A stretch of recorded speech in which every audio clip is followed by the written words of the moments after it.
That should be better. You should be able to hear me now a bit more. Let me just turn that up a touch. It looks like it's very quiet for some reason. That should be a little bit better. There we go. There we go. That should be better. Hopefully you guys can hear me okay. Welcome to the stream. As you can see here on the screen, we actually have all of our players now have faces, other than just Yazici. That was what I was doing today. I downloaded some face packs. I got some stuff done. So the game now has actual player faces, as you can see from my tactics screen. Next year, when the next year rolls around and we have a youth intake and all that sort of stuff, in between the two seasons, I will apply the new GAN face pack and all that sort of stuff as well. But as you can see here, we have all the players with all the faces. I think we should be good. Tactically, I went through our schedule. I took a look at all the games here. As you can see, we won against Burnley 4-1. We lost Arsenal 2-3. We lost some penalties to Burnley, and then we lost Newcastle 3-0. We lost to Brighton 4-1. Our major problem seems to be not conceding goals.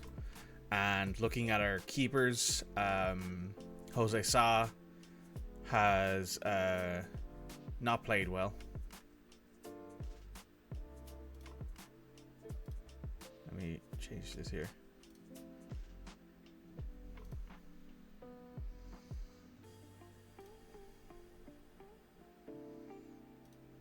And then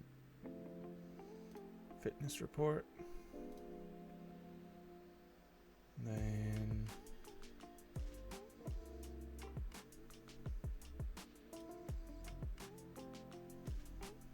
career stats, and over here we will put reports form. As you can see here, the last good match he had was against Liverpool, where he still conceded 2 goals, but he saved 7 shots. Since then, he's not had any really good matches. Matej Sarkic has only played 3 matches for us. He did okay against Burnley. He only let in 1 goal, saved 5 shots. I'm surprised his rating is so low, but he's also hurt.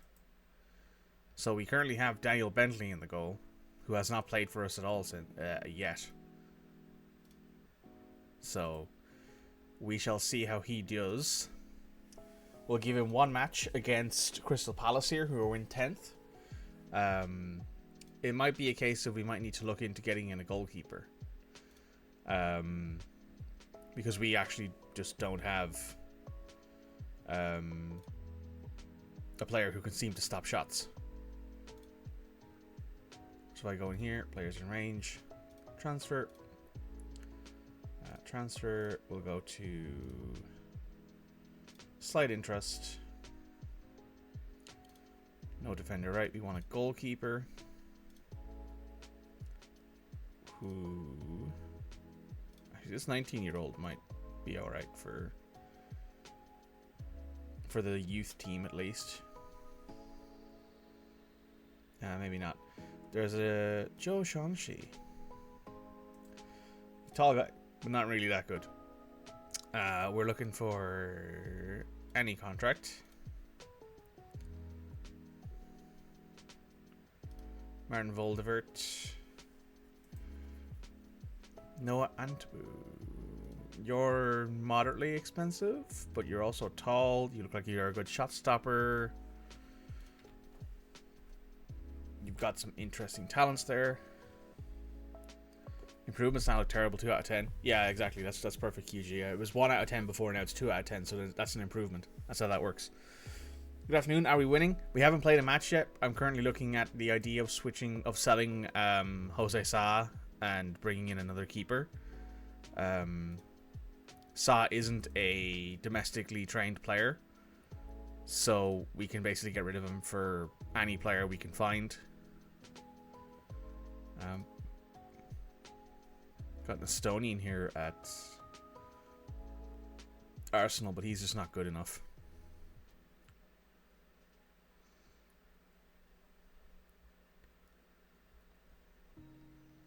suppose we could look into getting Kelleher.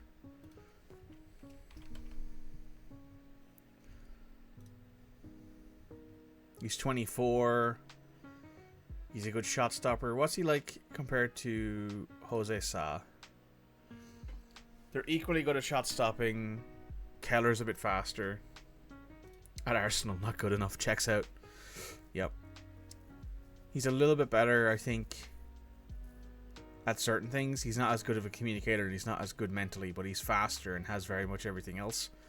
And I think he still has some room to grow. Much better first touch, which is definitely nice. Better kicking, better passing. He's a better distributor, and he's also not particularly terrible at a lot of things. So yeah, I might look into getting Kelleher.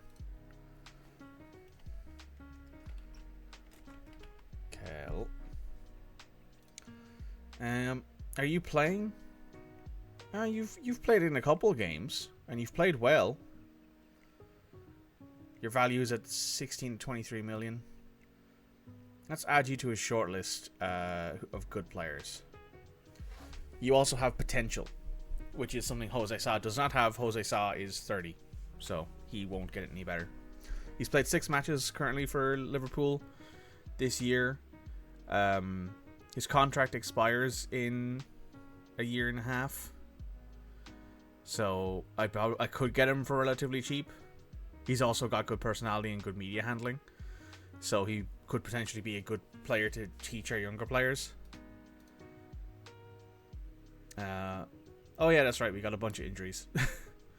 We have 4 players here who are like starters, and then we have the backup keeper. This is good. The injuries are starting to really be a problem. Start of the year, my centre backs were all hurt, and now this part of the year, all my forwards are getting hurt.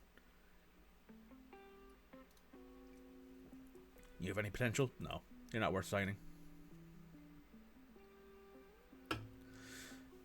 Oh, is Nathan Collins injury prone? No, it doesn't look like it, but he does have he is not performing very well for us.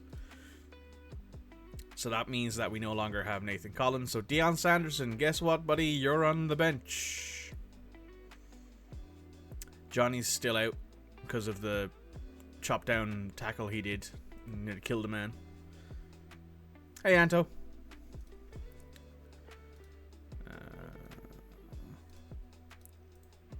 Johnny almost killed a man. Cost his team the football match. I don't know where to keep going from there. You guys can figure that out for me.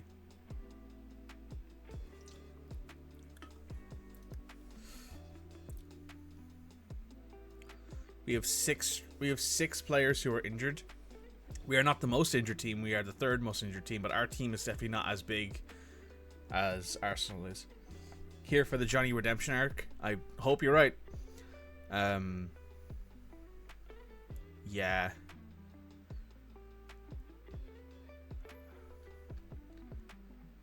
Aston Villa look absolutely hammered. Like, 2 people with damaged cruciate ligaments who are out for a year. Guys out with a calf strain for 2 months. Torn knee ligaments for another 2 weeks. 5 days, 7 days. Wow. Not a great time for poor Aston Villa. Right, we gotta see what we're doing here. I'm not too sure how we're gonna manage this, because we're currently down to the bare bones of centre backs again, even though we've loaned in 2 of them.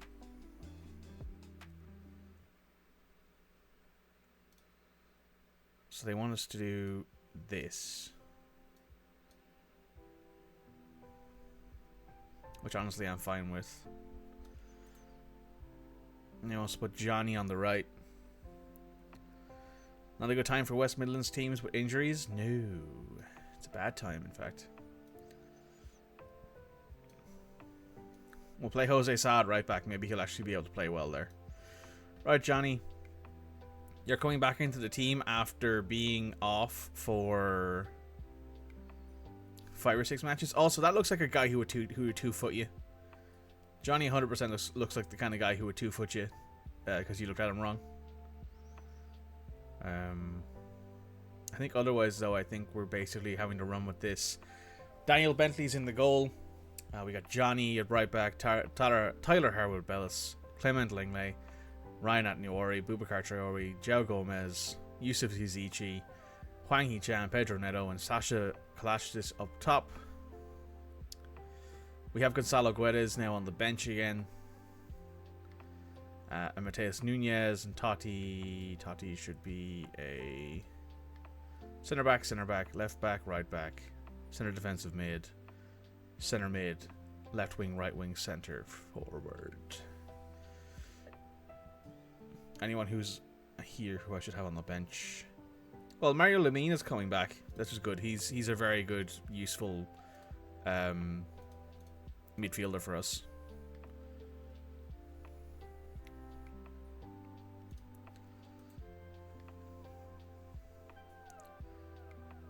You're coming back to full training in 4 days, but you can still be on the bench.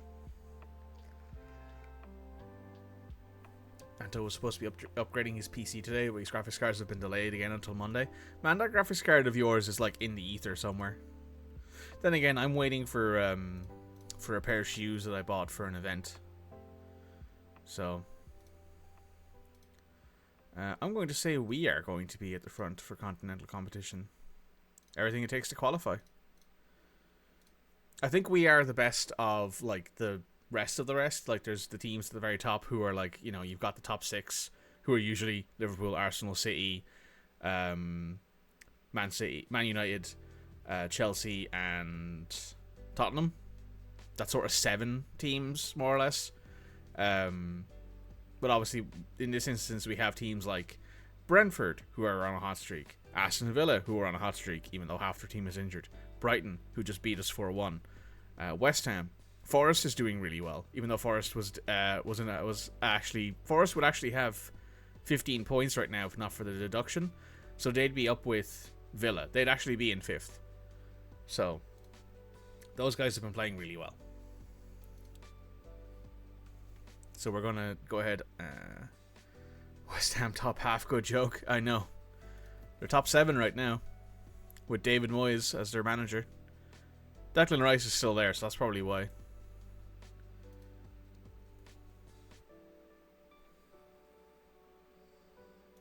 Forest got a tycoon takeover and you're saving they're still rubbish.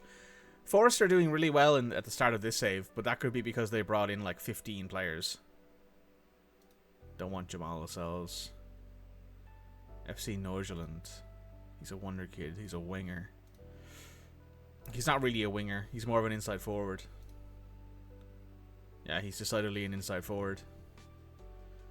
I mean, he'd be good for us. Let's just scout him and see what he's like. No. Pierre-Emile Højbjerg is very good, but he's expensive and also at Tottenham. Robert Sanchez, he's at Brighton. Is this guy better than Jose Sa?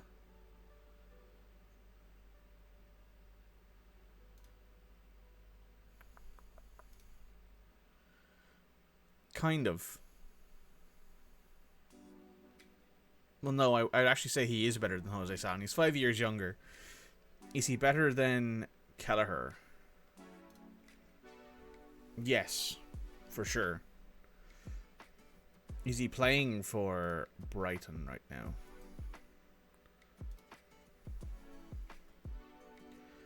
Yes, he is their starting keeper right now. No, actually, he doesn't like big matches. So I won't be getting him, because if there's a player on my team who I do not want not liking big matches, I don't want it to be my goalkeeper.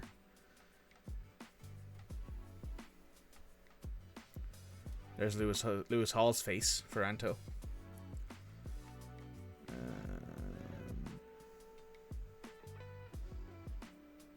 I mean, he's alright. I'll add him to the long shots shortlist. Just because I think he might be an interesting option for us in the future. Donny van de Beek. He wants a shit ton of money because he's at United right now. He's transfer listed and he's unregistered. He's a good box-to-box guy.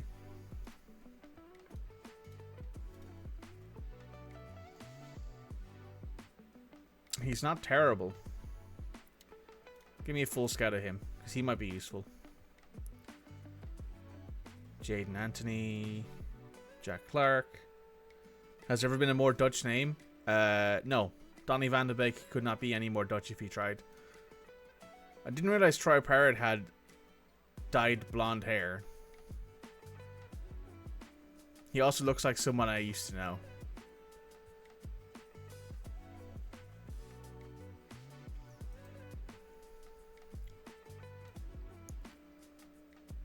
Diego Pinto.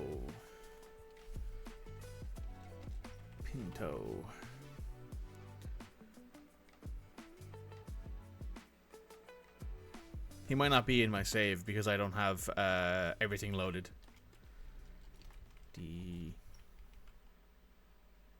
Diogo.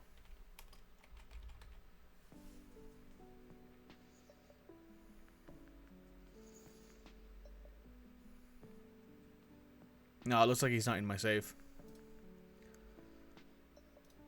Jaden Werner, Andre Burks, Harry Leonard. Sporting.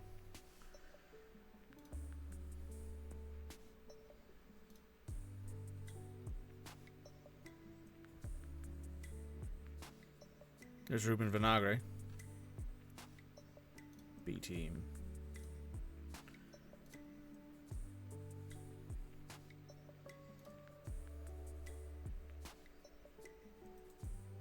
Nah, you see, I have certain leagues set to be view only or view only and then play only below. So, usually Sporting's B team would be loaded into it because I think Sporting's B team is in the second tier of Spanish football Portuguese football. Yeah, the B team isn't loaded. Yeah, that'd be it. Because they're view only. Because I didn't want this loading to take like minutes at a time because it can happen. Well, it's not usually minutes, but it's usually long enough for me to be like, oh, I don't want to wait for this any longer. And since this is a stream save that probably won't be going on for more than 5 years, I'd be surprised if we were still playing this. I'd be surprised if we were still doing this 5 years in. Mostly because I don't. If we're 5 years in and we still haven't won anything, I wouldn't be surprised if I'd been fired or if things just went really badly.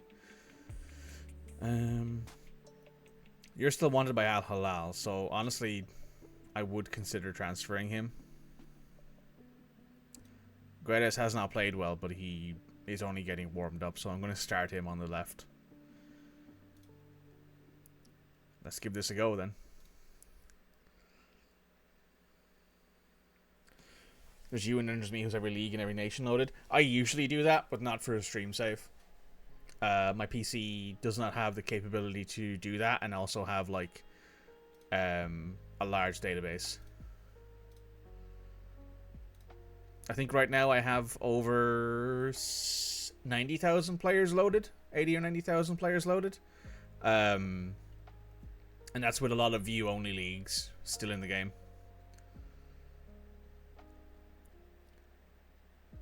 We're playing through 2079. Every game is just robots. Yeah, true. I mean, in the future, I'm actually testing out the new GAN manager on one of my old saves because I want to see what they're like. I want to see what the new GAN manager does to like the players because I've not used it before. So I want to see what it looks like when it's played over a save that has basically nothing but new gens.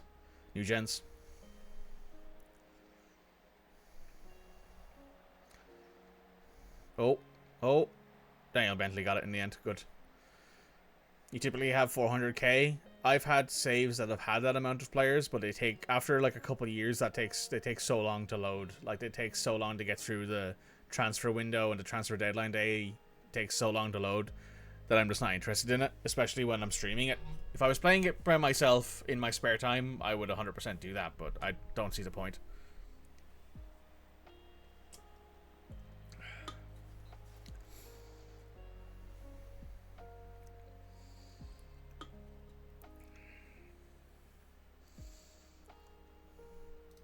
Pepe whips it in. Harabellis wins the header. Someone deflected it. Johnny did. Good on Johnny. Get in the way of the shot. Put his body on the line for the team.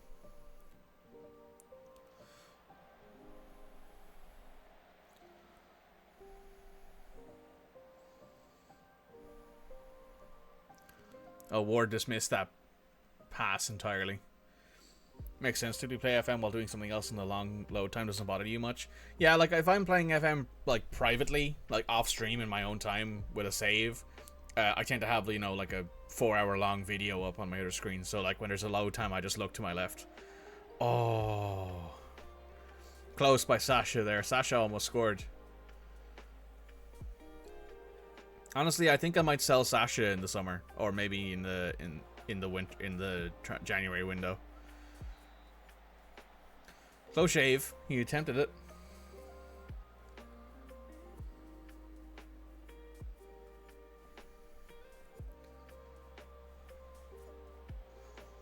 Johnny's body, everyone else's body. No one is safe from Johnny. No one's safe from Johnny Otto.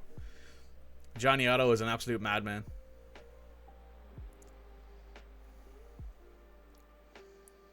There he is. Oh, he hasn't two-tackled anyone yet. He hasn't two-foot tackled anyone. Oh, will he? Will he two-foot slide tackle this guy? No, he didn't. I swear to God, if he two-feet somebody and gets sent off in the first match back, I'm actually going to be like, you're getting sold today. I do not care who you go to. I do not care how much money they give me. You are being sold right now. I don't worry with the good defensive play there. Guedes cuts inside over the João Gomez. João Gomez gets tackled, but doesn't stop us possessing the ball. Ait Nouri pushes forward into Yusuf. Yusuf scores. Very nice. Sorry, I shouldn't laugh there, but Anto has just said in the chat, Johnny's going to drop kick the goalie. And I'm like, you know what? I can 100% see that. If that happened, I think I wouldn't sell him. I think I'd just laugh and be like, you know what, Johnny? All right, you can stay, but my God, you're going to be suspended for like 6 years on that one. You won't be playing football again if you have that kind of suspension on your books. My God. Drop kicking a goalie studs first. He's gonna suplex someone. Oh, Johnny's gonna walk up to like what's his name? Adrian Muric. I think he's the guy who's Burnley's keeper. And he's like 6'8" and like 120 kilograms, and just walk up to him and just suplex the guy, even though Johnny's like 5'5". Hey, Sasha scored. Good cross from Ryan Atnawari. Rugby dub tackles the ref. He's got a steel chair. Oh, the humanity. Yeah, that's Johnny. If Johnny wasn't a footballer, he'd have a career in wrestling. That's a great header. Puts it into the top bins. Goalie can't get to it.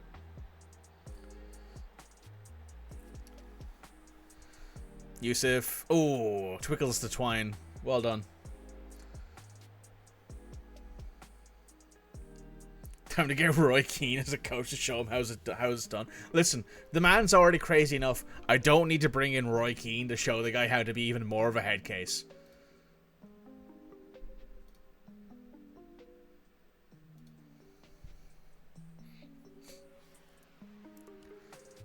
I legitimately think that if I brought in Roy Keane and had him teach Johnny how to do things, I would end up with like 7 players on my own team getting injured like every training match. I'll go another 5 minutes here and then I'll make a change.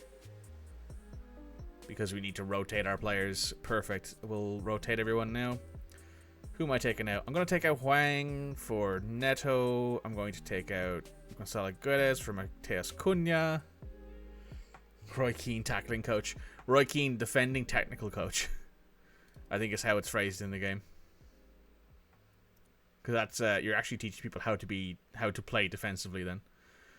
I'm going to bring in Kilman for Harwood Bellis just to give Kilman a few minutes of match time. Could learn to drop kick from Cantona. That's a 90s reference. That's a good reference. Eric Cantona was an absolute madman. Ryan Nouri is having an excellent game. I'm gonna leave him in for the 90 minutes since he's having such a good game. I'm gonna leave Johnny in for a while now too as well. I will bring in Skip for Yusuf, and then I will do this. Just so that way Skip can play a little bit of match time, get his sharpness back up. Paulo Sariba is injured, he won't be coming on, so we're going to leave it at that for now. That's 4 changes, that's good enough for me.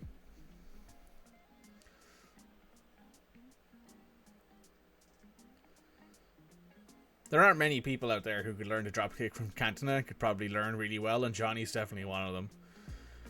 Also, I really appreciate how we've taken this one red card thing and turned it into a whole thing. It's really funny. I'm not going to lie. Oh, it's a good save from Bentley. Bentley hung on to that very well. I wouldn't have trusted Sa with that. Going up to Sasha. Sasha looks like he'll get that header. Yeah. Mateus to Skip. Skip puts it. Oh my god, Oliver Skip has scored. I take it you watched Ted Lasso? I have not. I keep being told I should watch Ted Lasso, but I have not watched Ted Lasso.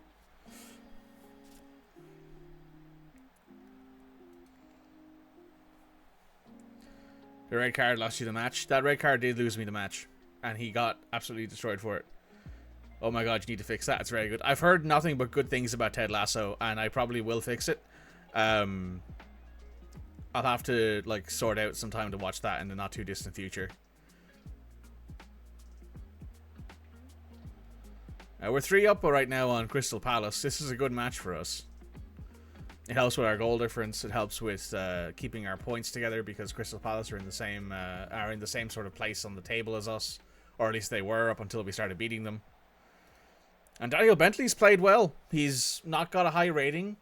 He, however, has not made any major mistakes that have cost us anything. So I'm happy enough with that, to be honest. Oh, fuck me. Fuck off. Oh, what injury is it? It's a knee injury.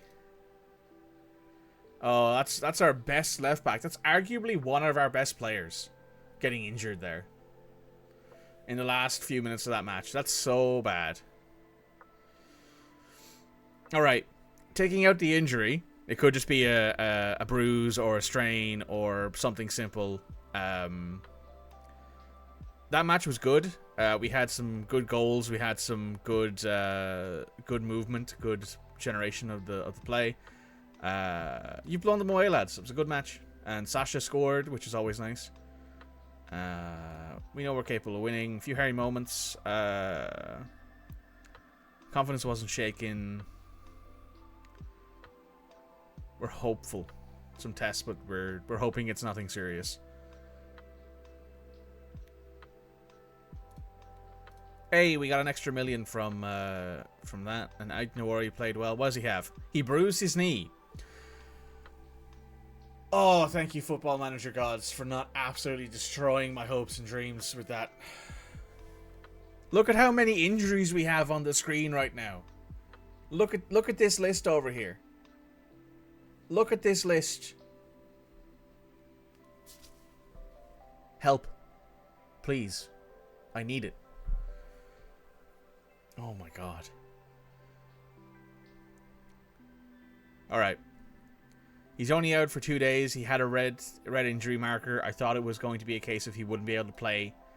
But he'll probably be back in the next match. We're going to put Kai Jan Hover on the right this time. Who are we playing next? Luton? Oh yeah, this is a rotation match.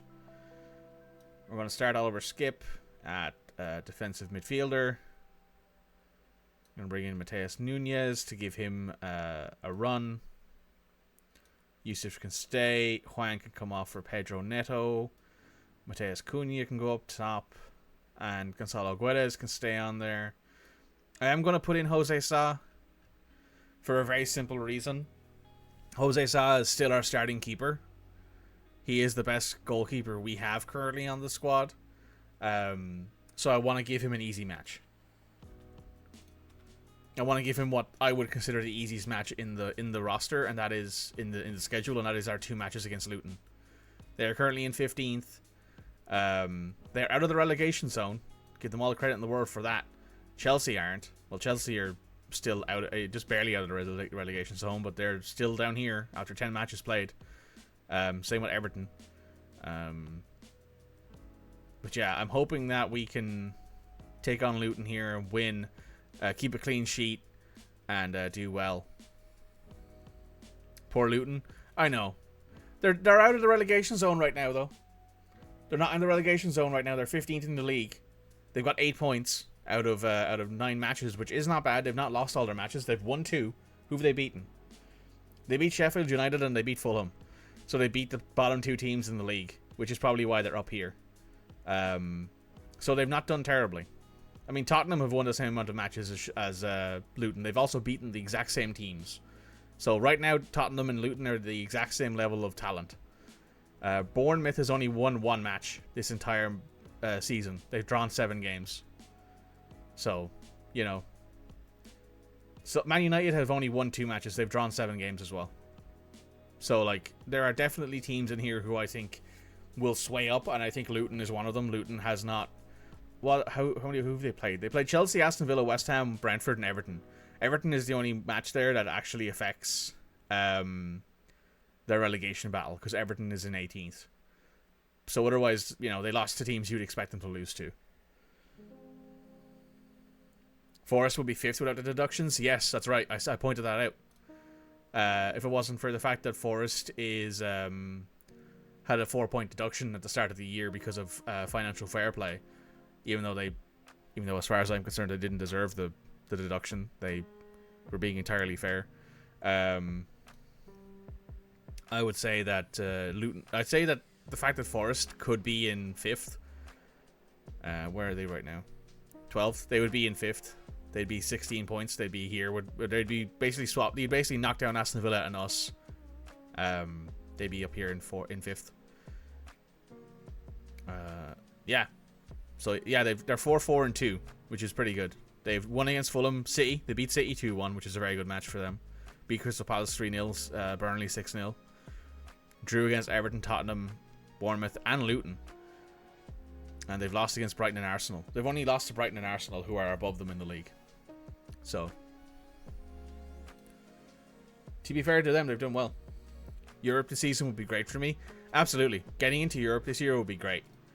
If I got into Europe this year and sold Hwang Hee-chan to Saudi Arabia for like 50 million, I would be 100% set for next year. I could bring in some good players to replace the players we have who are just not good enough.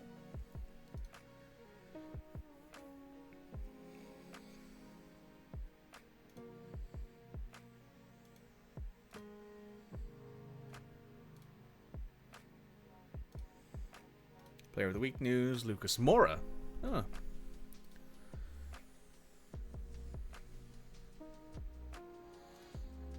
It's the same guy as before? Yeah, it is. I think this guy would do well for us.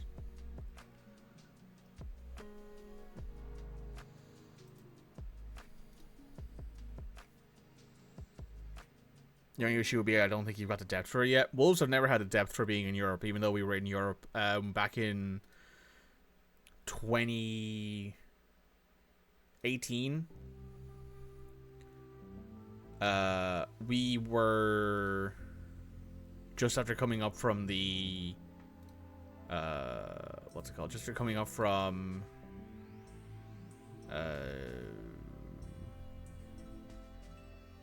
past positions. No, not past positions.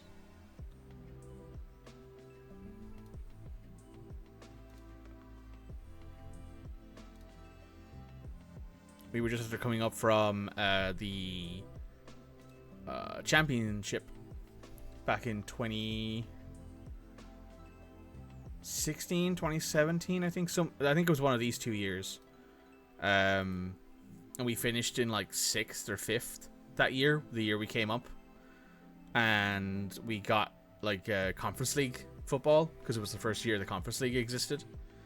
And we got absolutely hammered because we just didn't have the depth to do it.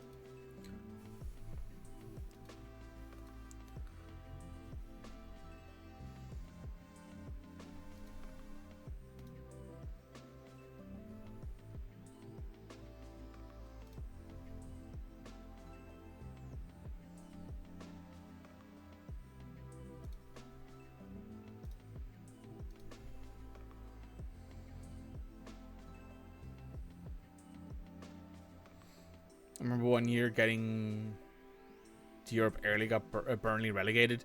Yeah, it was the year where we finished like 14th. Like, we were almost relegated that year because of the fact that we had too many matches and we couldn't keep up with the demand. But it was a good year for us. It was arguably our best year of like notoriety, because ever since then we've just been like a middle tier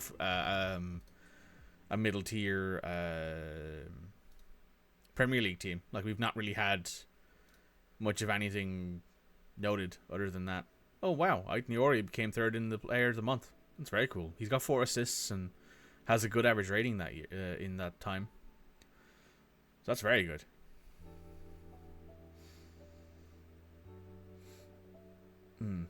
Came here from Angiers back in 2020. I mean, you might as well scout him, see if he's any good.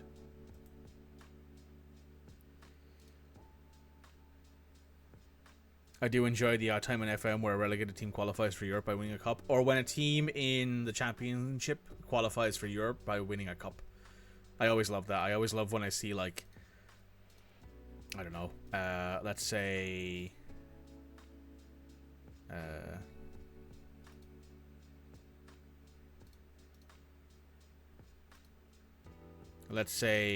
Blackburn. I think I've seen them win the Carwood Cup once or twice, where they've ended up in a situation where it's like, oh, they end up in like the Europa League. Also, here's a player who I have had some history with. Those of you who don't know Bradley Dack, back in FM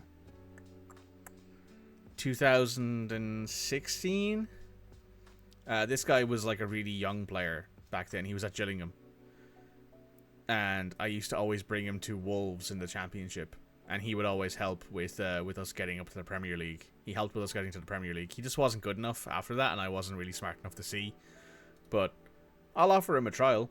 I think he could do as like a replacement level player, maybe. He's also 29 and an English guy, so, you know, bring him in. The Dak is back, yeah. He's also a favoured person here at Blackburn, because he's been here a while. Isn't this guy? Oh, yeah, this guy's Irish. I don't remember where I recognize him from, though. Peterborough, maybe? Yeah, Peterborough, probably.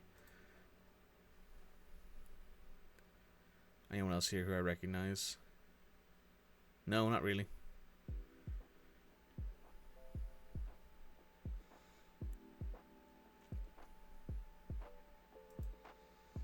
So, yeah, that's a lot of interesting times. I'll bring in Bradley Dack because he's an English guy.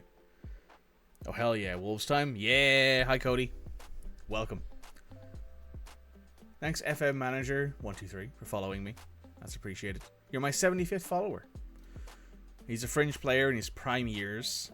If he has this in the upper tier, and, like, he's got okay passing, he's an okay penalty taker. This guy's 100%, like, the same kind of player as Yusuf Yazici. He's just not as good, obviously enough. But I mean, if he's got a good personality, I'd 100% bring him in and have him as like an older. He would be the Craig Dawson replacement. He'd be the guy who I would use as like as a homegrown and at nation player for registration purposes. Even though he probably might only play 2 matches a year. In front of the critics, preseason relegation candidates currently 15th in the Premier Division. Do you think there's a chance Luton could take all the points at Kenilworth Road on Saturday? I'm always confident. He's back in the team. Do with him as soon as possible. Players for Predo Neto. He's a gift. I'm lucky to have him. Reportedly, he'll start, yeah. Don't think we can do without him. He's very useful. Cyrus Christie is a fucking villain-ass name. Yeah, I know. He's an Irish fella. He used to be a pretty big player at, like, Hull. Yeah, he was at Hull for a while. And he used to be at Fulham for a long time, too. And he played a lot of games there. He was up and down between the Premier League and the Championship back in Fulham's, like, early last time. Cyrus is unironically such a hard name. Yeah. He has 30 caps for Ireland. And he's got 2 goals for us, too. because he can play up as a winger. But he's not that good, unfortunately. I would say when it comes to talent, he's probably worse than Bradley Dack is, even though he's probably also as useful because he's an Irish player, so they count as homegrown. I think he doesn't count as homegrown because he's Irish. He counts as homegrown because I think he came up in England. Yeah, he started at Coventry when they were in the Championship back in 2010. So, fun fact, Mum and Papa Red lived down the road from Luton, so I shall be rooting for the other team. Boo! Boo this person, boo! Boo! All we wolves, boo! That's fair enough, Red.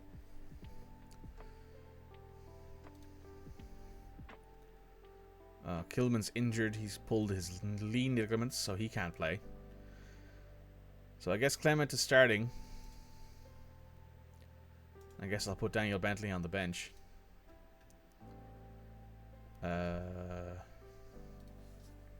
Dion, you're definitely more of a central defender. You can't really pass.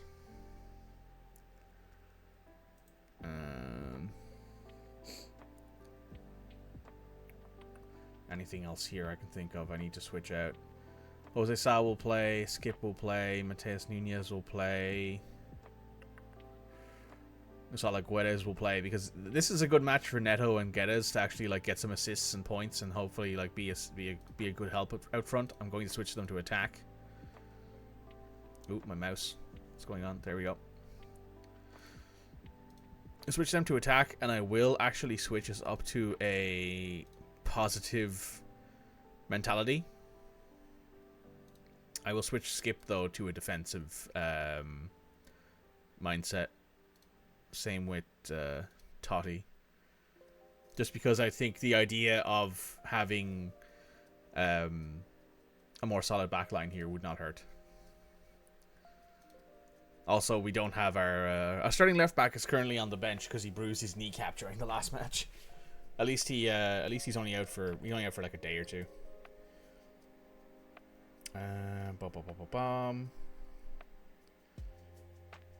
Anyone else in here? No, I think we're ready to go. Ryan, I think, is back to full fitness, is he? No, he's tired. So we're going to leave him on the bench. He might come on to replace Totti, or Totti might slide in to replace Sanderson at halftime, depending on how badly or how well this goes. We'll see. We have 6 injured players. Yeah, I know. Oh, hey, Fabio Silva scored. Also, there's Fabio Silva's real face. He looks like he should be scoring goals for, like a French team in the 80s or 90s. He's getting better though. That's good.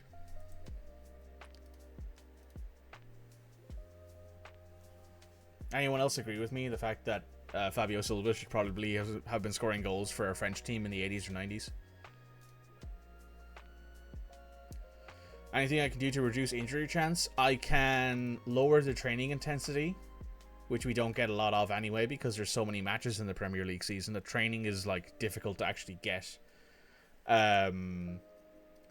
I could hire better physios, which I already have. I've hired some really good physios. I have the maximum level of physios I can have. I could bring in another sports scientist. We have higher than average physios, which is, not bad.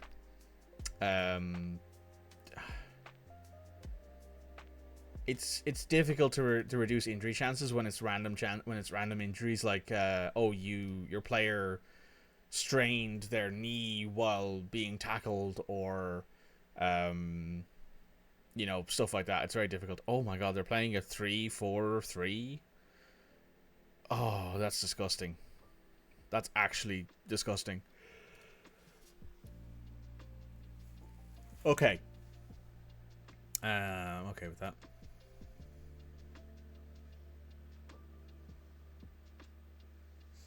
Considering the fact you're Wolves, would you add the lower Portuguese league so maybe you can pick up some new gens in the future? Probably not. The higher leagues of Portugal will usually generate players anyway, and those guys tend to be better because they're from higher level talent. They're higher level talent and higher level youth academies. I want you guys to win this match.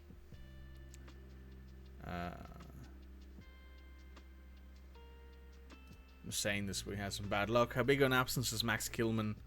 Injuries happen a lot. Picked a team that I think would give us the best option to win. I have no real problem with just like taking, you know, players from the top level talent in places like that. Half a day's rest. I do double recovery training sessions because that's just what I'm used to doing. So we're playing 15th in the league. We have 15 points. They have 8. I'm hoping we win this match convincingly. I would like to see a 3 or 4 goal win. We have an immediate highlight, which is nice. Pedro Neto. Is that his first goal of the season? That's his first goal of the season. Sorry, Luton. We're beating you in the first 2 minutes of the match. And Pedro Neto has scored. Pedro is a bit of a what's it called? He's a bit of a maestro. He's used to scoring goals like that. That's a good goal.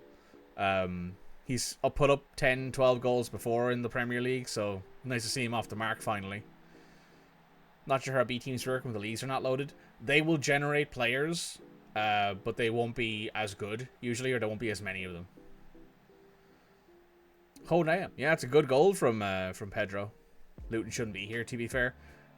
Oh, well, they just scored a goal, so good on them.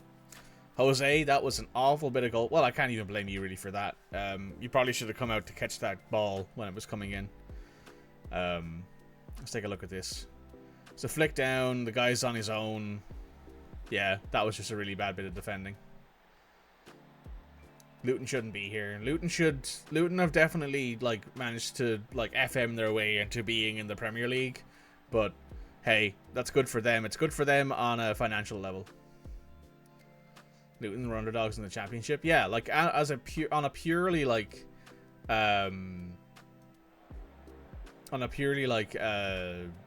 talent level, they probably shouldn't be in the Premier League, but now they've got millions and millions of pounds to spend on improving their team, because even if they don't stay up, they'll get the parachute payments.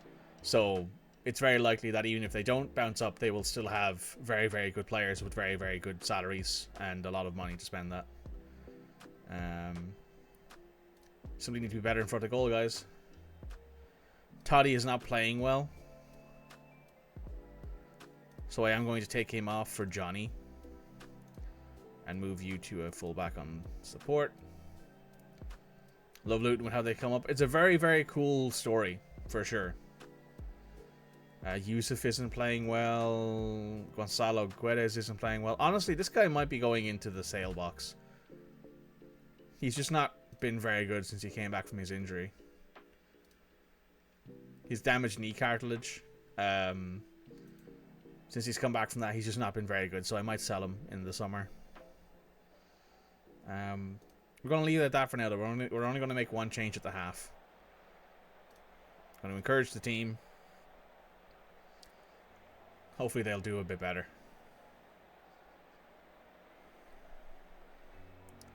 Come on, guys. I need you to actually get out there and score goals. Alright, we have a highlight here. Skip won the header, but he's lost it immediately. Guedes won the header, but he immediately put it somewhere where there's nobody to pick up the ball. Back to Evans. Evans to Benkovic. To Evans. To Grimes. To Doherty. The Doty. Not Doherty. It's Doty. Out to Brown. Brown back to Bell. Bell rotates. Brings it back to Evans, who loses the ball to Cunha. Cunha's in on... Not on his own here. He's in. But he's leading the charge. He's out wide. Pulls it back to Guedes. Flicks it on, can't get it down. Same reason I liked Graham Potter with his FM-like career coming from Sweden. Very similar to Ainge Postecoglou, because he's come from Japan and then went to Celtic and now is at Tottenham. Oh my god. Mateus couldn't bury that. Right, so here's what I'm going to do. I'm going to put Mateus Cunha on this side of the pitch, take off Gonzalo, and put on Pablo. Put on Sasha. Because it looks like we need someone who can actually stand with them. Like Ange too. Yeah, he's a very interesting coach. I like him. Jose Sa has not played well. We're selling him in the January transfer window. He needs to go. We need to bring in a new keeper. I'm gonna bring in Paolo. No, I'm not gonna bring in Pablo. I will move Oliver Skip to here, then you to there, and then Yusuf, you can come off for Boubacar Traore. Then Dion's not played terribly, but he's also not played great, so we're going to bring him off for Harwood Bellis.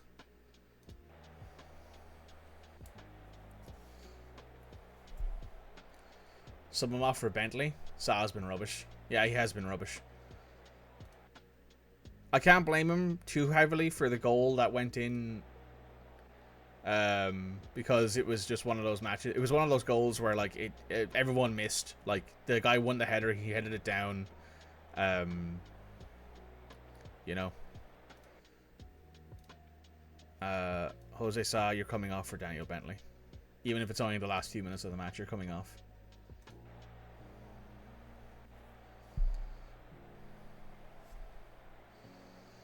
We drew. We still got a point out of it. I would have much rather preferred we won that match, but we still got a point out of it, I guess.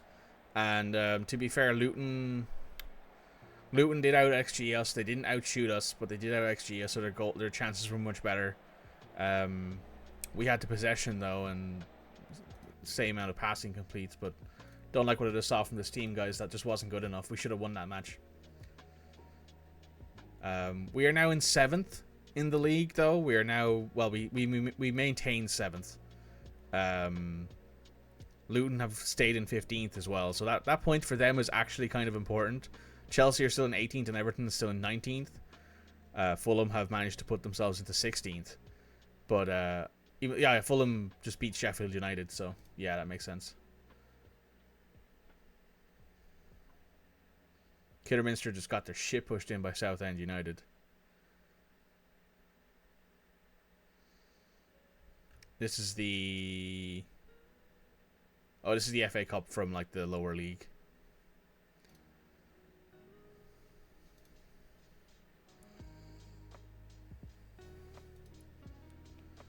Like, I usually don't agree with subbing keepers unless they actively are hurt.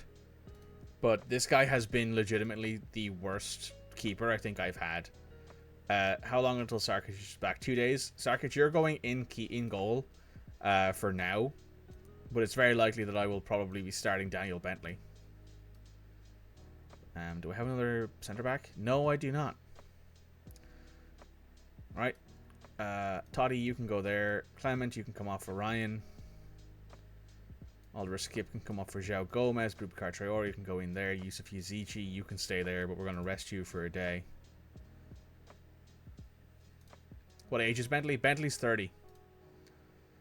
Bentley and Sa are the same age. We spent 50k on him last year from Bristol. I assume we spent 50k on him because he was a homegrown player. January can't come quick enough. No, January cannot come quick enough. Also, given the money that Bristol City spent on Bentley, the fact we spent 50k on him is kind of it's kind of crazy how we only spent 50k on him. And there's no other deals. He's every keeper we have except for Sarkic is at least 30. Sarkic is the youngest keeper we have, and he has no potential. There are no young keepers in this system who are any good. Sarkic at the very least has some potential in that he is young and he might, grow unexpectedly. But we have no keepers in our system. if I go to our development center here, under 21's overview, under 21 squad, Louis Molden has a touch of potential, but he won't be any better than Bentley. Who else do we have in here who's a keeper? Jackson Smith, he's injured. I think he broke his hip. Yeah, he's a hip injury. So he's out for a while. He has no potential. We have Joe Young, who has no potential. And we have James Storer, who is young but has no potential. So we have no, like... I will actually do this now. I'm going to set up a... Oh, wow, I can actually move my money around. I have about 10 million in transfer budget. That might help with the keeper. Does Wolf have a decent youth program? If I go to my club info here...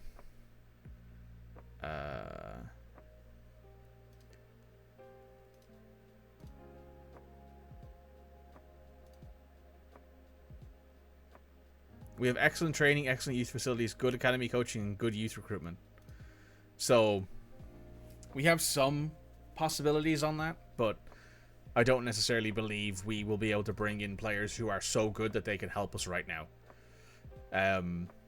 It's likely that they will help, though. Yes, I was going to do a scouting thing here. I'm going to do a recruitment focus. We're going to get rid of...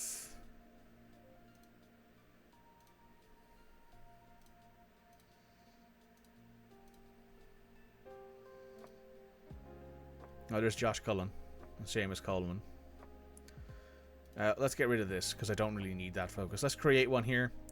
We're going to be looking for a goalkeeper specifically. We're going to be looking for good goalkeepers. We want transfer and loan, and we want them to be at least 3-star current ability. We don't want them really to be any older than 26. Top priority. So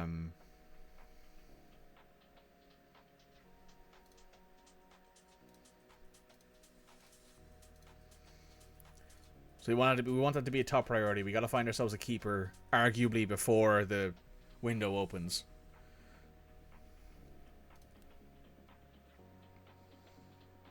So yeah, one thing that's mentioned in the club vision is it in the board here? The board profile? No. Where is it?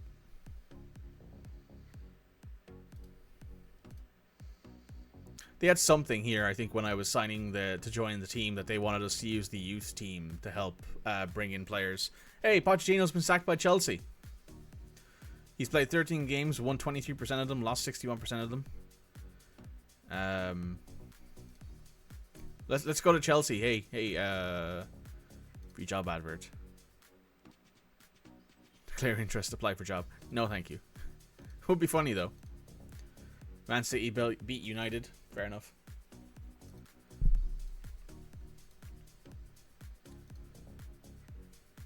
How good is Bazunu? Bazunu's okay. I don't think he's that good. Gavin Bazunu.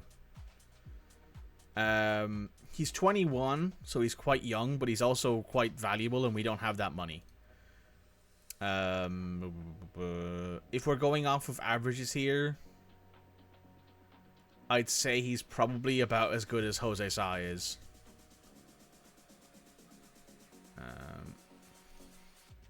Oh, wrong player.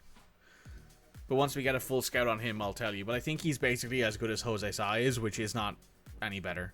He might be tangentially or, like, you know, a sidestep in that he's young. So you won't need to worry about a keeper for a few years at least. But he's not an upgrade, and he's also still expensive. If you were to say to me, Mike, you gotta spend 25 million on a keeper, I'm like, okay, I gotta get someone who is an upgrade right now, who is also young. Not someone who is basically the same talent but younger, so you don't know if he's going to get any better or not, because I don't think Bazunu has great potential in this game.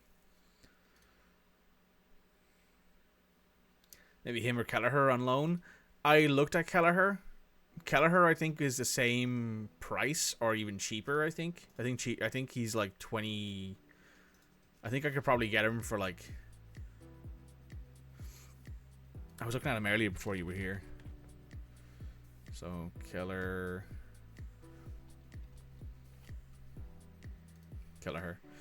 Yeah, he's cheaper than Bazunu is. He's arguably better than Jose Sa. Arguably. He's not as eccentric. He's not as good at communicating. Sorry, my headset just beeped. I need to charge it. There it is. He's like he's a younger player. He's 6 years younger. He wouldn't be as I think he'd probably fit the team better. He's also a homegrown player because he came in from. He's been at Liverpool for long enough that I think he's homegrown. Information, eligibility. Yeah, he's considered as being trained in England, so he's a homegrown player.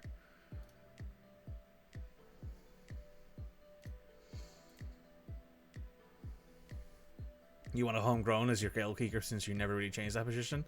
There's a reason why I usually only ever bring in keepers who are super young, because they are young enough that they will usually get to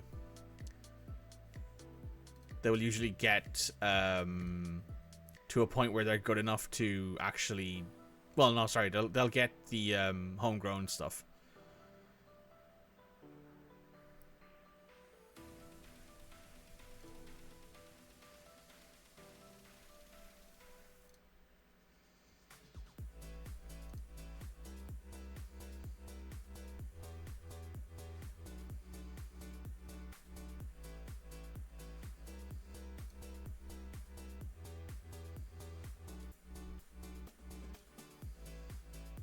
Mateus Nunez is getting better. Teo looks like he's improving.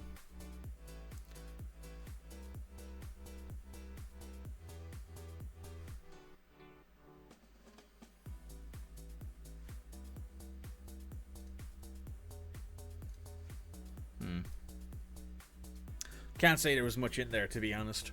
Sarkic is back on full training. Very good. I'm going to start him in the next match against Bournemouth.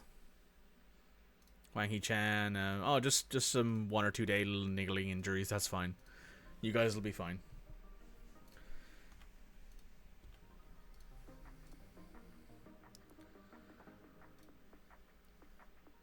I do wonder, actually. Rose. Is he in the save?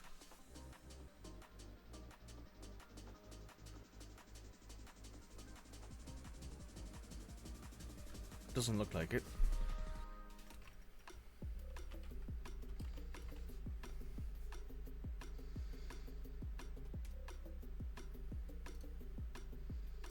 No, he's not. Another Irish keeper, I think, who's at Schalke.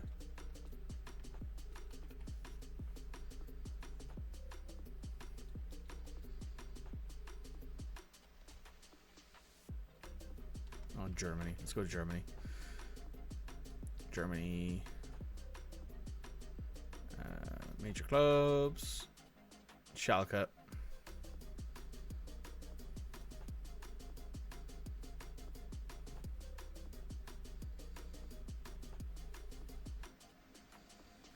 Maybe he's in the U19s.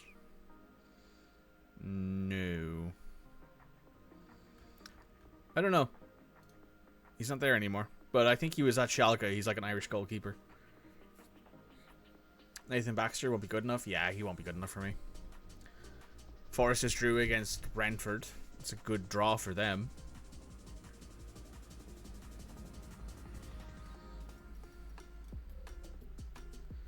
You have 7 injuries right now. Good lord.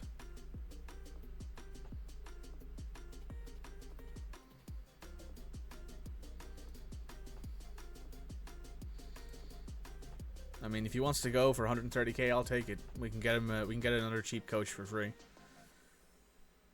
Fluent English, very good. Clement is injured with a tight hamstring. Pulled pectoral muscle 4 to 10 days. That's fine. Harabellis will probably not be back, but we'll have We'll have Clement and Totti who can play centre back for the entire match.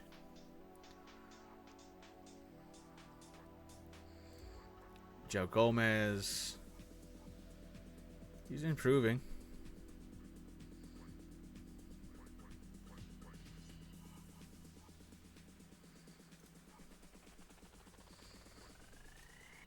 Additional focus of quickness.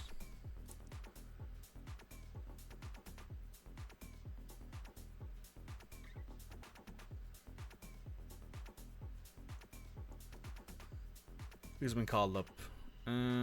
Fabio Silva's gone to Portugal. Sasha's been called up to Austria. Hungary's called up that guy. Yeah. That makes sense. So we do have another international break here.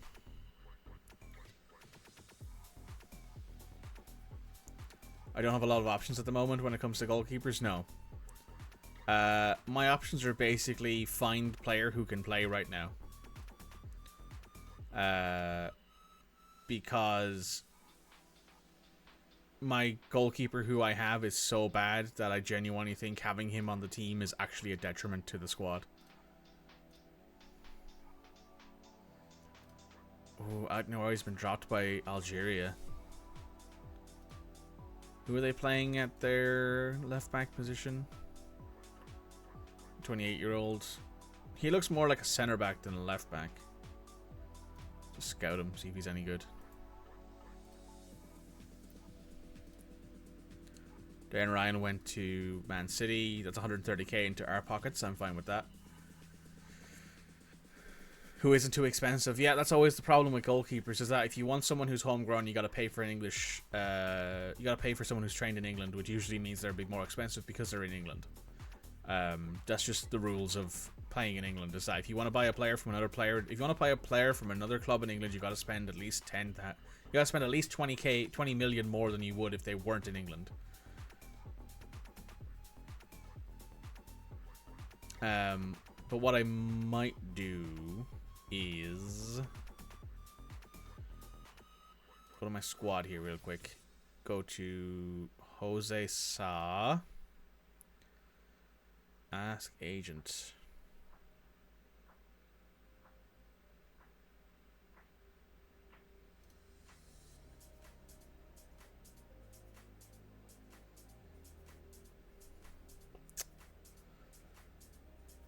No interest in being sold around, huh?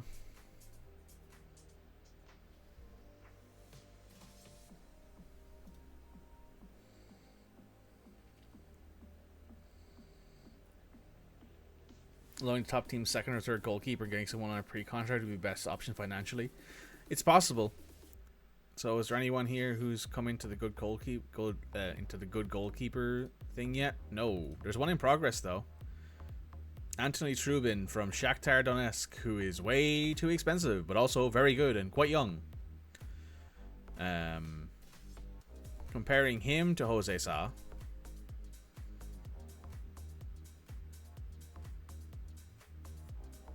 I think it's more or less it goes to Antonelli. What does a loan look like with him? It's Shakhtar, and this is their starting keeper, so they won't loan him to me. What I will do though is I will get a full scout on him. 43 million.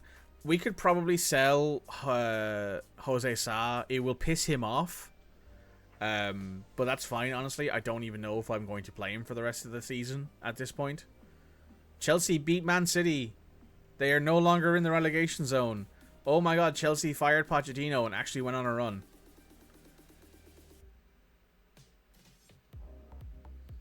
They fired Pochettino, drew against Bournemouth, and then beat Luton and Crystal Palace.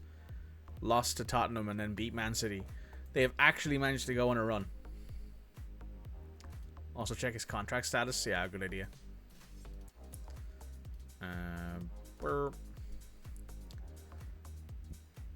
Not going match in the high. Yusuf Zichi is currently playing a central midfielder. Some claiming he's entirely comfortable there. He'll carrying on there against Bournemouth. He'll carry on there for now. Mateus Cunha, very good technically. Trust him. Mauricio Pochettino being sacked by Chelsea is an unfortunate part of the game. That was a lot of the managers that bad. I don't know if Pochettino is that bad of a manager. I don't think Pochettino is literally so bad that he would get a team like Chelsea relegated. That might be me being like bias. He's only on 22k.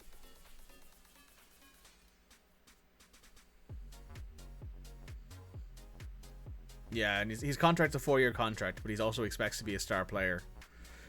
He's got a minimum free release clause to foreign clubs of 42.5 million, so I think I'd have to spend 42.5 million to get him. Do I think he's worth 42.5 million? He's essentially at maximum potential. How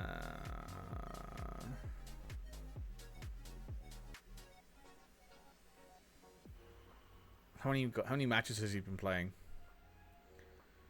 He's played 13 matches, conceded 6, and kept 6 clean sheets, and has 1 player of the match. He's been very, very good at Shakhtar. So I might have to consider him.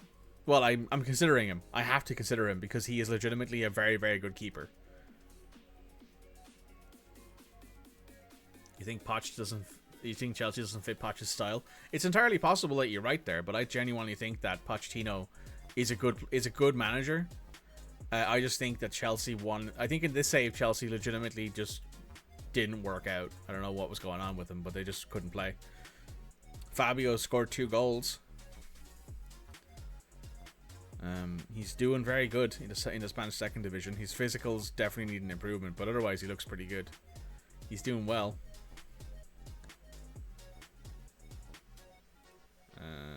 Reports, fitness, reports, form, development, progress. He's getting better. I like to see that. Getafe are in search for a manager. Expectations for upcoming match against Bournemouth. The fans, team carry on style of play. It's impressing. While hoping to see Mario Lemina return from injury. Bournemouth are in 14th. So following that means we will draw this match after a 78th minute equalizer from Bournemouth. Is Mario capable of playing?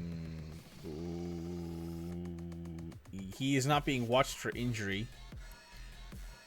So what I'm going to do is I'm going to put him on the bench over Harwood Bellis, because Harwood Bellis is hurt. I will start Sariba over Gonzalo Guedes. Switch these guys around. This is another time where I think going positive is a good idea because we want to score goals. We want to make them work hard to get to us. Clement, hang on, let me put this back to center midfielder on defend, and I will make your personal thing to be a ball playing defender, and then I want you to dribble more. Correct.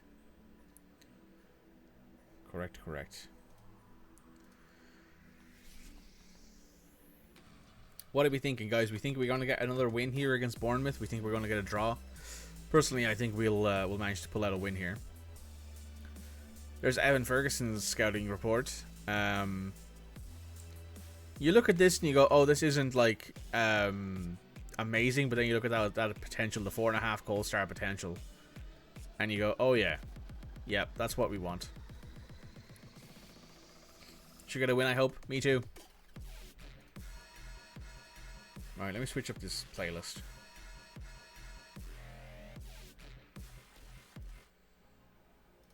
That's a bit heavy for me.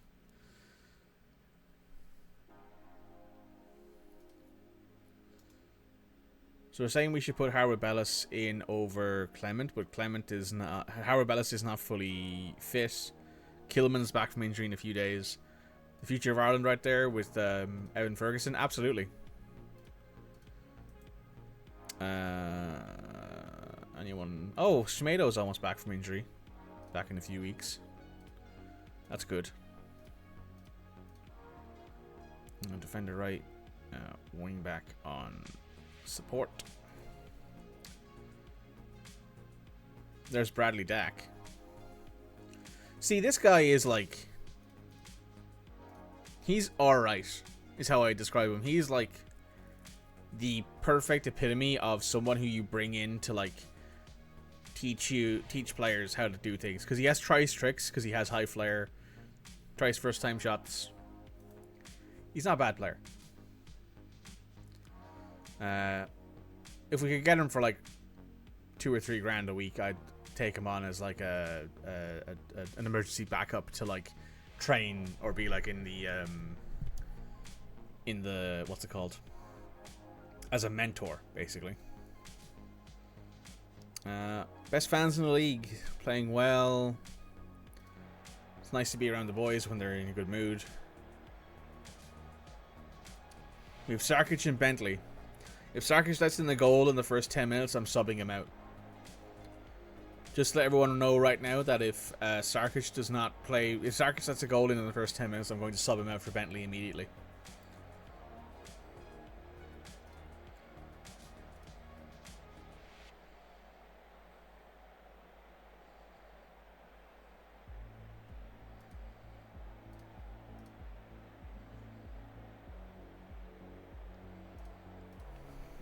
Oh, we got a...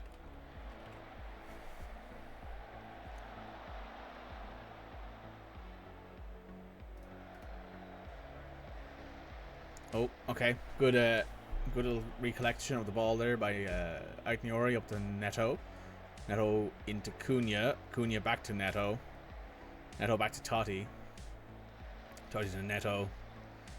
Aitniori, make a run. You should have made a run there.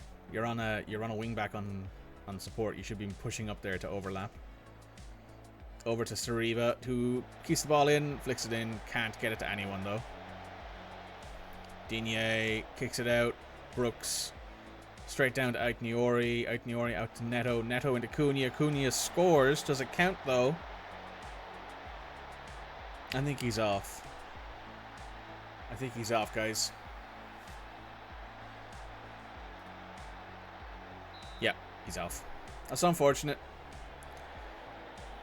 Matheus Cunha was offside. Oh, don't need to quick sub. Wrong button. We'll skip that. We want to give everyone an encouraged shout. Johnny's on a yellow in the first minute of the match, apparently. And Sarkic has not let a goal in the first 10 minutes. Clovert is taking on the entire team right now, it looks like. Johnny Otto takes the ball off him, though. Good tackle there from Johnny. Across to Yusuf. Usage to Neto. Neto attacking. Lowers one in. That might count.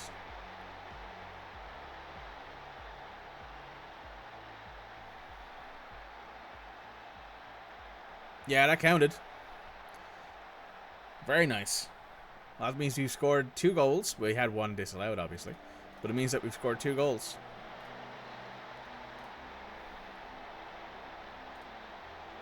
So that's very good. That's what we like to see. That's a very good match for Neto to have. I like to see him with a good rating. It makes me feel better about keeping him around. Because if he had played poorly, I would have to consider selling him and bringing in someone else. But since he's playing quite well, I think we have to keep him. Alright, Yusuf, pass. Nope, just fucking bang one. Alright, Yusuf, you do you, buddy. You fucking hammer that goal into the bottom, into the top corner. Fucking Johnny. Johnny created that. Johnny did create that Matheus Cunha goal. He did win the ball back, to be fair. But that was an absolute banger of a goal from Yusuf. I didn't expect that to go in. Crossed the face of goal. Hammered it. Very well done. We're currently up in 6th. He's already got a yellow. He got a yellow in the first minute, Red. See it in the bottom left-hand corner here. Just below Yusuf Yazici's goal. Johnny booked in 1 minute. I'm going to take him off at halftime just because I don't want him to get sent off. Went over to the top to Digne. Pretty sure he's offside. No, he's not. Okay. Right, we're 2-1 up. And we just we pass the ball directly to the enemy team. Very nicely done, boys. Kelly to Mepham. Chris Mepham is a good player. Back to Neto in the net. Up to Kelly. Kelly up to Christie. Christie over the top. Trying to go for Solanke, but misses entirely, and Sarkic gathers it. I can't be mad at Sarkic for letting that goal in.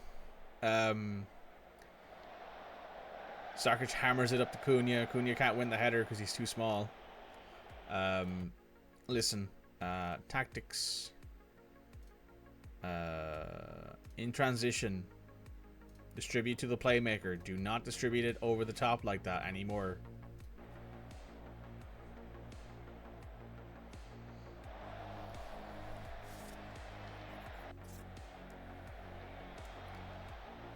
Digne has an 8.0. Digne in the save, I think starts as... Oh, he's transferred this. He's joining Bournemouth. He's at Bournemouth. Is he on loan? Yeah, he's on loan from Aston Villa, joining permanently. Yeah. Okay.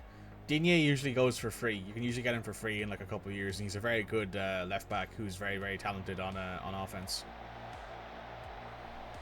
Yusuf Sazici's kept the ball in. Back to Mateus Cunha, who gets the ball taken off him by Dominic Solanke. Can't be annoyed at that. Dominic's a big man. Strong fella. Everyone here is offside, I'm pretty sure. No? Well, that's a great tackle then from João Gomez.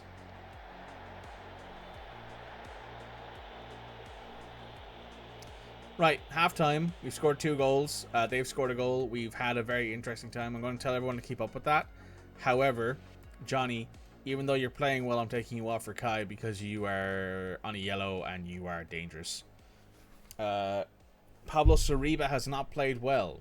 However, I'm going to keep him on because we need him to get match fit. Totti's going to stay on because he needs to get match fit. Langley will come off probably around the 60th minute for Dion Sanderson, maybe 70th minute for Dion Sanderson. Mario will probably come on for Boubacar Traore. Guedes might come on for Pablo, depending on how well that goes. And Sasha's going to stay on the bench, I think. But things are looking okay so far. It's very difficult for me to argue over keeping Johnny. If Johnny had not been on the yellow, I wouldn't have taken him off. But since he's a bit of a madman, taking him off now because of that yellow, I think is a good idea. Though at the very least, it means that he won't get a second one and have to get sent off again. Inside to Boubacar Traore, back to Cunha. That's a very nice pass. Out to Soriba, out wide. Soriba dekes his man. Why the fuck are you shooting there, Paolo? That's not a great decision. Yusuf Sazici's about to whip this into the back post for Langley. Misses. Well, Langley can't get up to it. Pedro goes to the back post. Tries to get it to Pedro. However, picks it up. Yusuf has it. Wires one. Almost gets it in. He tries to catch a keeper off guard there. Can't quite do it, but hey, it's close. It's not a bad decision.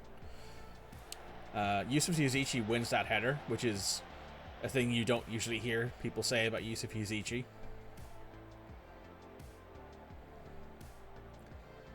Go over to Christie. Christie to Cook. Cook to Solanke. Scores. Okay, Sarkic, I don't think that's your fault either. I think that's very bad defending. But now we need to score another goal.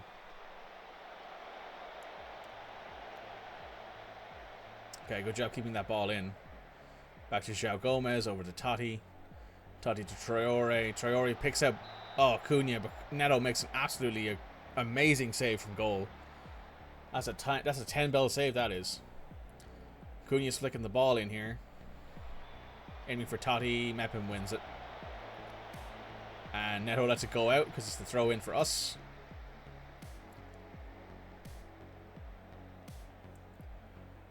We're at 65 minutes. I'm going to make some changes here. Okay, we're 65 minutes in. We're going to take off Langlet for Dion Sanderson, I think. We're going to take off Pablo for Hwang Hee-chan. I'm going to take off Boubacar Traore for Mateus Nunez and João Gomez for Mario Lemina. Give him a few minutes of run time. That's 5 subs at the 65th minute mark.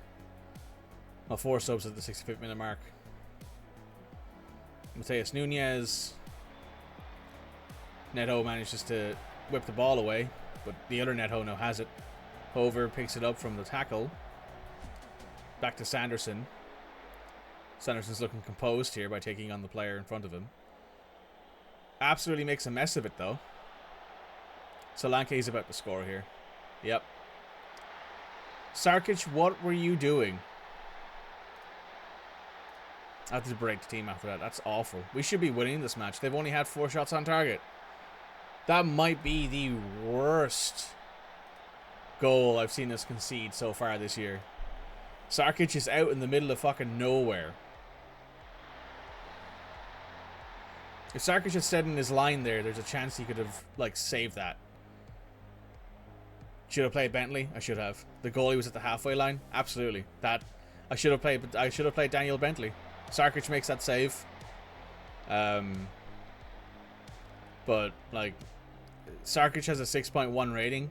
That's generous. The fact that he doesn't have a below a 6 rating is kind of a little bit generous, I think. I think now I have to just play Bentley until he falls apart. I don't have much options here. I don't have an option other than just playing whoever is not letting goals in. And right now, Sa and Sarkic are both letting in goals, while Bentley has had 1 appearance and has 1 clean sheet. Okay, Mateus, has he scored again?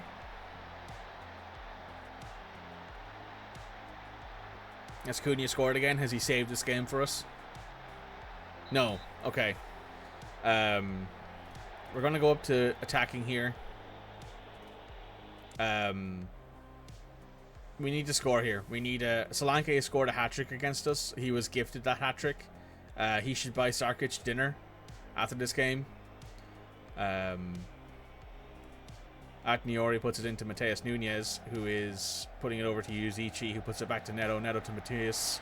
Is that a goal? Does that count? Is this offside again? I swear to God. I swear to God, guys, if this is offside again, I'm going to be really pissed. Are you fucking kidding me?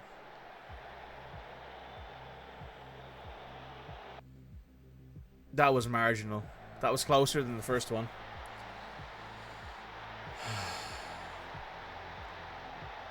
Can't believe that. Alright. Yusuf, you go up here. Advanced playmaker on attack. Lemina, you go up here. You'll be the ball-winning midfielder. Mateus, you're going to go on to Matsala. No, sorry. Now you can stay as a box-to-box guy. Hover, you're going to attack. Agnora, you go up to there. Complete wing back on attack. Hover, you go up to there. Wing back on attack. Neto, you switch to an inside forward on attack. Huang, you switch to an inside forward on attack. And then you switch sides.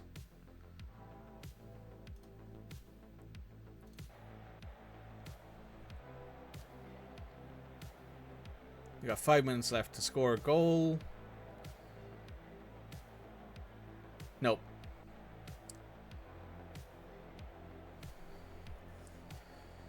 Johnny is the linchpin. It's annoying. He's insane. Johnny played really well in the first half, but I can't say that the second half is because we took Johnny off. The second half is because Sarkic is a goddamn idiot and Sanderson kicked the ball back to a player. Stick Johnny in goal, sure. We certainly didn't deserve that result. Lucas is a great player.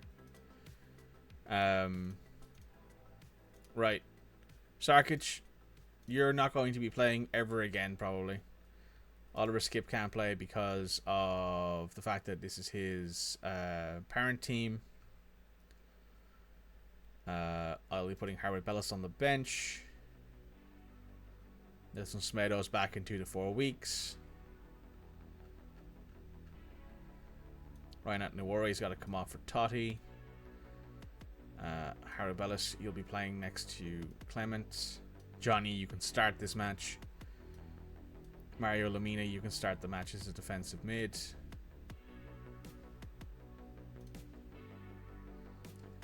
Yusuf, you can take the day off, and we'll put Mateus Nunez in that position. I'll put Joe Gomez in that position. Pablo, you can come off for Gonzalo Guedes, even though he has not played well. Pedro, you're going to need to stay. You're going to need to come off because you're quite tired, but we're going to play Mateus Cunha there instead. I will put Sa on the bench. Just because worst comes to worst, I will have to sub somebody on to play for Bentley if Bentley is absolutely awful.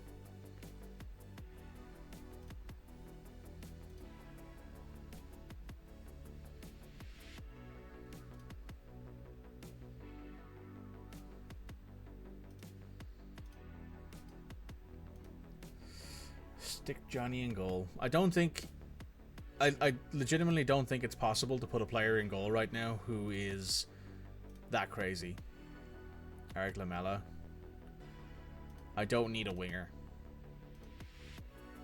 I need a keeper. I need a centre back. I need a right back. I need a left back.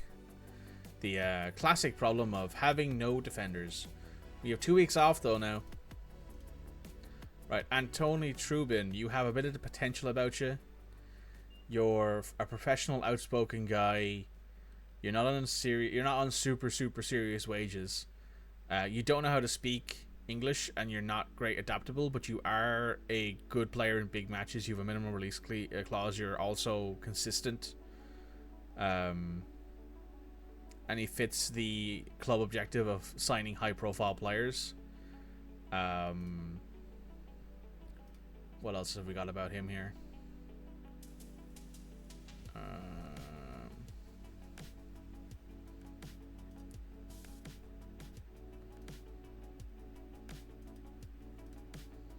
Anything? No, he's only pulled the wrist ligament. I'm going to add him to the good players shortlist. Might be able to generate the funds for him in June. Absolutely, with a sale of Sa and Huang to to Saudi Arabia, because they have interest in them, and they will give stupid money to have players who are anyway good. I absolutely could see us gathering up the funds for that.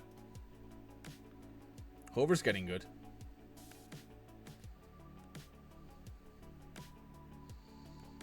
He's improving. Nice to see. But we've also still got... it's November right now, so we still have about a month and a half before we can actually try and sign players. Kilman's back off of his injury.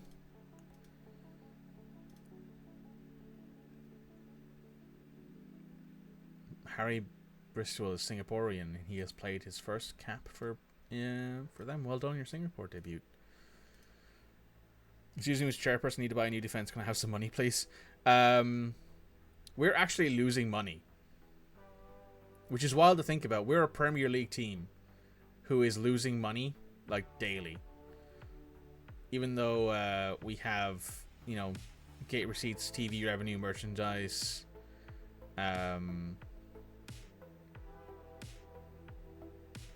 some other stuff, some corporate stuff in there. We are in the negative primarily every time because of the fact that we just don't have the same pull. I don't necessarily know if Molyneux is being what's the phrase looking for here? It's not being sold out every single game, and I think that's a problem. Also, we have one of the smaller stadiums in the Premier League at 27,000 or 28,000 people, I think. So the money is not great. It's because you're playing as Wolves. Yeah, basically. They're a middle They're a moderately okay team in the Premier League right now. That's the best way to describe them.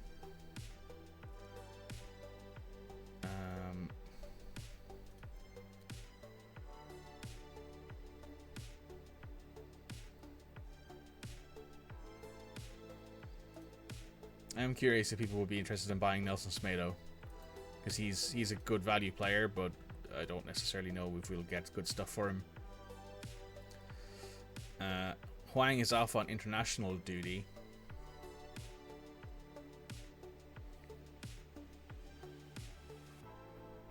Most Premier League teams lose money, then get it back with the prize money. I don't usually get it back with prize money. I usually get it back with the TV rights. TV deal tends to be 100 million a year.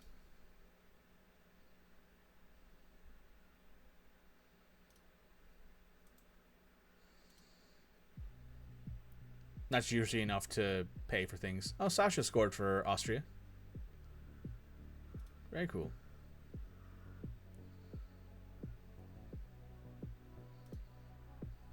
That's very good. That and board investment. I don't necessarily believe that Wolves get the best board investment because of the fact that their board isn't super rich. We have a Chinese owner, but he's obviously if this was like 4 years ago when the Chinese Super League was trying to like take over the world and invest a bunch of money like Saudi Arabia is right now,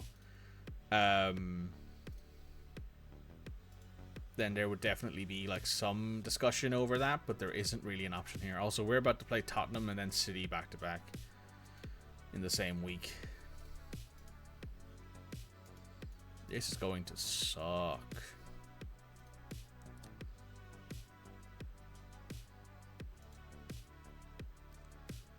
Do match tactics, and then in here we're going to do a extracurricular team bonding. And in here, instead of doing this, we're going to do extracurricular community outreach because we want to keep our players healthy and fit, and we need that more than we need anything else.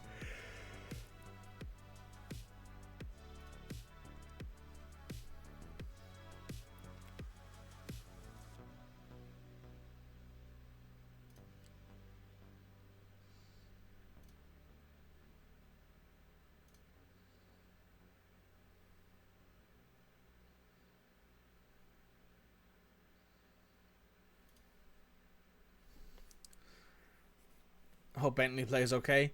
Listen, legitimately, anything is better than what we've had in the last, like, 2 or 4. Basically, the last 4 matches have been so bad that anything would be better than what we've had. Also, Craig Dawson's falling off a goddamn cliff, and we have him contracted for 2 more years at 65k.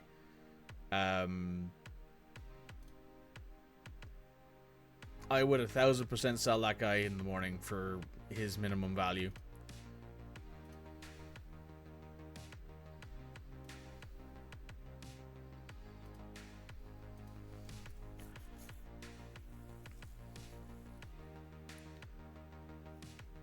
Just looked and Wolves got a Tycoon in your save. Please send me that look my way, Anto. That'd be appreciated. I'd like to have a Tycoon person who's willing to invest hundreds of millions into my squad.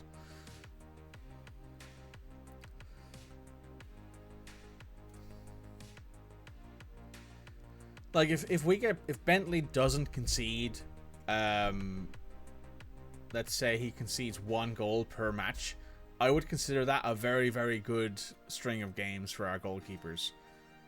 And South Korea just hammered North Korea 6-0. Ooh, that's spicy. That's a match I think that's illegal in FIFA terms. There's certain teams who cannot play each other.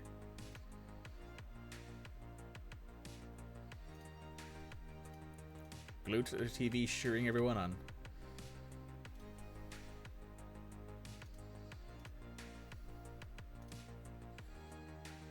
That's not what North Korea says. Yeah, I know.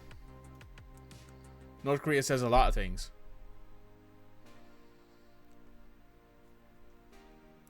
Portugal call up unlikely for Sa. Has had 11 apps, 0 goals, 6.77 average rating, conceded 16 goals.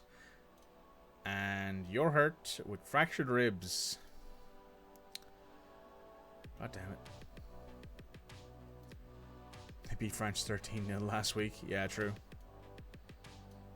Right, Boubacar. Guess you're going to be our starting fucking defensive mid for this match, because we can't play Skip because he is in fact a Tottenham player. Do I start Ryan at Nawari here because we don't have the centre back depth? Yeah, I think we do.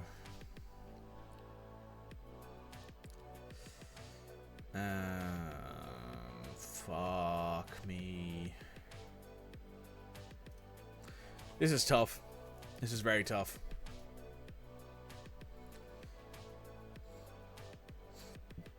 First season at Wolves is always a difficult time, especially in more recent years. But even, at least in those most recent years, we've had Ruben Neves. We've had someone who I know is like super technically gifted, who can win a match for you with a long shot, who can pick out a pass. So with him gone to Saudi Arabia, however, fuck.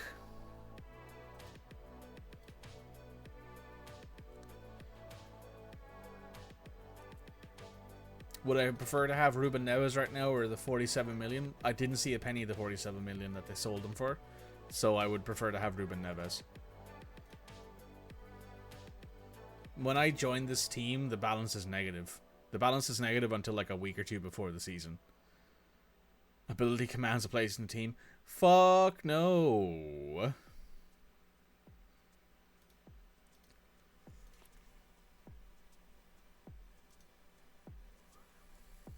Nice. Pedro is now equally gifted on the left, equally as aware as on the left and the right wing. That's very good to see.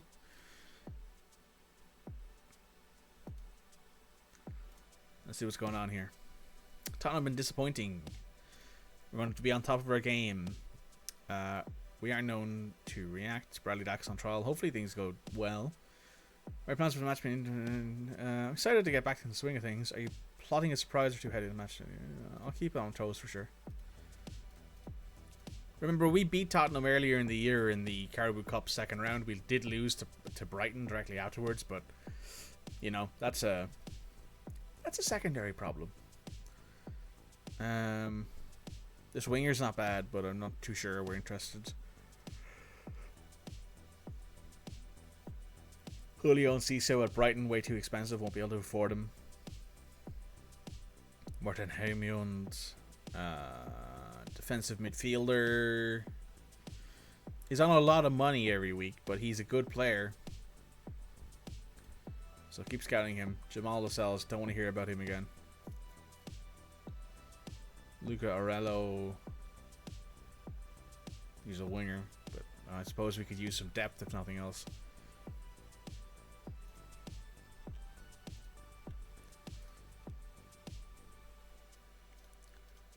We're no longer in the Graham Potter wants the Man United role.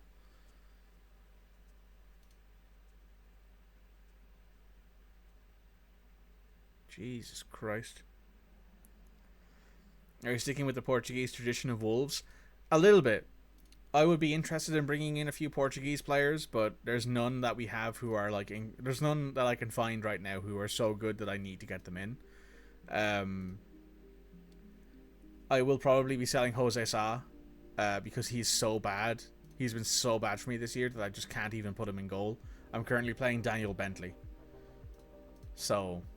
You know it's bad when our third choice keeper is the best keeper we have, because Sarkic has also been really bad. He played the last match and let in 3 goals, and 2 of them were definitely his fault. The third one, I'm like, it's partly his fault, but it's also kind of partly other people's fault too. Rui Patricio, yeah, bring Rui back. That would be interesting. He's 35. He's proper old. He's also not for sale.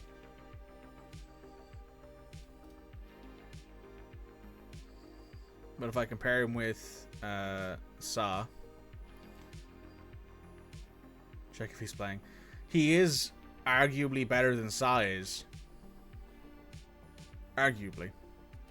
I did enjoy Rui when he was at Wolves. I quite liked his time here. We got 10 million for him 2 years ago. We signed him for free from Sporting. He was our starting keeper for 3 years. He was very, very good in that time. Is he playing? Yes. He's played 12 matches in Serie A and 4 matches in the Europa League. He's kept 4 clean sheets. He's kept 4 clean sheets in the Europa League. So there's no way we can get him away from Roma when Roma are playing him in the Champions League. No way.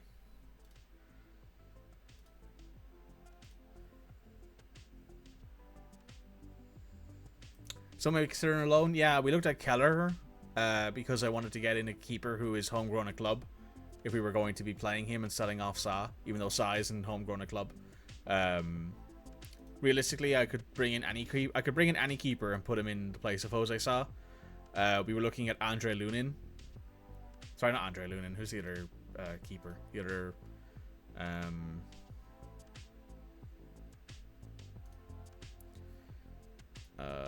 other Anthony Trubin, that's who it was. We looked at him because he is on a fairly low salary. He's moderately expensive, but he has a release clause, and he's young enough that if we got him in, you know, in 3 years' time, we would be able to consider him. He could get an English passport and be considered homegrown, or at least not what's it called, whatever it's called. There's a thing that you can get after a couple of years of being in England, citizenship or whatever, where you don't have to worry about getting a work permit anymore. But that's secondary, really. Yusuf.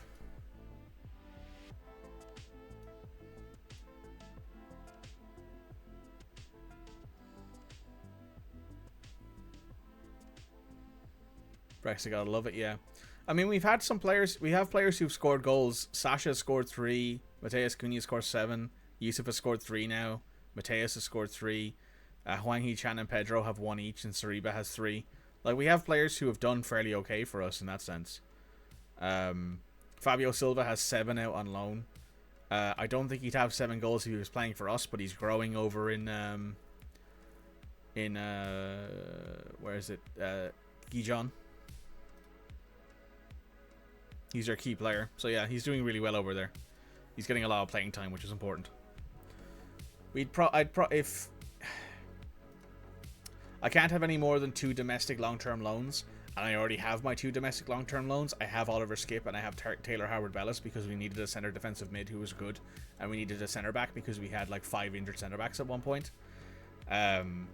So I don't have the option of loaning in a keeper from England, but I could loan in the keeper from like maybe PSG, have a second keeper who they're not using. Underdogs here. First goal is crucial. How about our preparation? Football's all about. I'm hoping we win this match. They've been very up and down. There's Hugo Lloris, I guess, who is their substitute because they have Vicario in goal. So maybe I'd look into getting. I could loan Tottenham's keeper, but yet again, I can't have long term. I could have a short term loan, I guess, a 6-month loan, but I don't know. There are options here. Also, thanks for the follow, Grapefruit Master. Sure, Inter has a ton of goalkeepers. Inter might have a goalkeeper. Is a 6-month loan long term? I don't think so, but I'm not sure on the ruling on that. I'd have to find out.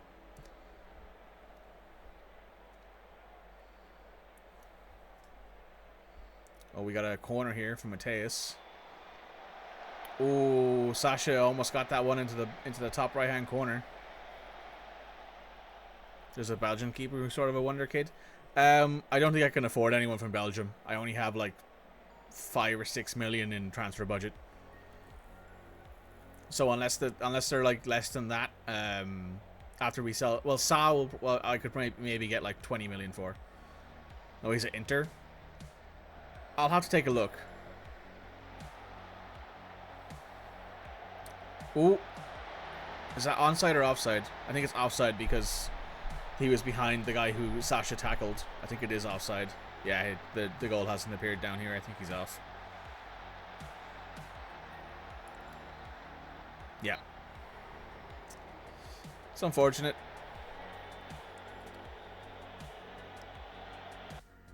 Oh, yeah. It's funny.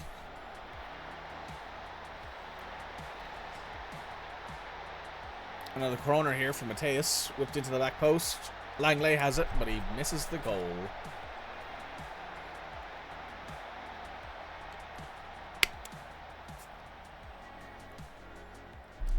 What else are we looking for here? Alright, we're almost halfway through the game. They're playing Ward-Prowse center attacking mid behind Kane. That's a very slow front two. How would your performance so far, boys? If we can draw against Tottenham, we've done a good time because it's Tottenham and they're much better than we are. We're taking off Højbjerg and put on Harvey Barnes though. Mateus Nunes to Langley. Langley to João Gomez. João Gomez back to Langley. Up to Mateus Nunes. Mateus over to Guedes. Guedes into Mateus. Mateus over to João Gomez. Gomez to Uzici. Uzici to Kuna. Kuna over the top. Misses. Kane's still there? Yeah. Langley back to João Gomez. João Gomez to Uzici. Uzici to Cunha. That's a great pass. Tries to go to Guedes but can't win the header. But he keeps the goal. He keeps the ball in though. Guedes flicks it in low to Mateus Nunes, who bangs it in. Very nice. Yeah, so this is the universe where you can choose to like not have any players leave. So, for example, Harry Kane has his transfer deal guaranteed, or whatever it's called, already signed, but he hasn't left Tottenham at the start of the year. But I decided, I want to play a save where all those deals hasn't happened yet. So all that stuff hasn't happened yet. So a lot of the real world transfers in the first year don't happen, or they happen, but they happen with different teams. Oh my God, Ryan Atniori. Just banging goals. It's different, I like it, yeah. It's an interesting time. That's a very good goal from Ryan. I love seeing that sort of stuff from our left back. Look at Bayern keeper Ulrich. I'll take a look after the match. If we win this match, once we win this match now that we're up 2-0, I'll take a look. And at around 70 minutes, I'll take off Johnny, probably Yusuf and Mateus. Pavard to Malcolm, Malcolm to Sanchez, Sanchez to Romero. Up to Malcolm again. Malcolm back to Sanchez. Sanchez to Malcolm. Malcolm's running down the left side of the pitch, taking on Ryan Atniori. Whips it into Harry Kane. Harry Kane wins the header. That's only Harry Kane's second goal of the season. It's no wonder they're not doing very well if Harry Kane's only scored 2 goals this year. It does mean that Daniel Bentley went from having an above 7 rating to having a below 7 rating, but that's still one goal that I can't necessarily blame him for. We're going to put Pablo in the center of midfield because he's just not really done much else. He doesn't really.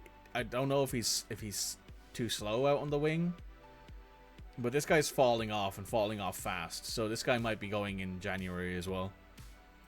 Bentley has done well. Bentley has not done terribly. He's done a lot better than I thought other people would. We'll keep everyone else the way it is except for Mateus. I'm taking off for Huang because I want to give him a rest.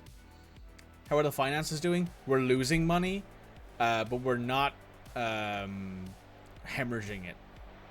We're not losing like 10 million a month or whatever. We're losing like 1 or 2, and we have a balance of 30 or 40 million. So we have enough that we can survive. Hey, Guedes has scored his first goal of the match. First goal of the season from Sariba. Very good. That gives me a little bit more confidence that we might actually win this match. Romero can't keep the ball. He loses it to Sariba. Sariba flicks the ball to the back post. Guedes makes a nice little dink header. 40 million for him, 20 for Sa. You can get Trubin easily. I don't know if easy is the way to put it, but I can definitely put in a good word. Madison over to Malcolm. Doesn't get it there. Out no worry. Wang Hee-chan. Oh, Wang Hee-chan has skied that. That's awful. We might get 35 to 40 million for Hwang Hee-chan from Saudi Arabia, though, so. Diego Costa from Porto could be a shout if you're looking at paying a keeper. I don't know if he's still at Porto. I think he went somewhere else during the start of the save. I think he might be in Germany now. Guedes to Hwang Hee-chan. Hwang doesn't even look it up. Gomez to Otto. Otto tries to go to Harvard Bellis, but Kane intercepts. Kane puts it off the post.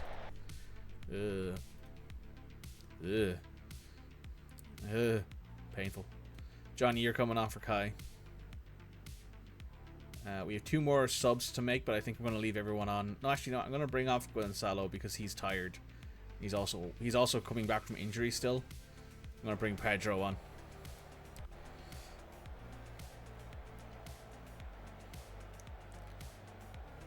You went to Chelsea? Yeah, I think you're right. I think you went to Chelsea in the save.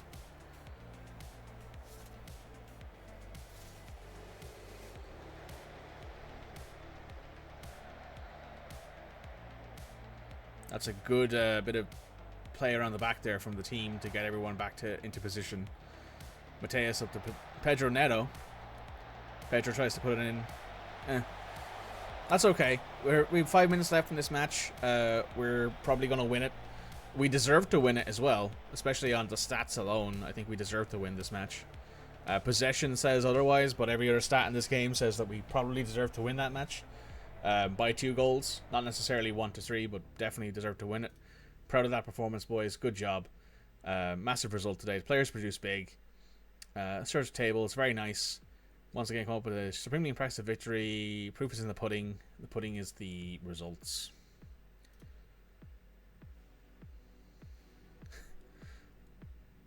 Ange has said it's an absolute omni shambles of a match like that, but that's quite that's quite a thing there to be saying there, Ange. Powerful shot in the bottom corner, 20 meters. Got me up out of the dugout in a flash. Gonzalo Guedes, he's got that in his locker. I like many managers certain principles. You incur no matter how good the player is. These perform multiple roles. Absolutely nothing ventured, not ungained. Okay. Harold Bellis is not available for this match because we're playing City. But Nathan Collins will be back, so he'll be starting. Johnny, you're coming off for Kai. Ryan, you're coming off for Totti. Zhao, you're coming off for... Where are you? Oliver Skip. Mateus, you're coming off for Boubacar. Guedes, you're coming off for Paolo. I'm going to leave Cunha there, I think. Sweeper keeper for Bentley. Yeah, he's not super slow for a keeper. And as a regular keeper, he's not really... There's no real difference other than... Like, he's quite composed. And he has good handling. First touch of 8. I don't really... He's a keeper on defend. He very rarely ever needs it. Just look at Bentley's form compared to the other two. His reports form. He's conceded 1 goal with an average rating of 7.17. That was a backup match. That's Crystal Palace where he kept a clean sheet, made 5 saves. He let in 1 goal, made 2 saves at Tottenham. He's got 2 clean sheets in 3 appearances.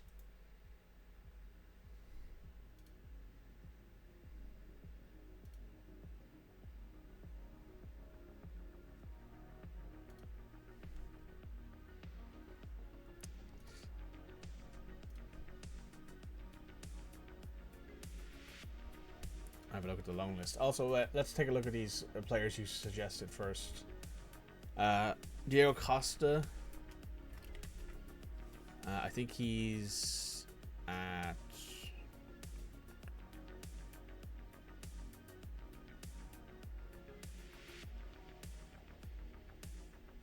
Chelsea, I think.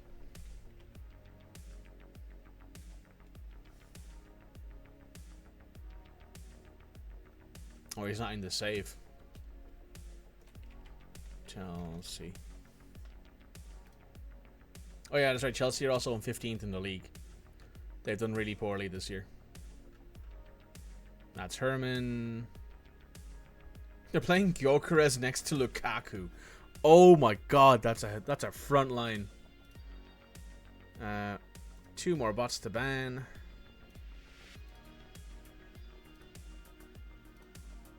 Very nice. That's a hell of a front line, though. That's 2 big boys. Like that's 2 guys who I think combined are over. Well, no, Gyökeres isn't that tall, but he's very, very strong. Damn you quick with it. Yeah, speedy boy, speedy. No, I don't see him here. Porto. FC Porto. Player senior team. Salvador. No, he's a Spanish. He's an Italian keeper. There's Diego Costa, the goalkeeper. He's 24. I wouldn't say he's much better than Jose Sa. I'd say they're about. I'd say it's a side grade at best. Diogo? Yeah, it's Diogo, not Diego. But he's also very expensive. He's the same cost as Trubin. And I think Trubin would be a better player. Ulrich. Let's take a look at Ulrich. Sven Ulrich at Bayern 2. He's 35.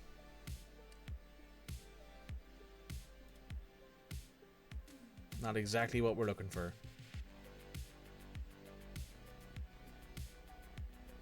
Affiliated clubs. Bayern Munich.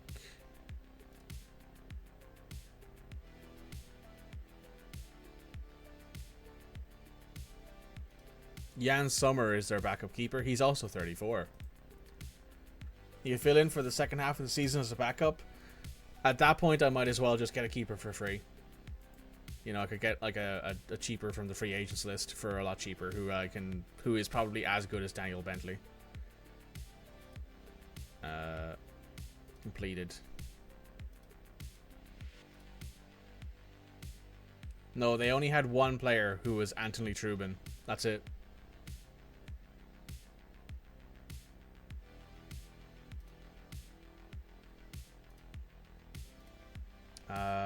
Let me adjust this here.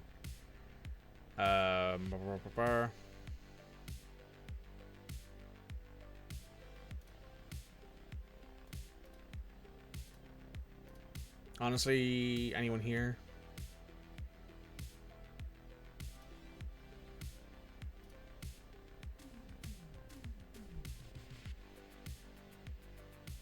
Rodrigo Conceição.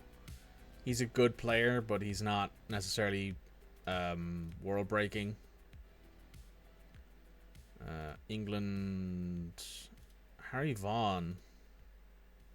You might be a good purchase for like the future. Regan Slater. 24 at Hull. Do you guys still have what's his name? No. If I go to your transfer history.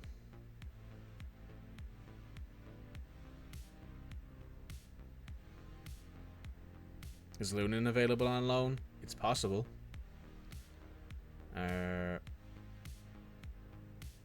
What the fuck was his name again? Young winger started his career at Hull. Is he here? I used to remember seeing him all the time, like starting for middle tier Premier League teams in like 2027, 2028, because he was very, very good. Don't remember his name, unfortunately.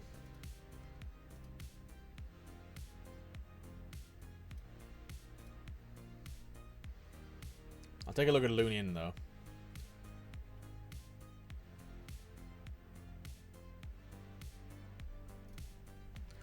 Lunin.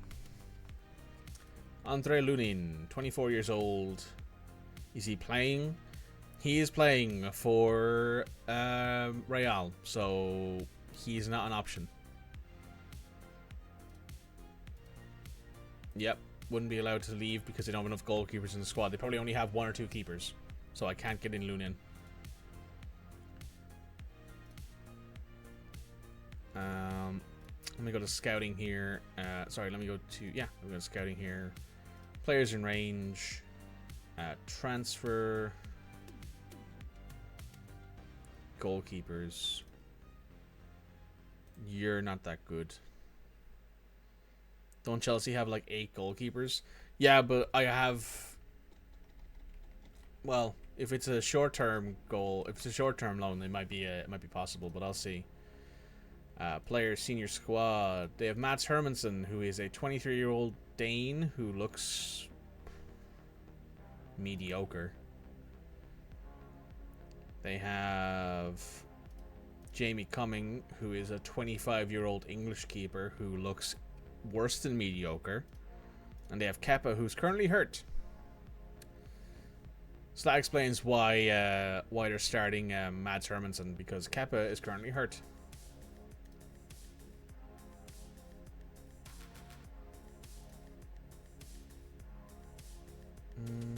Let me take a look here.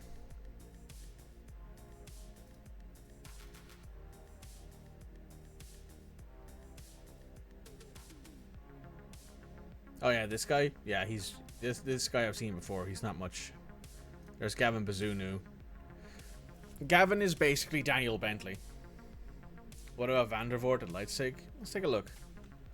Van der Voort. No one found. Let's check Van. See if he appears. Martin Van der Voort. There he is. He's at Genk. Need spaces. I can't get in foreign player. I can't get in a foreign goalkeeper. No, sorry, I can. Because if I sell Sa, I'll have a slot. I need to sell... I would need to sell Jose Sa in order to bring in a foreign goalkeeper, because he is currently the only foreign goalkeeper I have.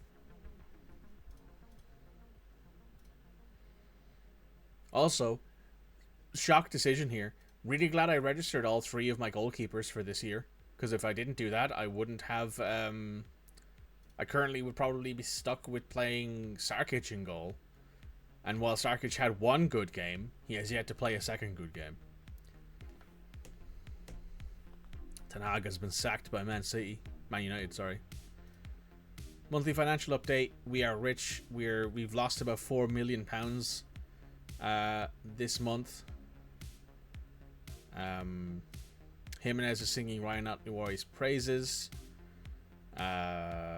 Sold Jimenez, by the way, to Olympique Marseille for 12.5 million. He's only scored 2 goals there. Go to squad and sort by finances. No point really. Like saying, oh, I can get 70 to 89 million for Nathan Collins. I want to keep Nathan Collins around, even though he has been hurt quite a bit this season. I think he will be a staple player at this club. He very well might be the captain next year. Pedro Neto, really good player. Need him. Mateus Cunha, best player we have probably. João Gomez, possible selling. Ryan Atnuari, not happening. Mateus Nunes, I would need to see a lot of money from Saudi, because that's the only player. Well, Borussia Dortmund are also now interested, but I would need to see at least 65 to 70 million for him to be willing to sell him. Nelson Semedo is a bit older. He's 30. He's also hurt.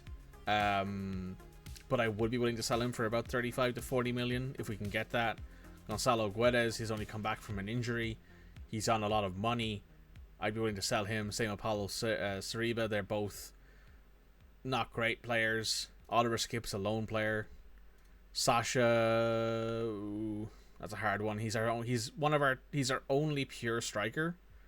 So keeping him around might be for me. You could call back Podence and Silva from loan. Daniel Podence has a loan agreed. Has a optional future fee of 17 million. I don't think I'd be able to get 17 million from him if I brought him back. Fabio Silva, I wouldn't sell. I would probably just play him for a year, see if he can get any better. Also, trying to generate... Yeah, Anto's right. Trying to sell players who have no interest is very, very hard. And our front isn't really the problem either. Yeah, it's our goalkeeper. Our goalkeepers are 100% the problem. I would 100% sell Jose Sarr for 25 million. I would get him out the door tomorrow. Max Kilman is an English player. Don't really want to sell him. Chiquinho has a transfer, I think, in place. He is going to go to... No, he's an option future for you, 12. So he could go to Nottingham Forest. Ask intermediary on Saw. I already talked to his agent, and they said that they would have no interest in selling him. He has no interest in going anywhere, and will be pissed off if I did try to sell him. So I'm not going to try and sell him before we actually get offers for him. In case the team you play the way gives us confidence. Very pleased with reactions, working even harder. I don't think it's up for discussion. Harley Collins has been outstanding. Shows a maturity and confidence in himself. I want to keep pushing him to be even better. Not unduly worried. Bradley Dack has left Wolves. Progress was made. We have a good relationship. Dace Nunez makes it look easy. Come January 1st, I will definitely be trying to push Sa out the door, but he will undoubtedly be pissed at that. And if he is pissed at that, I don't want him to be hanging around until that point and making the team angry. Gotta head off now. Good luck. Thanks, Grapefruit Master. Have a good one. Hopefully see you next time.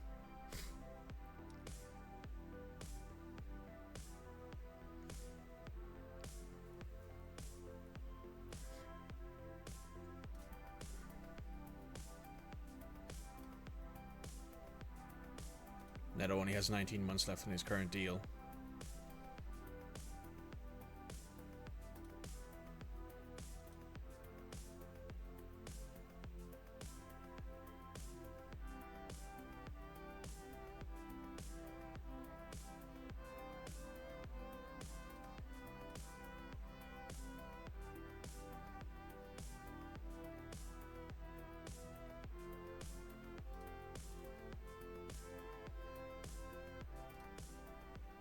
I'm gonna run to the shop. Good luck against City. Thanks.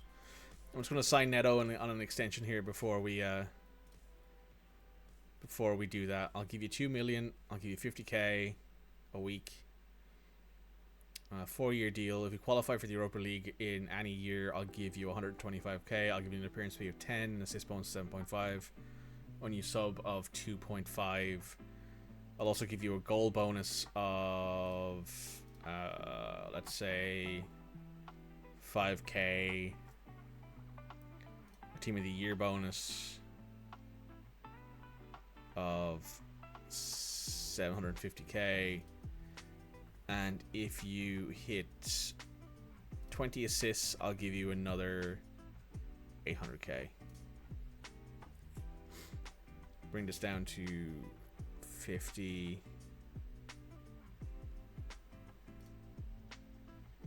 Bring that down to 50.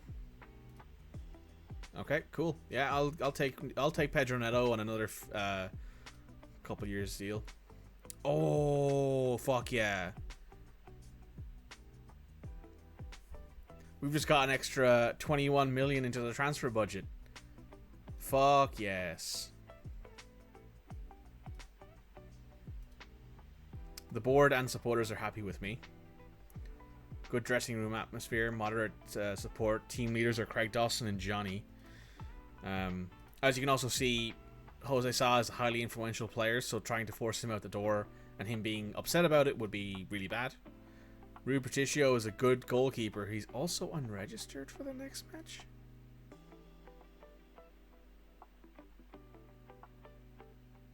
Roma, what the fuck are you doing? Oh, you've also got Tammy Abraham.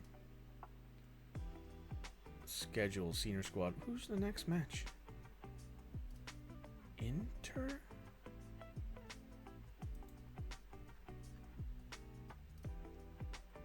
Oh, it was a glitch. Never mind. If I compare him with Jose Sa, yeah, Rui's just better. And it's not really an argument, he's just better. It would probably cost me a lot more money to get him. He's also not for sale, so. They also have Paulo Dybala. He's 30 now. Remember when he was a young upcoming player. Anyone else here? Tammy Abraham's injured. Chris Smalling's injured. Petro Boer is injured. Is he a starting keeper? No, he's our backup keeper, it looks like. It's annoying for sure. I guess we'll have to play this and just see how it goes. I might play Sa against Fulham just to see if we can get him a bit of interest.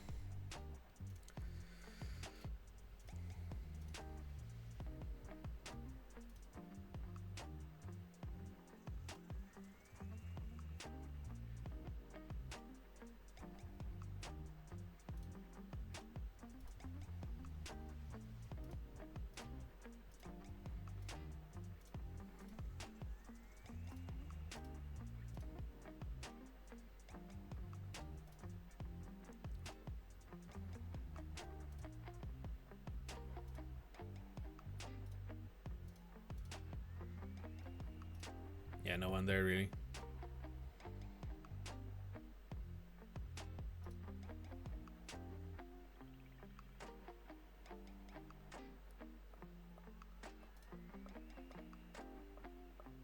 Let's see if we can get a little bit of money for him. For Bruno Giordano. I remember him being an up-and-coming player back when I first started playing FM in 2016. And he was a very, very good. Oh, Chelsea have hired Flick. Hans-Dieter Flick, who was at Bayern, was at Germany for 2 years, and then left in 2023. Was at Bayern before that. Was at Hoffenheim before that. Was at Bayern again before that as a player, it looks like. Yes, as a player. Interesting. Hired a German to replace a Argentinian. So we have our city here. We have a match here against City. I'm going to hope we can win this, but I am going to take a quick break because I need to go to the bathroom. But we're going to, I'm going to leave you with the music and a quick ad break.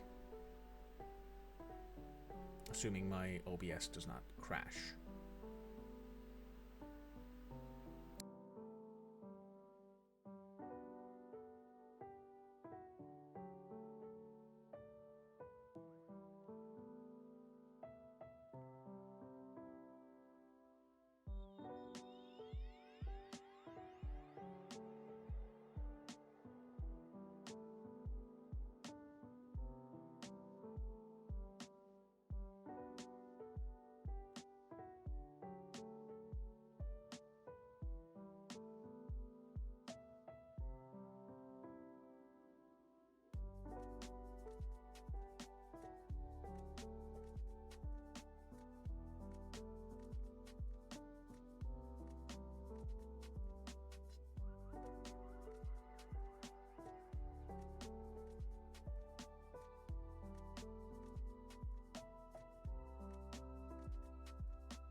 Right on deck. I have acquired coffee and I have acquired water.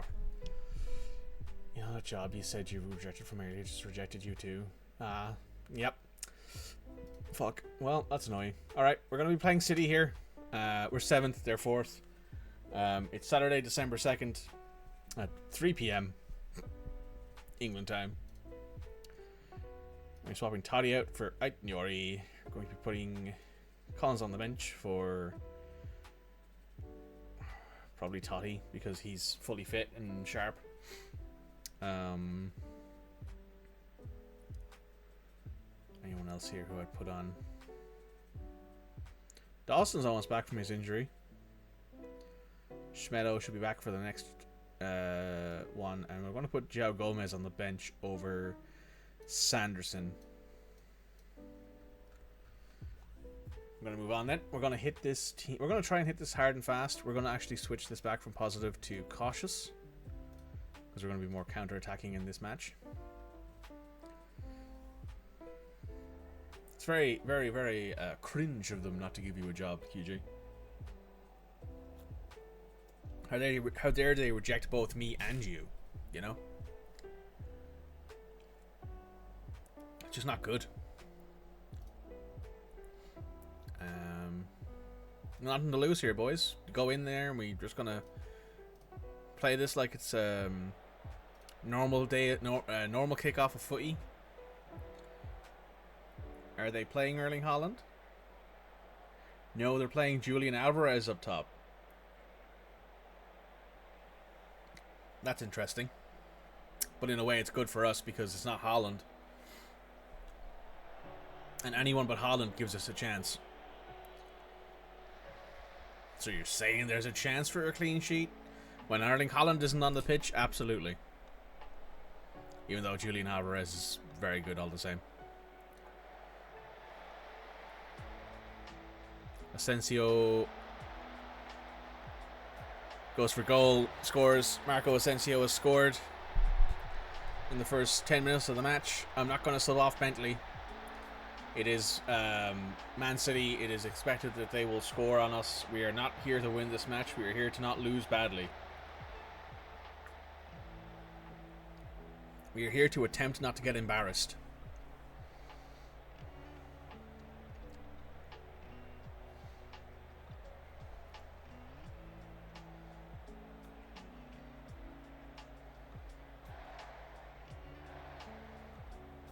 Asensio Alvarez. John Stones is leading the charge here up the middle of the pitch. Misses wide. And shout some encouragement at the team. Because we've only let in one goal. We've not let them have big chances against us. Manuel Akanji, Kovacic. Back to Ruben Diaz. Ruben Diaz stays on the ball. Up to Bernardo Silva. Over to Asensio, the goal scorer. He leads the charge. Puts it across to Alvarez, but misses entirely and it goes out. That was very close. We're coming to halftime here. Halftime has hit and it's only 1-0 to City. It's not been a blowout.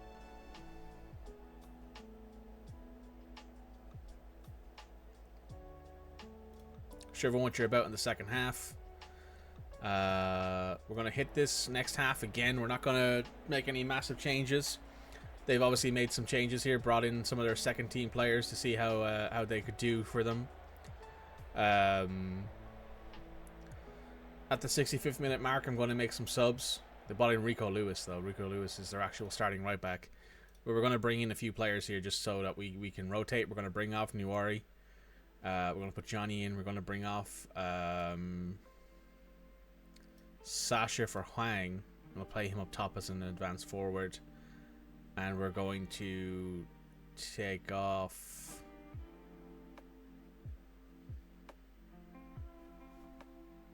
I'll put Guedes in for Mateus Cunha to let him rest.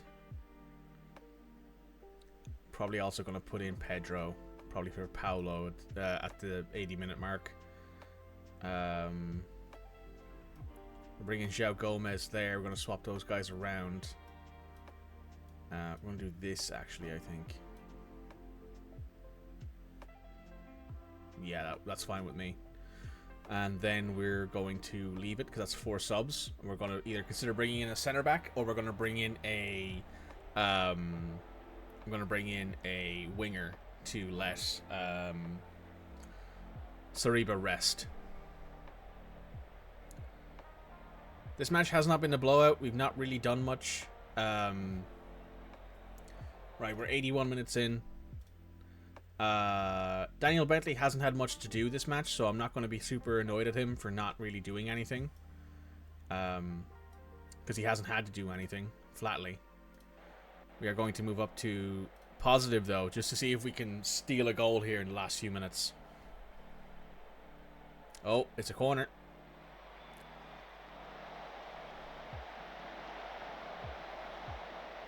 Right, that was a bit of a ping-pong situation, but Skip has the ball now. Over to Otto. Back to Totti.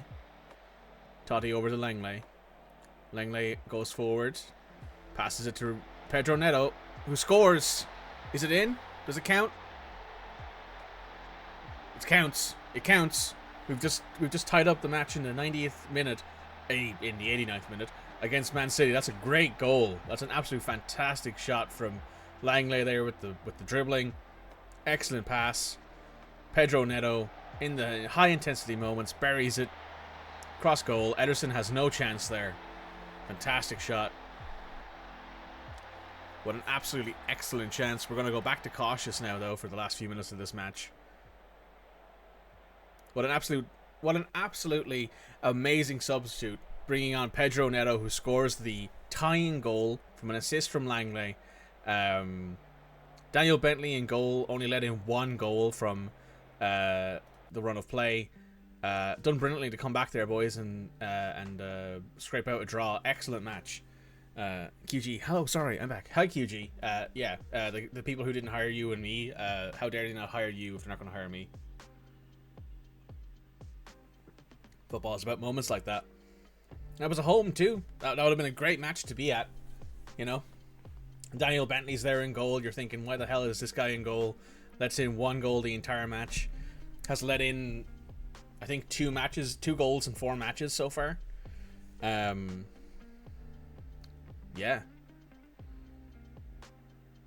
They're clearly not that intelligent. Very true. Super Sub Neto rescues Wolves. Been charged for 5 months. So that means now, where are we sitting in the competition? We're sitting 7th in the competition. We have 20 points. We're ahead of Bournemouth, Crystal Palace, Nottingham Forest. If Nottingham Forest did not have a deduction of 4 points, they would currently be above us. The surprises here are Aston Villa and Brentford, who are in 4th and 5th. Aston Villa is currently en route to a Champions League qualifying spot. Down the bottom, we have Sheffield, Burnley, and Fulham.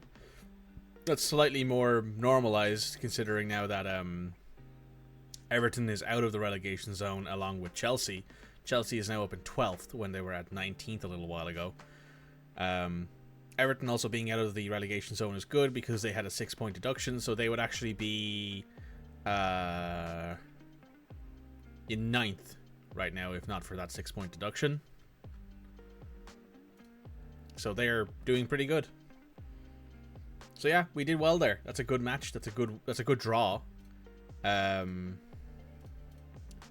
next match I fully expect us to try and win. I would be after that performance, I'm tempted to keep Bentley in the goal, but I am going to put Sa in just to give him a chance to earn back his spot, even if he doesn't necessarily deserve it. Lots of AI, EU. Yeah, I know. Reinat Nwori. You're going to be playing, honestly. So it's the same with Skip, I think. Boubacar, you can come off for Mateus. Yuzichi, you'll be playing there. Sariba, you'll be playing there. Cunha, they'll be playing as striker. Hwang Hee-chan's coming on at left wing. I think I have to start Pedro on the right because he scored last match. He's also one of the hottest players we have on the team right now. Look at Sa's last 5 game of 6.5 and Daniel Bentley's last 5 game of 7.03. I think, honestly, I'm half tempted not to put Sa in at all. It is against Fulham, who are 18th in the league. Then we have Everton and Brentford and West Ham and Forest and Sheffield. We have this string of matches here are like City is arguably the hardest match there. Maybe West Ham, because West Ham are in the top half. But we have a bottom half team, bottom half team, bottom half team, bottom half team, bottom half team, top half team who are on a bender. If there was a streak of matches where I think Jose Sa could maybe get himself a little bit of confidence back, I think it will be in this string of matches. So I am going to play him in Fulham. If we lose the Fulham match,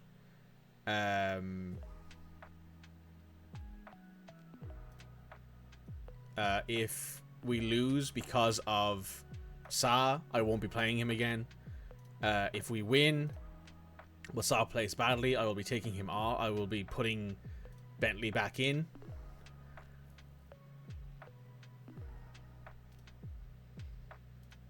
Also, QG, I would argue Lockheed Martin is a lot different than an AI company, but, you know, maybe that's just my own morality.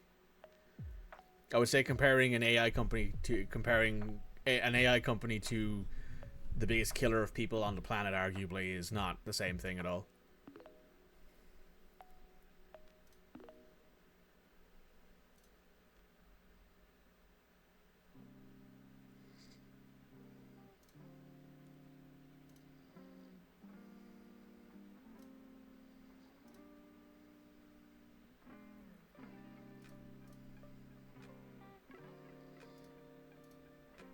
No, you're right. I'm just being facetious about the nature of the system we exist in. Yeah, it sucks. It sucks. The system we're in sucks. The system we're forced to live in sucks. Oh. Silva's doing really well. Fabio's playing really well. Oh, we got Fulham and Everton on the weekend. This is going to be a very interesting match. I don't want that there. I'm going to go with an overall goalkeeping role instead because I just want to see if we can do that, and then I want to shot stopping here.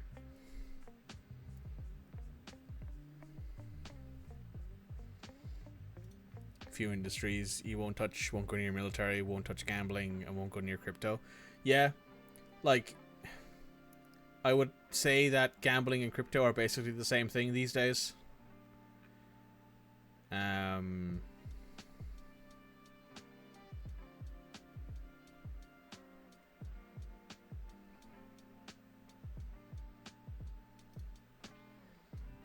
But yeah, basically the same.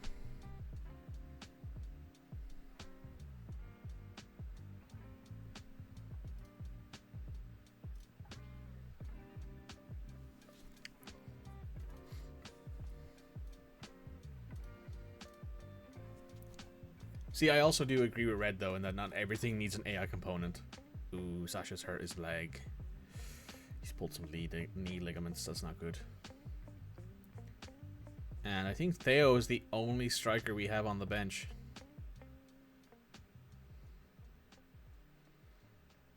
So I'm going to put him on the bench for now.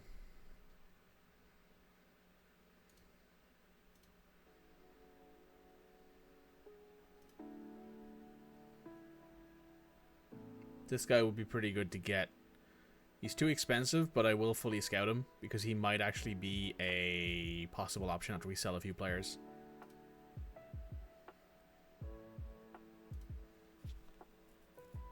Right, we've got the draw for the FA Cup today. This is a new animation. I've not seen this one before. Start draw. Who do we want here? We have 64 available teams. I will take anyone not in the Premier League. My preference is towards Stoke or Birmingham because I like the rivalry there mostly, and that means good like gate receipts. We're gonna go ahead and see here who we get.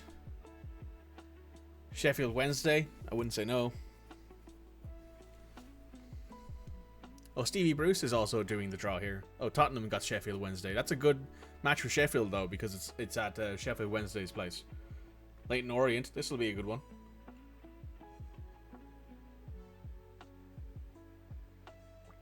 Watford. That's a good match.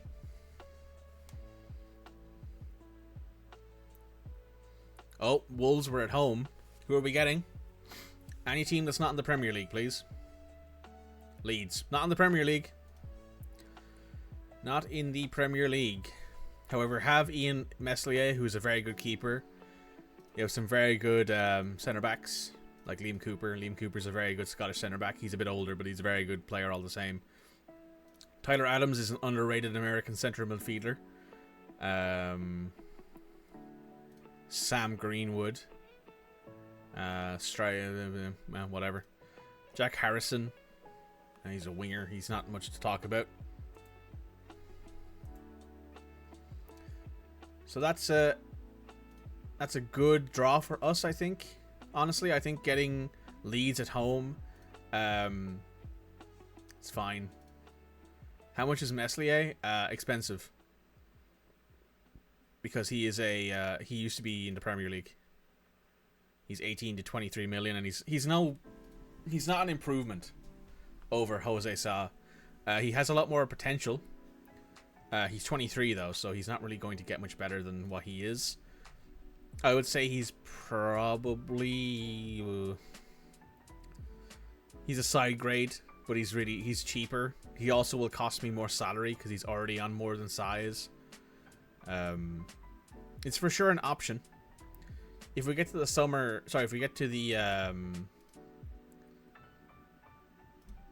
if we get to the actually no, I'll set this to, is there a goalkeeping one? No, there isn't. Go to defense then.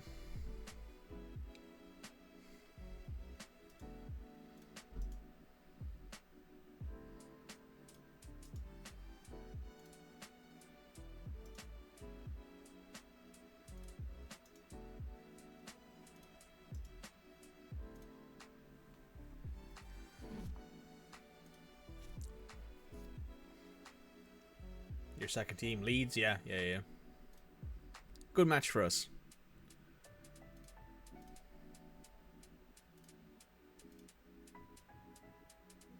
Now, if we play our game and everyone does their job, we'll win. Can't wait to have him back. He might not be available that soon. He's a match winner. I think you stand by him. Going to be a very pro manager player here. Pro manager here.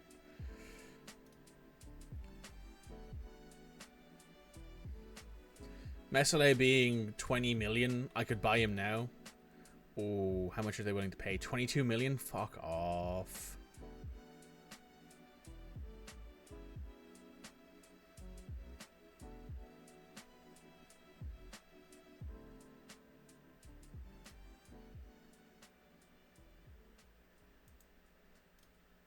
Smedo's reserved his full training, but he won't be starting at this match because he's just not fit enough for it. Would I sell Huang for 22 million? I think that's enough for me to consider it. Because we do have good players on the pitch who are capable of filling in at that role. So I think we have options. My big question there, though, however, is like how much better would we be with a star goalkeeper?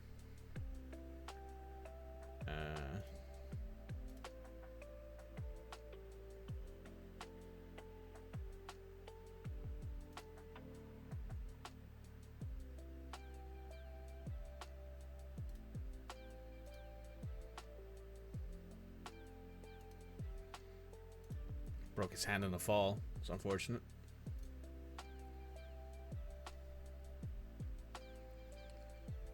There are for sure options. We're gonna play Sa. I'm going to take Kilman off for. No, I'm gonna play Kilman, but I am gonna swap these guys around and play you as a ball-playing defender on defend. Who are you fast? You're moderately fast. So we're going to give you the special instructions to dribble more.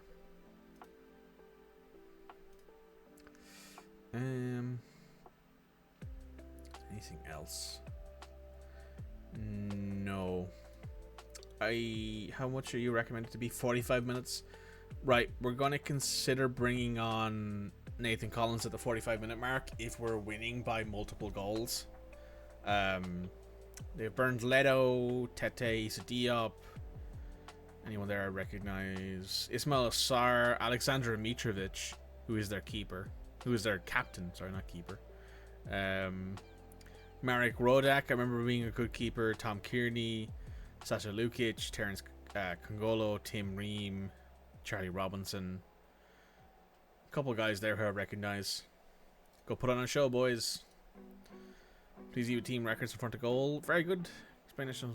He hasn't injured. Simple cases. Squad rotation. What sort of edge are you looking for in a match between these? Comes down to quality of execution. So they have Mitrovic up top. Mitrovic, I remember being when he was younger, like when he was playing at Newcastle, back here, like when he came over from Anderlecht, people were like, "Will he ever score goals?" And now he's been up and down in, in the championship with Fulham, and he did score 43 goals with Fulham 2 years ago. But I think he is the perfect tweener striker, in that he is perfectly suited for championship level play because he's not super fast, but he's really strong. Like, he is almost as strong as you can get, and he's big. He's got good movement, good heading. He's not super unadept technically. He's got good teamwork. He's got good work rate. He's not a bad passer, but he just doesn't have the speed to play at the Premier League level. He is, though, better than Sasha, to give Mitrovic credit. He's probably better than our backup striker. Mateus Nunes. The skip. Back to Kilman. We're going to move with the positive because we want to win this match. Out Niori to skip. Skip back to Kilman. Kilman to out Niori. Nori to Kilman. Playing it around the back a bit here. To Yusuf. Yusuf to Kilman. Kilman to skip. Skip moves forward, brings it to Mateus Nunes. Mateus Nunes moves forward, gets it taken off him by Reed. Reed passes it to Ismail Assar. Assar loses it to Neto. Neto to Yusuf. Yusuf cuts up the middle. Out to Huang Hichan. Hichan cuts to the end line. Yusuf cuts it in to Cunha. Cunha scores. What a fantastic play there by Yusuf Yazici. Some good passes, some good movement off the ball there by everybody. That pass there was pretty mediocre. That pass could have been a lot better, to be fair. But Huang makes the best of it. And that's a good whip of a ball. Misses everyone who it needs to miss. It's a little tap-in for Mateus Cunha. It's a fantastic start to this game.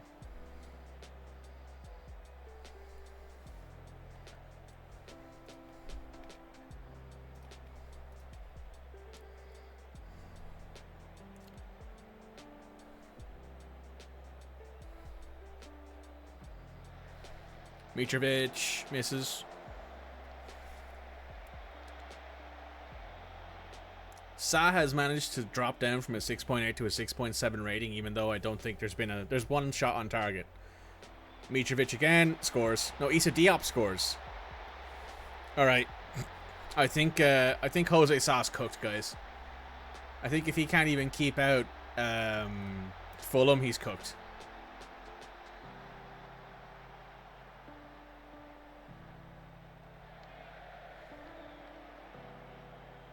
Mitrovic to Sar, who loses it immediately to Johnny, who moves it quickly. Mateus Nunes out to Johnny. Johnny pushes forward. Takes him on his man. Neto's got a little bit of a knock, but he seems to be doing okay. We knew this. We did know this, but now we know for sure that he can't even keep a ball out against a bad team in the Premier League. Out Niori's taking it for a bit of a walk, but he passes it back to Harwood Bellis, who puts it up to Mateus Nunes. Nunes out to Neto. Neto's moving quickly down the byline. Back into Mateus. Mateus takes it and passes it back to Johnny Otto, who takes it up. whips a back post to Hwang Hee-chan, who misses the goal. Bentley for number 1. Honestly, it's likely he will end up being in goal for me after this match. If we kept the clean sheet and he had a good rating, I think I would have considered playing him, but he's looking like he'll be down to a 6.5 any minute now. Neto whips the ball and misses. I can't really be mad at Neto for taking those shots, though, because he can bury them. We've dropped down to 8th. We are almost through the second half. Aitniori's been hurt. Cunha buries it. Is it going to count? Is it going to count? I don't think it's going to count. I think it's offside. Offside.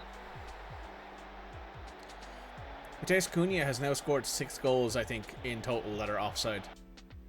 Ooh, very marginal there. Close, but doesn't count, though. Okay, halftime. Done well so far. Keep going. Ryan is hampered by injury. He's coming off. We're putting Johnny onto the left. We're putting Kaihan Hover onto the right. We're going to take off. Pedro's fine because it's only a bruise. We're going to bring on Pablo Sariba on the left.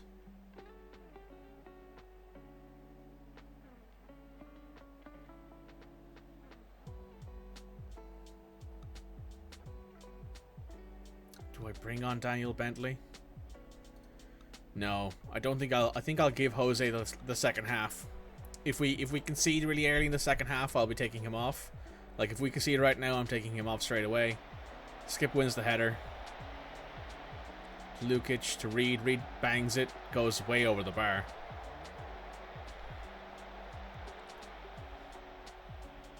At 65 minutes, I'm going to make a few more changes and probably move to a more offensive formation. Looks like I'll be taking off Howard Bellis as well. He's not playing very well.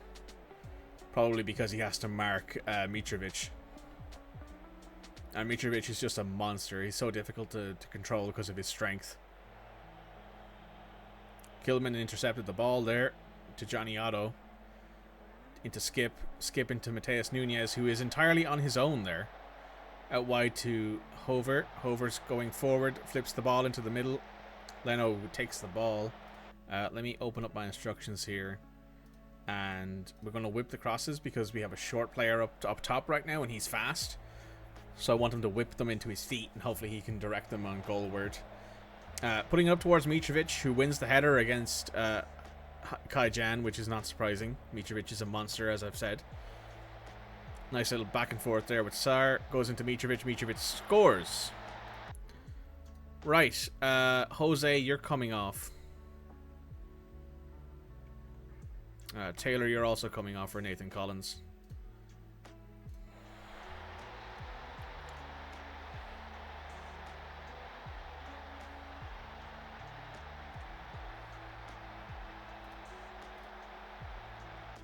I don't think that was Kilman's fault at all. I think it was very bad.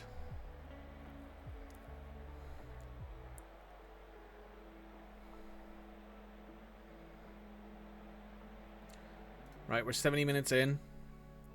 I'm going to move Yuzichi up top here. I'm going to move Skip to here. Low crosses are to the feet.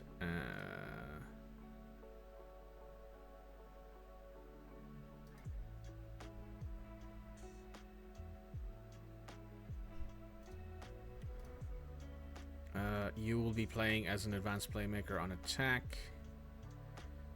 I can make a sub.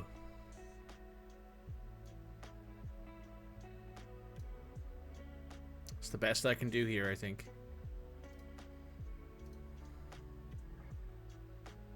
You being a winger on attack is fine with me. Skip next to Mateus Nunez. Johnny, Kilman, Collins, Hover. Johnny, you should be on support. Hover, you're going to go to attack. Because there's going to be a... This guy here is going to run in this way and get involved.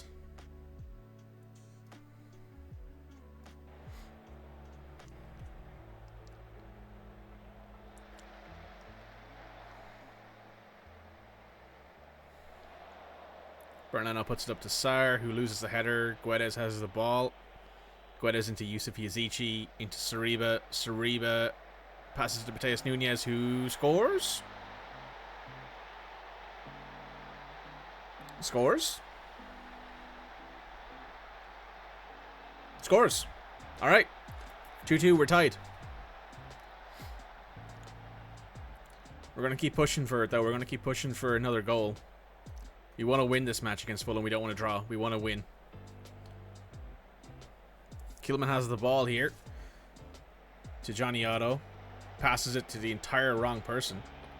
Who then wins the ball back. Alright, good job, Johnny. Into Cunha. Cunha is on his own. Buries it. He sneaks it in, I think. It's in. Yep, that's it. We've won. I think. We pulled that back from 2-1 down to 3-2 up in 10 minutes. Johnny created that again. I know, it's really annoying. He's a super, like, interesting player because he just does shit that just makes him very, very useful. He will, like, if you look at that, hang on, let's look at that goal again here, right? You see, Johnny passed that ball into the feet of the Fulham player. He then proceeds to get the ball back and pass it to Mateus Nunes, who passes it to Cunha, who scores. Like, I don't know what to tell you. That's a good goal, though. That's a great goal. That's an absolute roofing, that is. Nottingham Forest are beating Sheffield. West Ham are beating Man United. Villa are losing to Newcastle. Bournemouth are beating Brighton. Liverpool's beating Everton. We've won that match. That was... wow. We subbed Bentley in and he got a 7.1 rating. We subbed Bentley in at the 60th minute of this match. And he got a 7.1 rating. I'm sorry, that's stupid. We subbed him in and he did so well. Okay, Jose, you're fucked. I'm so sorry, my guy, but you are absolutely not playing a game for this club again.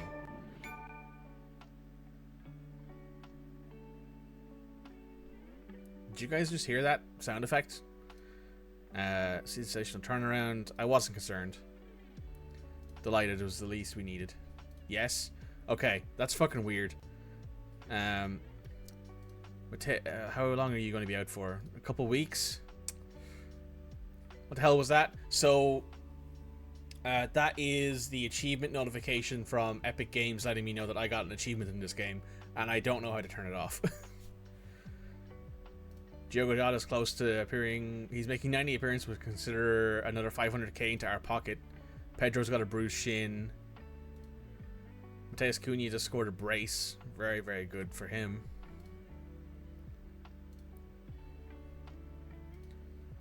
I need to figure out a way to turn that off. I might look it up later.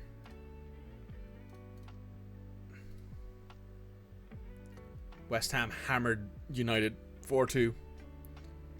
Sounded like a standard Twitch notification. Yeah, I don't have any Twitch notifications set up, though. I'm way too lazy to learn how to do that. I might do it in the future at some point. Maybe the weekend when I have time.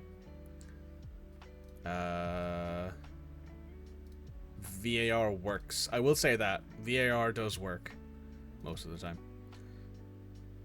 Redmond should mind his own business. This has nothing to do with him. Yes, it does. You very literally said that the reason that we won that match is because of VAR.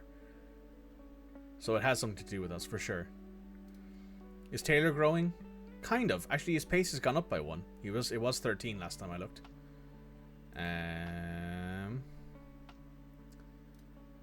So now I guess I have to start Johnny on the left. Johnny on the spot. And I gotta put Nelson Semedo on the bench. Because we don't have any other options, basically.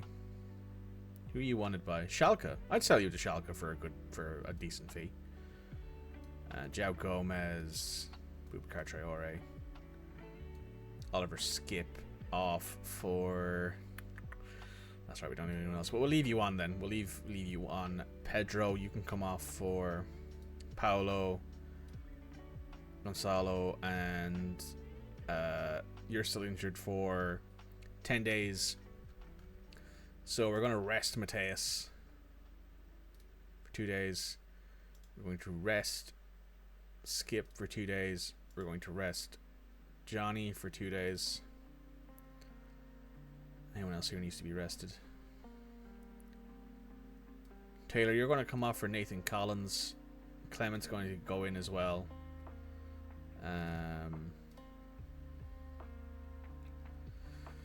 Nathan needs a couple of games of good form. He's not played very well in the Premier League. He played well in the Caribou Cup for the one match he came on, and that's the best match he played. So we need Nathan to play well. Honestly, I don't want to sell Nathan Collins, but he's worth a lot. Yeah, he's worth a lot.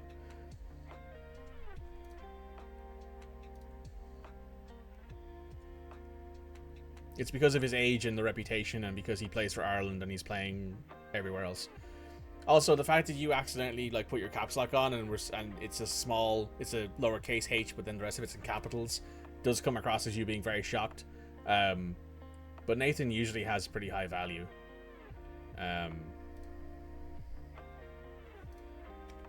Because he's 22, he's a centre back. He's English trained. Sorry, he's English, what's it called? Grown at home club.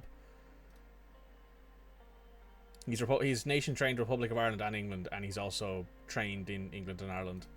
But he's Irish, and he was born in Leixlip. That'll fund a new defence. I don't want to sell him. I want to keep Nathan Collins. That's one guy who I don't necessarily know if I want to sell. I would sell a lot of players on this team, but Nathan Collins is probably one of the few who I wouldn't. Nathan Collins and Pedro Neto are like two of the few guys who I'm like, these guys are good now and will only get better, assuming they don't get hurt all the time.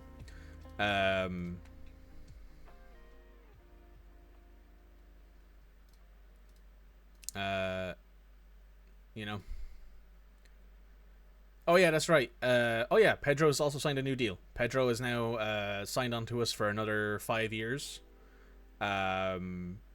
He will be here probably for the rest of this save. I would want a Christmas break, by the way, for the Premier League, to be honest. Play like 2 less games and get the last 2 weeks of December off or something like that. You're injured. I'm gonna leave you there. Oh yeah, that's right. We got an extra 21 million. So since we're doing so well, the board gave us an extra 21 million in transfer. So we do have 23 million.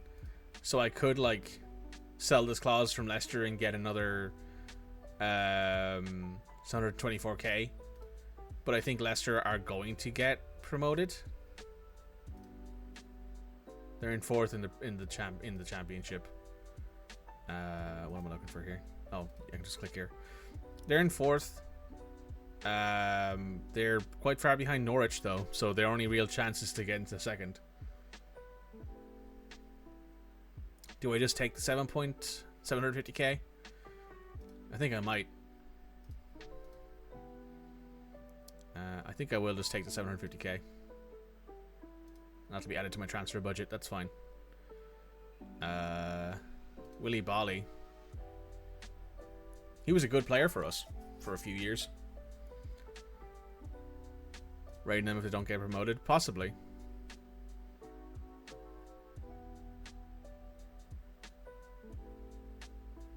Oh, so Daniel Bentley will give Bristol City 50k. Well, we'll have to give them 50k if Wolves avoid a relegation.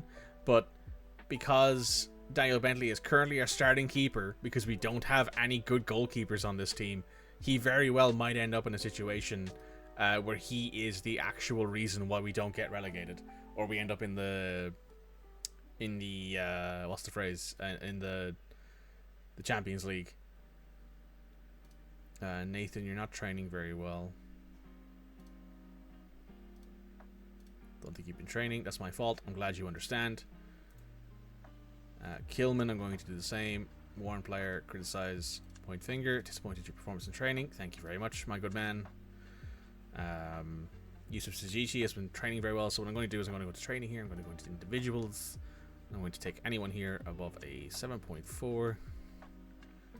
What do we praise? Just to build up some more, an extra bit of morale, because it helps. It's a little morale bump that's basically free, as long as you don't mind repetitive stress injuries from clicking your mouse and moving your hand around.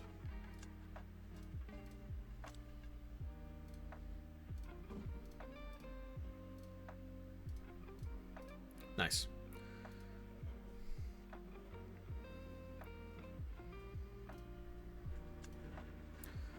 They want us to win. You know what? I want to win too. So let's see. Who gives us the best chance to win? Jose Sa definitely does not give us the best chance to win. You are off the team, sir. With Totti on the bench. What do we think, guys? Do we think I start Collins, or do we think I start Harwood Bellis? Harwood Bellis is fit. He is sharp. But he is not our player. I want Collins to grow. The only way he will grow is if we play him. Clement is our player, which is why he's transferred. He is a transfer arrival. He will join us full-time next summer for 8 million. Johnny on the left, because Atniori is not hurt, but I think he's tired. No, he's hurt. That's right. He's out for 2 weeks. What the fuck? There we go. Oliver Skip will start at centre defensive mid. He's a lone player. He's not growing, though. I think this is essentially as good as he will be. But he is, however, a good rotationary player for us. So I'm going to keep him there. He's a good tackler. He's a good passer. He's good at marking. He's really he's got good stamina. He's got good work rate. He'll do the best. João Gomez in centre midfield next to Boubacar Traore. That does leave me a little bit worried, but however, Yusuf Yazici is tired, and Mateus Nunes I don't want to wear out. Even though Mateo has very good stamina, I think giving... You know what? No. I'm going to take João Gomez off and put Mateus Nunes in there, because that way we can bring João Gomez in for Oliver, put him in Oliver Skip, move Oliver Skip to here, and then move Mateus Nunes here if we need to go to a more offensive position. Pedro Neto is injured, but he is more or less fully back to normal. The only person I can put on is Ryan Giles, but he's also got some interest, and honestly, I wouldn't say no to selling him. If we could get 6 million for him, I'd take that. Yeah, might as well.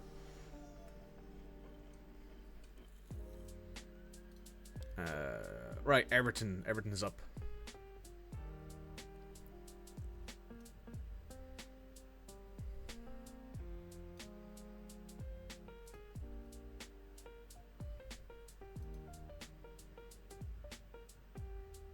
Also, push back to television coverage. It's an extra 1.2 million in our back pocket. Very nice.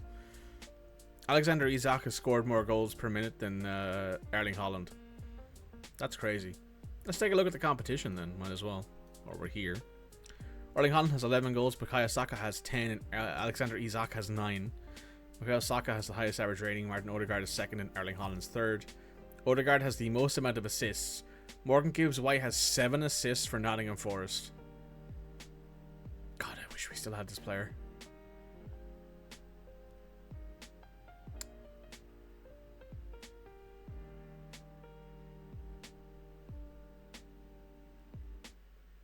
He's a Wolverhampton boy. He came in through the academy. He wasn't born there, though. He was born in Stafford. But I will, however, give him a wee scout. Just to see. We definitely won't be able to bring him back.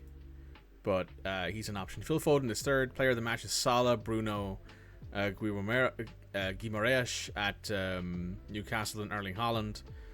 Ora Newland has the most clean sheets next to Alisson and David Raya. They're all tied at 7. Yellow cards to Sanderberg, Idrissa Gana Gueye, and then Norwood. Who are you? Oh, you're a 33-year-old Norwegian who's injured. Well, that explains it. So Alexander Mitrovic. Wow, that's a valuable player you've got there. But yeah, you can see why people think he's a very, very good like striker in this game, because he just has so many things that you want. He's not fast. That's the only thing he doesn't have, really. If this guy was fast, he would legitimately be like a Ronaldo style player, because he's just so fucking strong.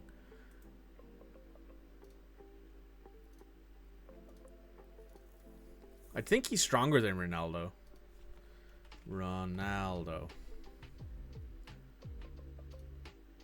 Yeah, he is, by quite a margin. Look how much money Cristiano Ronaldo is getting.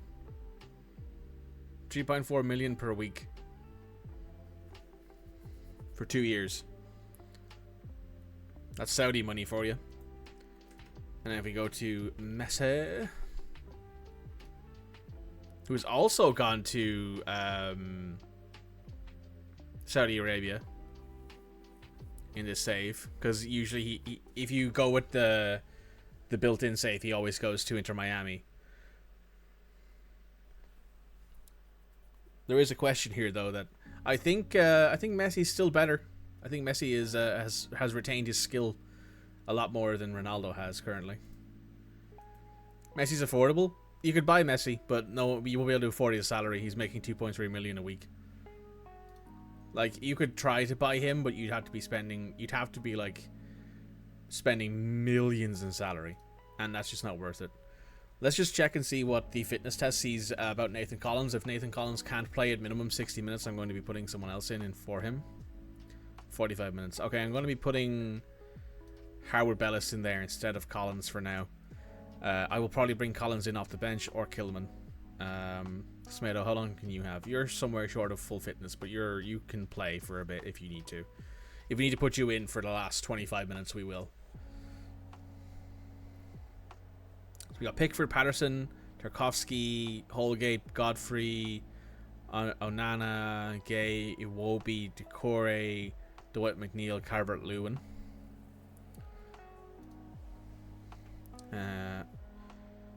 We're favourites out there and I want us to play like it.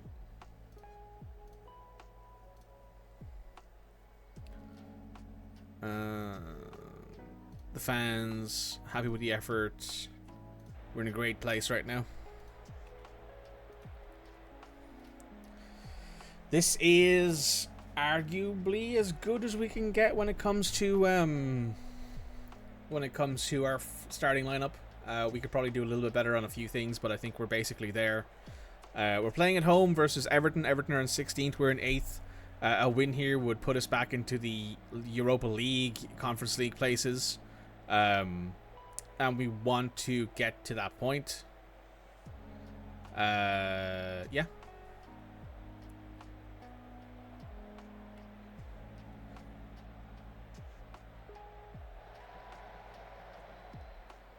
Right, back to Howard Bellis.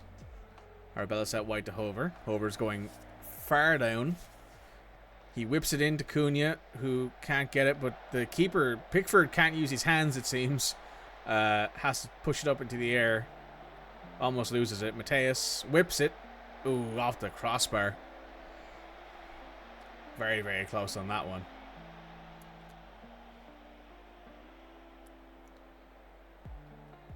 Some of their guys are quite tired as well. Iwobi and Calvert-Lewin are tired. So is Decore. We might have them beat on stamina here. Oh, Cunha has won the header. Hover has the ball now. He's going to go to the byline and whip it. Traore comes in but cannot header the ball. Misses entirely. Calvert-Lewin might be coming off at halftime. Same with Iwobi. McNeil won't be too far behind him. Neither will Gay or Nana. Yeah, we might have them beat on stamina here.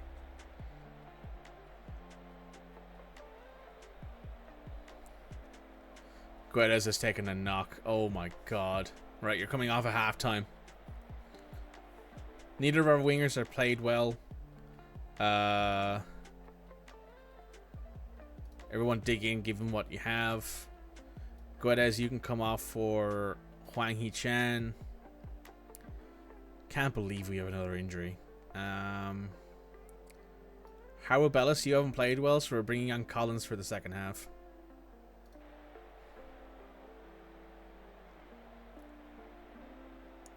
I don't mind playing Howard Bellis because he's young and he's a good cover option, but he's definitely not good enough for starting every game.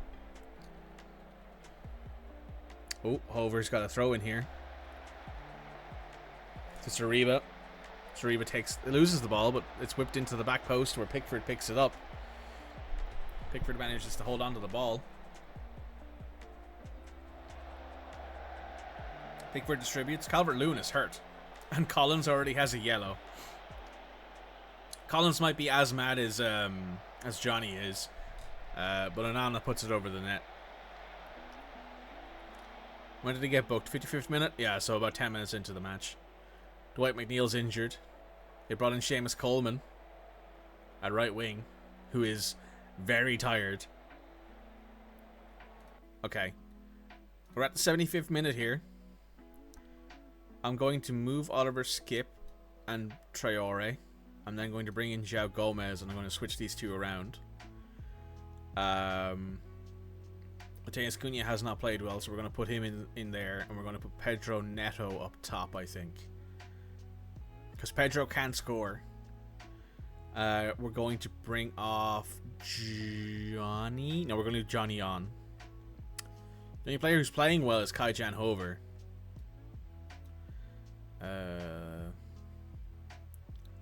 Bring in Yazici for Skip or Nunez. I think what I do here is I do this. I put Skip here. I bring in Yusuf. I move João up to here.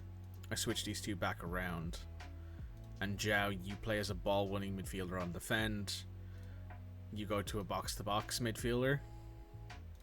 And you play as an advanced playmaker on attack. Mateus, you go to an inside forward on attack. Huang, you go to an inside forward on attack. I think that'll do. Because we're looking to win this match. Let's hope that this highlight is us scoring a goal. That'd be nice. Gardner has the ball over to Godfrey. Godfrey up to Iwobi. Iwobi's also hurt. They've absolutely ruined their team with the lack of stamina management here. Decore to Onana. Onana's being closed down by everybody. He's going out wide here. Into Decore. Decore doesn't win the header, but goes straight to Sariba. It's a good header from Langley. Sariba's pushing down the side to Cunha. Cunha takes it up. He's pushing through the middle, shoots and misses entirely. We've made a big sub here now. We've changed stuff up. We're matching their 4-2-3-1. Oh, fuck. I don't have a sub to make. Right, Joe, you're going to go back there. And that's just going to have to do. I don't have anyone to sub. I don't have a sub to sub in. We've just lost our best midfielder.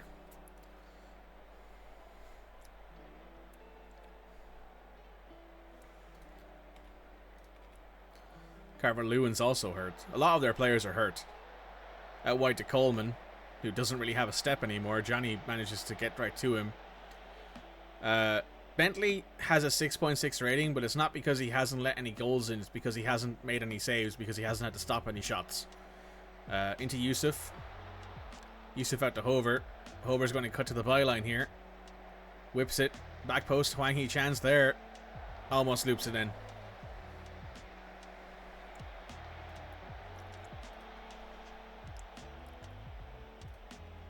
I think this match is... Oh, we have a chance here now from a set piece. Cunha's going to take the set piece. He's going to aim for the back post here. Into Collins. Collins whips it back. He misses. Hits the crossbar. Cunha tries to whip it. Langley picks it up in the middle of the pitch. I think that's going to be the end of this match. Yep, so it's a draw. We should have won that match. We had a 2.14 XG. We lost a player to an injury in the 83rd minute. They had 3 shots and 1 on target. That was an awful, awful match. That simply put was not good enough. We should have won that match. But it does put us back into 7th. We deserve a win. Very good game, and we just scored on another day. I genuinely think if we had had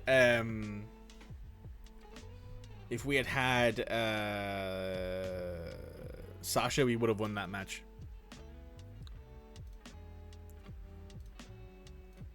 Guedes has a tight hamstring. Oh wow, Nottingham Forest beat United. They're a point behind us with a much better goal difference. Now 7 injured first team players. He injured himself in the match today and looked potentially serious. Doesn't look that bad. I think they're taught the player they want. Don't believe Dyke would ever send out anyone to injure someone. Affect the squad. We're fortunate in the sense we can deal with it. And he's a massive loss. So I think without Nunez here, I think what we do is we move Skip out wide and we put João Gomez in here. Obviously, we can take Traore off at this point and put Yusuf in there. Paulo Sariba can come off for Pedro. Huang, Mateus Nunez has to come off. He is too tired at this point. How long until you're back? 8 days. Okay, so you're not going to be back in time. So I'm going to put Tio in there. I don't have any other option. Johnny, you're going to come off for Totti. Kai, you're coming off for Nelson. Clement, you're coming off for Kilman. We're putting in Kilman and Nathan Collins. Nathan Collins did not play terribly in that last match. We didn't...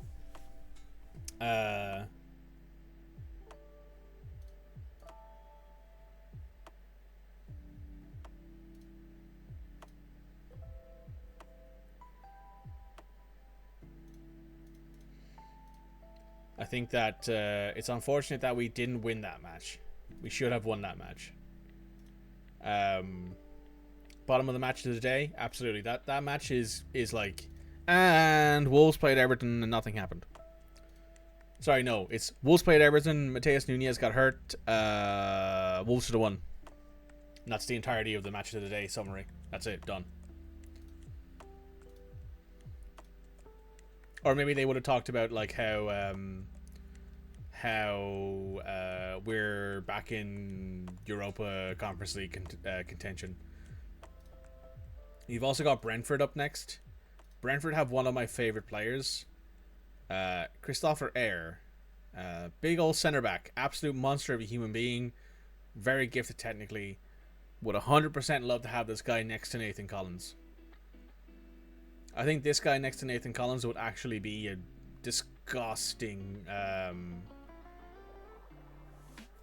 combination. I think Christopher is either footed. No, he's right footed, and Collins is also right footed. So it doesn't really work as well as you'd hope, because you're hoping to have a right and a left footed, or at least a right footed and a either footed center back. But yeah, Bentley didn't let a goal in, so I can't argue with him. He's still in net. You're almost back from injury. You might be back in time for the next match, which means that I might have to play you straight away. Silva's been sacked by Fulham.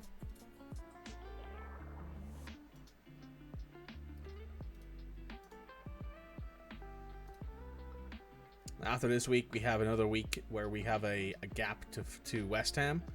We are getting close to... Oh, my birthday's coming up in-game. My birthday is 3 days... okay, so it's Harvard Bellis who has a flu. We're going to send him home.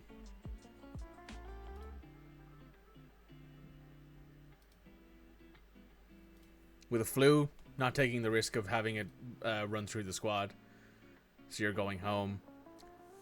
Kelleher has no interest in joining us at all.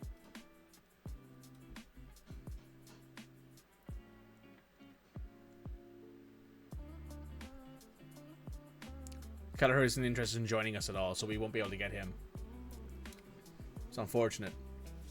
But maybe we can get him on a transfer. Maybe if we offered him a good amount of money, he'd be willing to join us. But we're currently stuck with no option there. Neto has a tight hamstring. He won't be fully fit probably for Brentford, but I think I'll have to play him. They would have talked about how knackered Everton were. Absolutely. Everton, they would have talked about how tired everyone was and how Wolves just seemed to absolutely run over Everton because they were fitter. That would 100% have been brought up.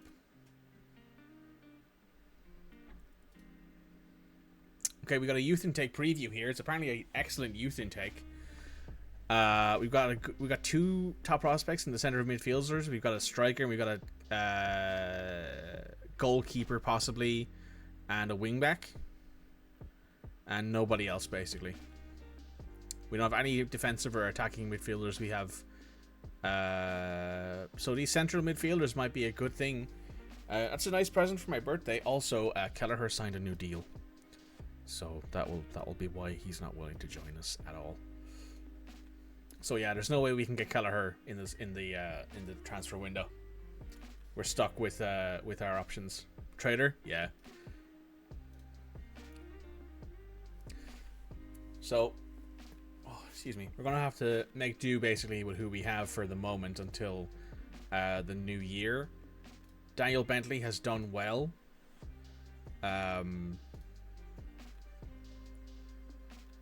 His form is still pretty good. He's conceded 2 with 4 clean sheets in the 6 matches he's been in.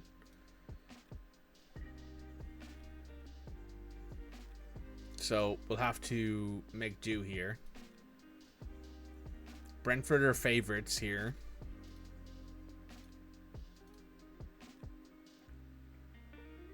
Brentford have lost. Everything's 100%.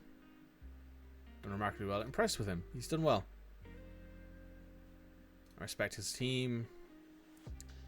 Making good progress.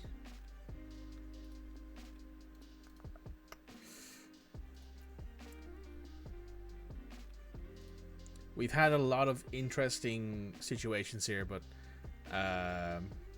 Thomas Frank's enjoying the good times while they last. Johnny's injured. We're picking up a few injuries here. Yeah, that's not good. We're going to do this individual training here again. And there's more people here to praise this time. No, Johnny. He'll play. Johnny will still play.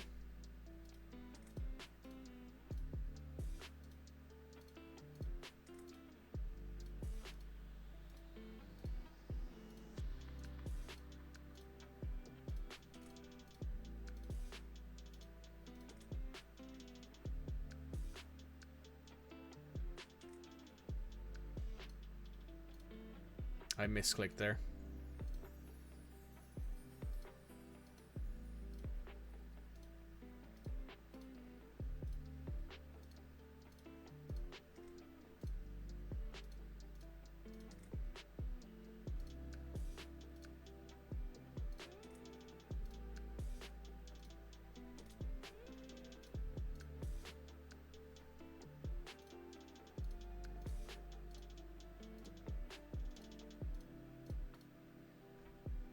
Is he growing at all? Yeah, he's kind of growing.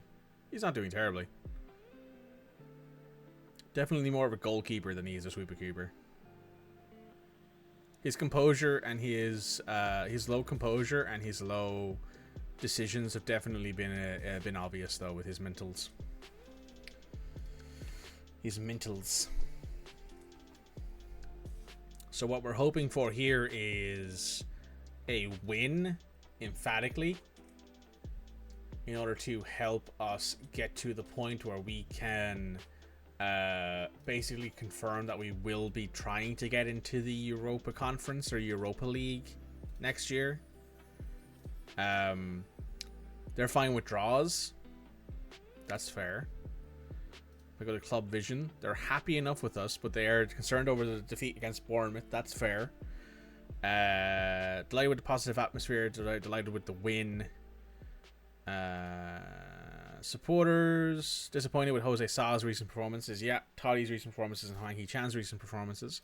I'm going to discuss one player criticize recent form. Point finger. I don't think he played as well. Agree. Good shit by. Nice to see. And Hwang Hee-chan, I absolutely need this guy to play better. He played really well at the start of the year. Point finger. Your form's been declining recently. Glad you understand. Hwang played really well at the start of the season. He had a couple of assists and a couple of goals as well that helped at the start of the year. But he's kind of fallen off recently, so I kind of need him to pick himself back up and manage to score some more goals, or at least do something that will help us as a team do better.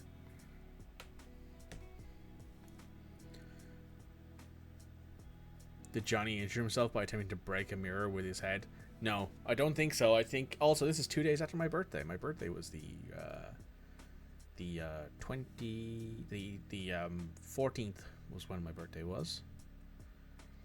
So Harvard Bellis is injured. Well, he's not injured. He's sick, so he can't play. So we're going to put Sanderson on the bench. Dawson's back in 4 days. Say hi to Dawson, guys.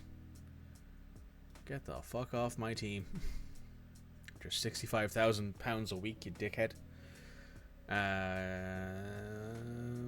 Klatchnitz will be back soon. He's back in a few days. He'll be back for the next match, which I am absolutely fine with, to be honest. We're playing a below fitness Schmedo, which is fine. We have Hover on the bench. Nathan Collins is 1 yellow card away from suspension. I'm fine with that. Kilman is not fully fit. Totti's playing left back. Johnny is injured, but he is fully fit, so if I need to, I will sub him on for Totti. João Gomez is good. Oliver Skip's been playing well. Yusuf Zizici has got 3 goals and 2 assists. Not bad. Pedro Neto has got 2 goals. He's our best performing player recently in the last few games. Hwang Hee-chan has not played well. He's got 1 goal. Teo Corbeau has not played well. He's not played at all, really. So I'm going to actually sub him out and put Cunha up front. I think that just makes sense. How can someone be injured and fully fit? His injury was very, very minor. It was a tight calf, so he can still technically play. It's just that you're taking a risk playing him with a tight calf, where you might go, oh, he only has a tight calf. Turns out his Achilles tendon ruptures and he's out for a year. But you know, I expect to win today, boys. Hey, Daniel Bentley looked inspired.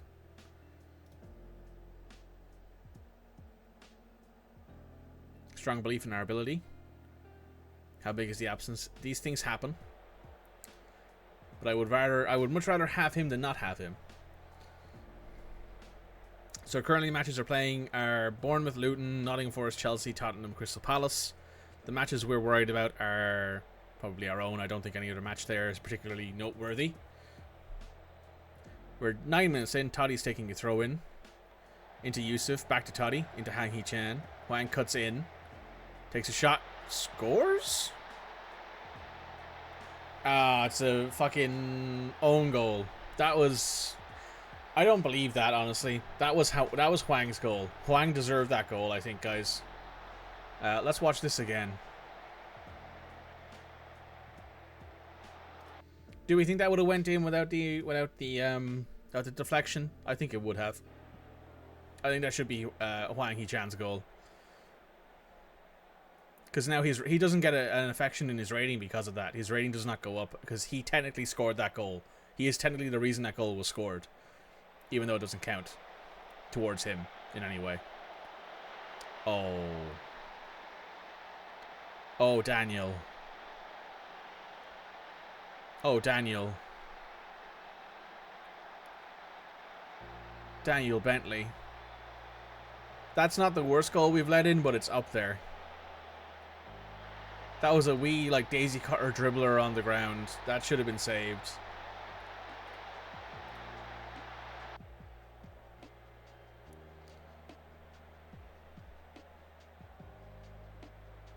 Rodrigo Bentancur has scored for Crystal Palace, as has Kane. Kane has now scored more goals probably than we left him with.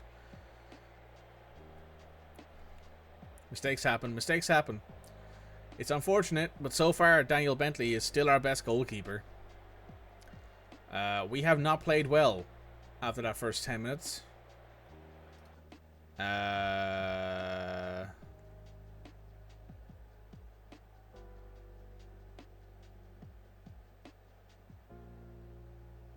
Far from pleased. I want everyone to be motivated. Go out there and play well. I'm going to demand more of my team. At 55 minutes here, I'm going to make a few subs because I think some of our players need the time. So Yusuf Yazici has not played well. I'm going to bring in Pablo Sariba there in the same role. I think he can kind of play a similar role to him. Good passing, good technique, good vision, bad physical. So yeah, playing him out wide is probably a bad idea. Playing him here in the center of midfield is probably fine. He's a good set piece taker as well, so he'll do for that. How much is he worth? Yeah, selling him. Hwang. I'm going to leave Hwang on and Cunha on. Toddy has played okay, so I think I'll just leave it at that for now. I think we let the game run here. We let the team see if they can do anything. Hopefully, Jensen here does not score this free kick. Nope, goes out wide. Close though. He whipped that one hard. Neto's hurt. Neto's hurt again. Pedro Neto's hurt again. Pedro Neto's hurt again.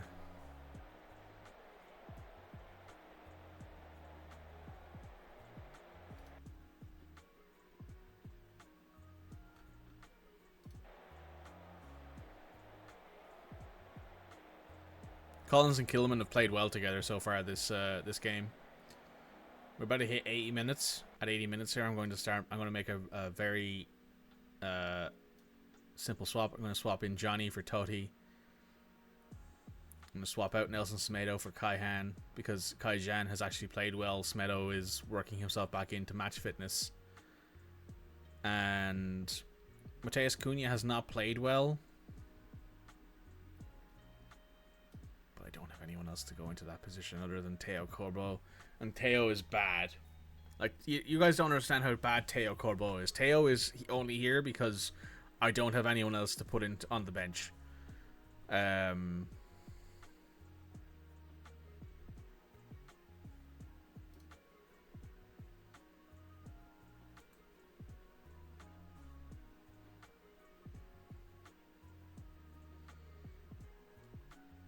think I do this.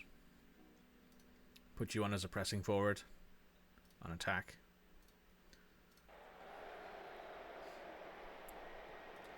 And I'm going to put us up to positive. Semedo's bringing the ball down the side. Hwang heads it, misses entirely.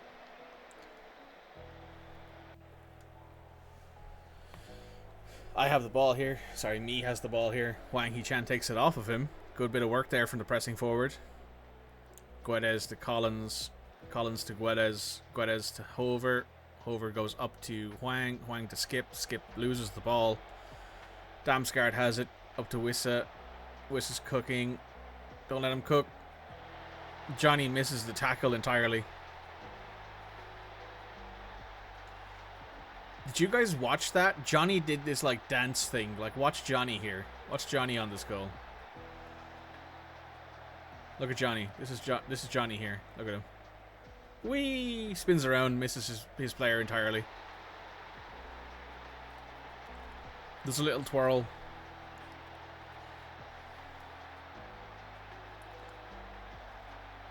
Can I be mad about it?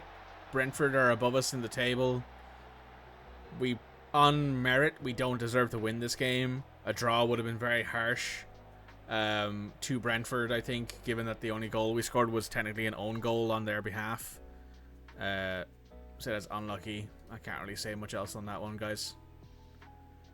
Congratulations to Brentford, choosing to remain optimistic. Frustration will turn to something good. We weren't at our best and they deserved their goal. Honestly, they deserved to win that match. Brentford played really well. We deserved not to win there. Pedro Nero's out for 2 days with a bruised ankle.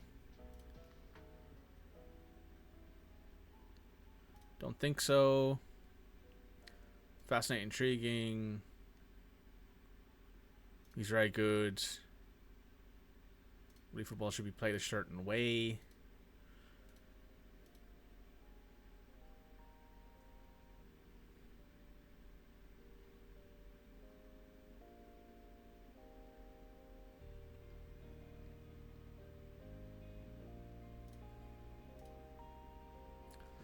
Right. Daniel Bentley, I can't be mad at you for that match. Honestly, I can't be mad at you for that match. I can't be mad at you for letting in the 2 goals. The first goal I'm not happy with, but the second goal obviously was not your fault. The best I can really say here is, like, you know, it'll be fine. Nottingham Forest has not lost a home game in 10 matches. That's definitely why they're in 7th in the Premier League right now. Wout Weghorst is player of the week with 2 goals.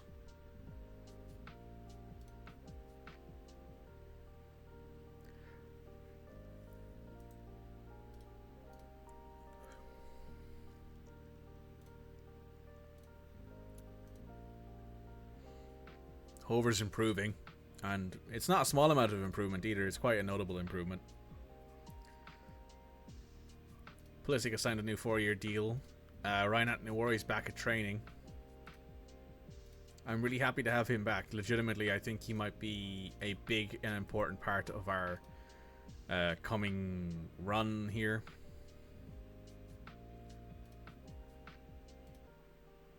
Diego Jota is player of the week with 2 goals, 2 dribbles, and 2 shots.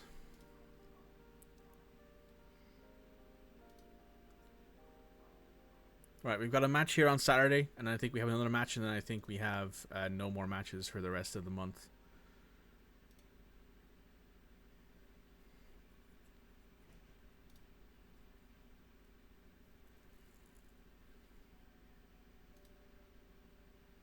Boubacar is improving.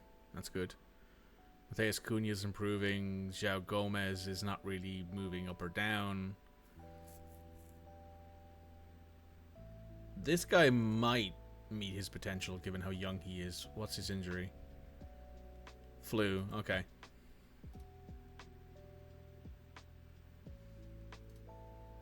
You've been playing quite well as of late, yeah. When did we bring him in? Last year for 5 million from PSG. He's already scored more goals and got more assists this year. I would be very interested in selling him on for a decent profit. Get 20, 25, 30 million for him. Can't be mad at Bentley for his attempt. Sa probably would have let those goals in as well, to be honest, so...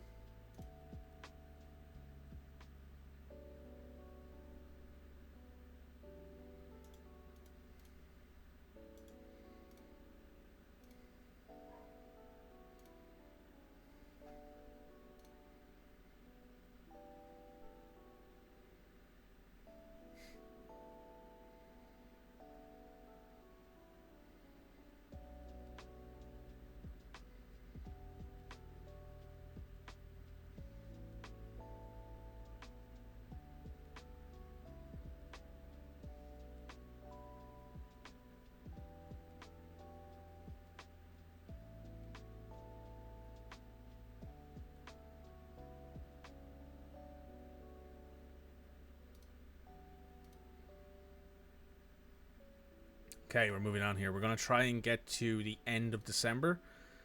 Mario Lamana's back for his injury.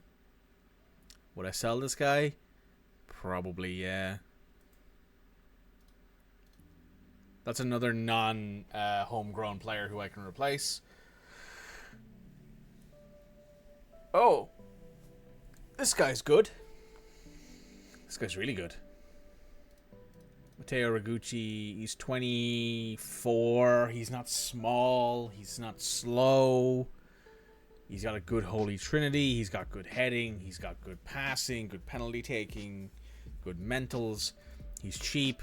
Give that man a scout, because I will 100% unregister Teo in order to get that guy in.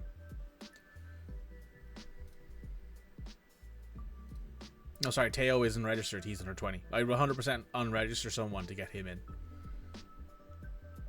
He's a very good player. I think he would be very helpful as a striker on the team.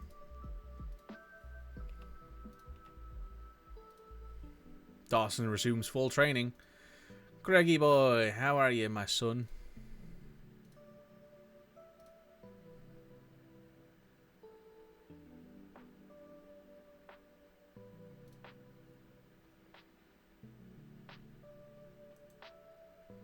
Alright. You're training, but you probably won't play again. I'll be honest. We got West Ham, then we got Nottingham Forest. West Ham and Nottingham. West Ham, I think we have a chance of winning here.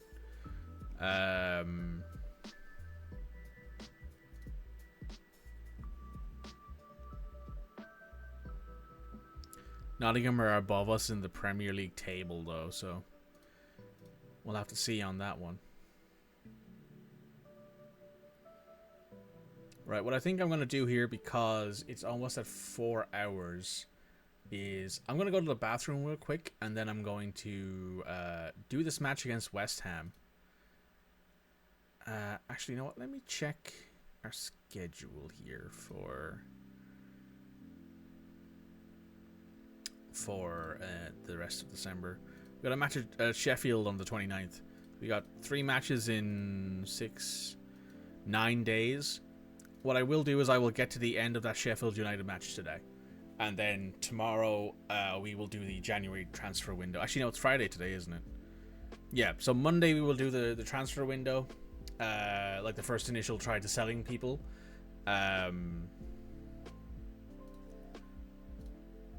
It's a good place to end it, yeah. So I'm going to save. I'm not going to end it. I'm going to go over to our waiting stream. Oomph, that's a lot of matches. There's a reason why I say that we should have 2 less matches every year, and we should have the last 2 weeks of December off. Because that's a lot of matches to have in December. Those are 3 matches in 9 days. It's a lot of stress and a lot of strain on people. But anyway, yeah, I'm gonna go use the bathroom.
I don't think too many teams would be happy with a 19-player Premier League, 19-team Premier League, but it'd be better for the players. No, I just think that teams shouldn't play each other twice.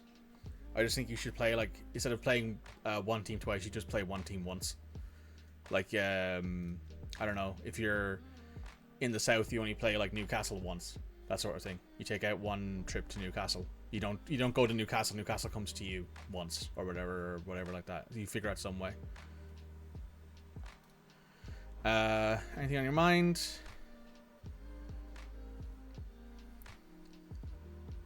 Dismiss. Not played well.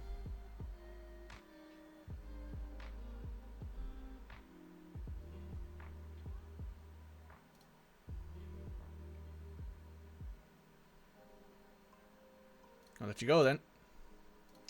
Right, well that saved me the hassle. Oh, like the NFL kind of? Yeah, so instead of like playing you don't play every team in the NFL twice. I think you only play like a selection of teams. I think it's random, right? Or it's like selected from whatever I don't know how it's actually done. Red would probably know more. But like, instead of playing Newcastle, you don't play Newcastle one year because Newcastle are at the far end of the country. Obviously, that wouldn't be a problem for a lot of Premier League teams because a lot of Premier League teams make a fuck ton of money. But, you know, it's just one of those things where I can be like, oh, it takes out travel. Sa's handed in a transfer request. Okay, can we get 30 million for you? See that, if we can get 30 million for Jose Sa.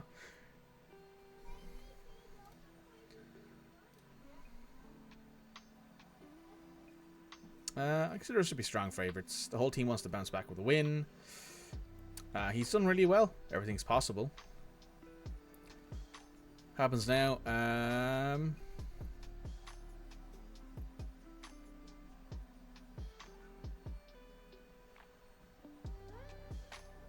If he wants to leave, he won't fight it. Transfer list to Thiago. Is he any? Oh, he's injured.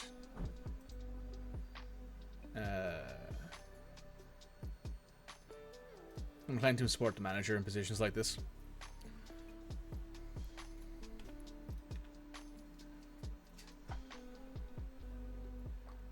See it work before based on positions of the year before. Yeah. I mean, if you're being promoted to the Premier League, I think you should play every team once, but maybe you don't play the other promoted teams. That would be how it would work. I don't know. I'm spitballing an idea here that's probably not very good. But I do think the fact that there are so many matches in the Premier League, it just doesn't really... It doesn't coincide with good football. You don't get the best players every match because all the players don't get the chance to play every match because a lot of them get hurt or they need to stop playing for a while. They expect us to win here against West Ham. I would love that. Let's attend this meeting and see who's available.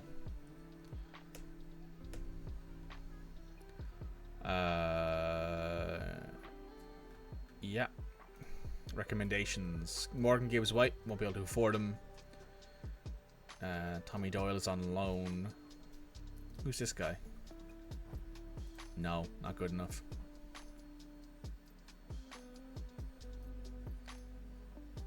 It's a horrendous idea, but I see your point. Yeah. Thanks for being honest with me, Anto. You're actually not bad.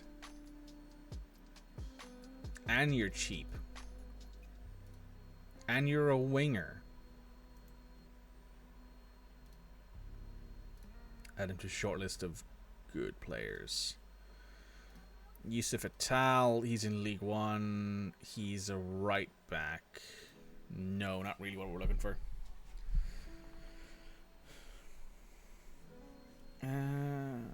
Christopher Zarensen, he's in Hungary. He's a good midfielder. He's 29 though.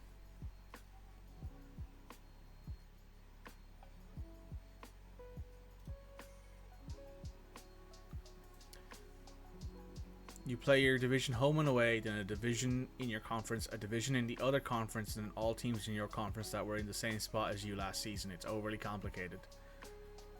I think the season should be longer, therefore you can spread the games out more. With the scheduling for the NFL teams that's way too complicated. I don't understand half of that, because what the fuck do you mean you need to? What? Okay, cool, whatever. You do NFL, because no one else does football like football does NFL. But you think the season should be longer? I don't think that works, because if you have like a World Cup or Euros or anything like that, it means that you can't go too far into the summer. So like, I could see them. Let's say you cut back preseason a week, just a week, and put another game in earlier. I think that would probably be the better option. It's a discussion that people have with the NHL all the time, because the NHL has like 12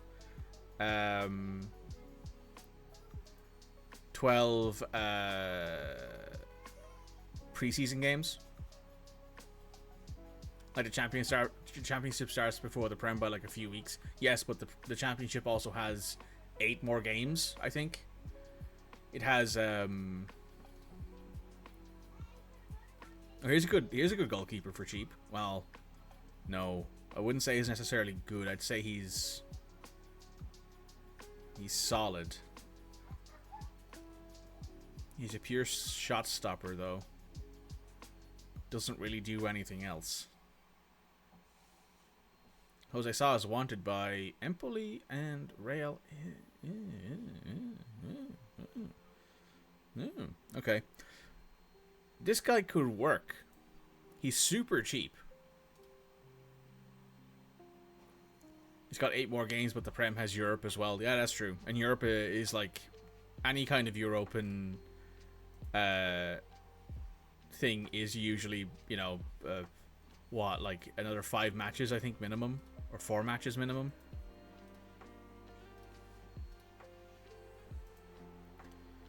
Right, no one there. But that goalkeeper is interesting to me. I like that goalkeeper. He's not perfect, but he's a very, very good keeper that I think would suit us for a couple of years until we could bring in a young, up-and-coming goalkeeper who we can play constantly. They're recommending we play Craig Dawson. Absolutely fucking not are we playing Craig Dawson.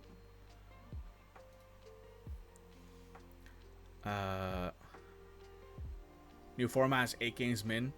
Yeah, that's right, because of the league format, the league table. Yeah, that's right. Our back line is not very match fit. I'll put in Langley this time, just to have him. Do I swap you guys around and then bring in Boubacar Traore there? Probably, yeah, just to see. You're definitely more of a central midfielder sub.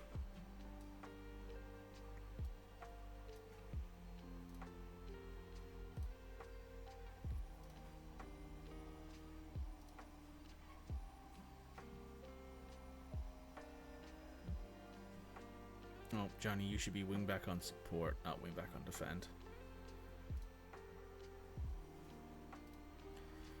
Right. I'm hoping we win this match. This is a match that we need to win. We need to get in there and do really well, I think, here. We need to score multiple goals and do a good time.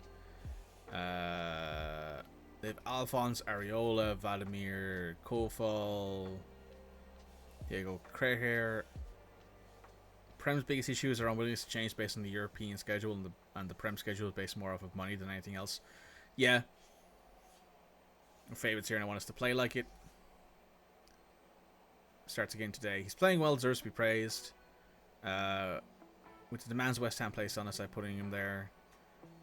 Position to beat them. They're in 18th in the Premier League right now. We're in 10th, I think, 9th. I think we can win this match. Fernals. Oh, Danny Ings up top. They're in 14th. We're in 8th. If we win this match, we will go over Nottingham Forest. Nottingham Forest looks like they've... Are they playing? Yeah, they played and they lost to Liverpool 6-0. So, yeah, Diogo Jota scored a hat-trick on them. Henderson scored? Is that Dean? No, that's Jordan Henderson. Jordan Henderson stayed in at Liverpool. I forgot about that because of the fact that he didn't get shipped off to Saudi, sell his soul and his few morals he had left.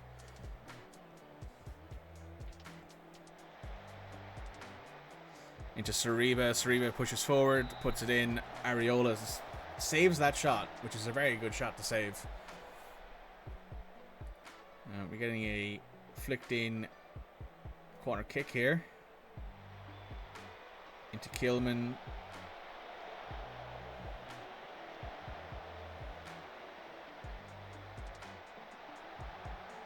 Oh, Johnny couldn't score there. That goal came right back into his hands.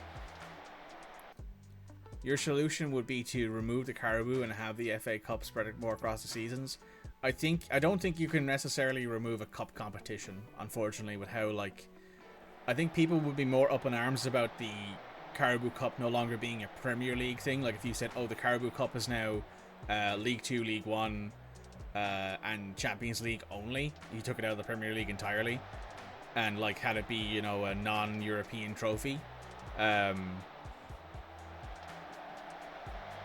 was some good passing there. Sorry, I had to pause to enjoy that pass. That was a great bit of passing there from the team.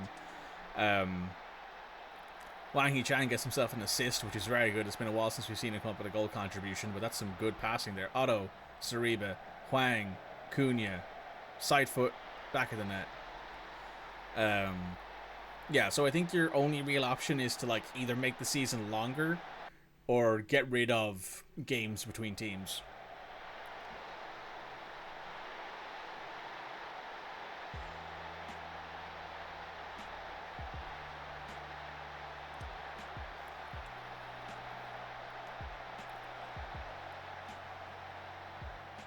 I won't lie, I thought Johnny was about to go two-footed in on that guy. Ooh, okay. I don't know if he's offside or not. I'm not sure. Is he offside? I hope he's offside. No, he's not.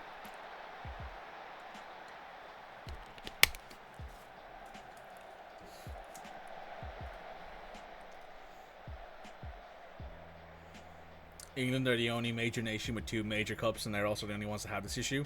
I wouldn't say so. Germany has a very similar problem, but they also have less teams. I think England has the biggest top league in Europe with 24 teams or 22 teams. Or is it 20? Is it 21 teams? Yeah, it's 21 teams, isn't it? I think they have one of the bigger ones. It's 20. Okay. 20 seems like a bigger number. That's probably a smaller number than I'd imagine the Premier League to be. But I think that's probably one of the problems, is 20 in the Premier League, yeah. They probably need to not have that many teams in the Premier League. You drop 20, that's 24 in the Championship.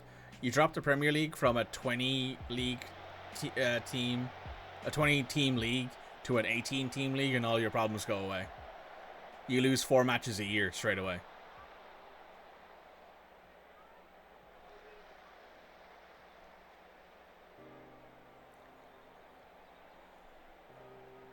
France and Germany have 18. Yeah. That almost went in. That was almost an own goal there. Saliba to Otto. They keep the ball. Good. Hwang Hee-chan into Yusuf. Yusuf passed the ball. You should have passed the ball there about 3 seconds after you touched it. Has managed to keep the ball, though. He gets past. Okay. I don't know what the fuck happened there.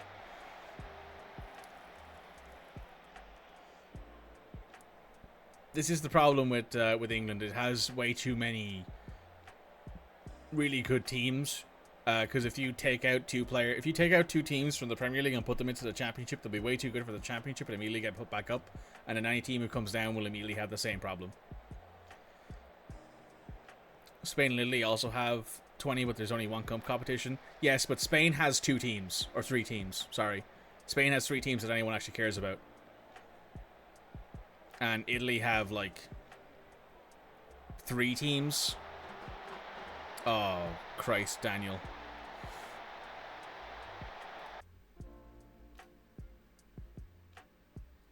Listen, I can't say I'm too surprised that Daniel Bentley has come back down to earth. remove Man City entirely and problem solved. I don't think City is necessarily as much of a problem as...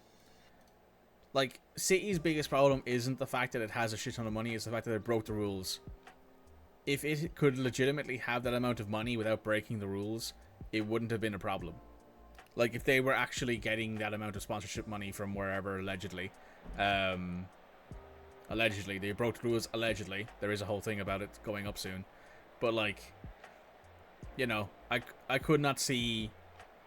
I could see any other team in the Premier League having that amount of money and it not being a problem. The fact that, like, 7 teams or 8 teams in the Premier League are as good as they are makes it very difficult to, like, take players away from it. That's a great goal from Cunha. That was entirely, that was a great little positional goal from Cunha.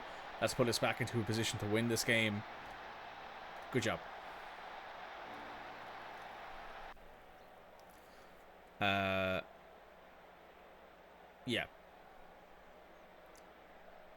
Alright, Langley, you're coming off. You haven't played well.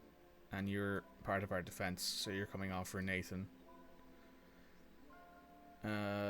Pedro has not played well. Neither has Pablo. Pablo, you're coming off for Yusuf, and you are swapping positions. And then Mario's coming in as a box-to-box midfielder.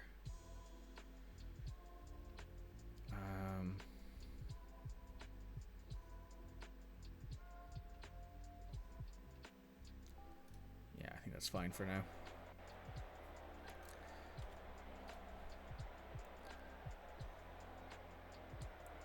Like if you take any team out of the Premier League and put them into any other league in Europe, it's arguable that they have more spending power and better players than most of the other teams in Europe, outside of like maybe the top 3 teams in each league. If you took Brentford and put them into Spain, they would have like the top salary, I think, in Spain, or like the second top salary in Spain, only behind like Real Madrid, I think. And that's the bottom rung of Premier League teams. Oh, that was almost a goal there from Pedro. Very close. Would have been cool to see him banging a goal. Like, the Premier League just has too much money, is arguably the problem. Everywhere is poor compared to England. In football sense, yes. It's very difficult to compete with England when England just has so much money to throw around.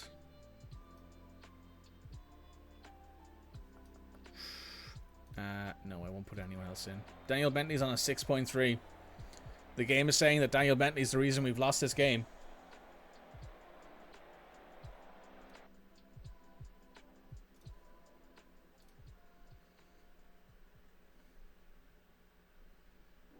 Hoping we can hang on till halftime. Lucas Moura did a great job. Well, we've drawn another match. I think we definitely could have won that one. Mateus is still scoring.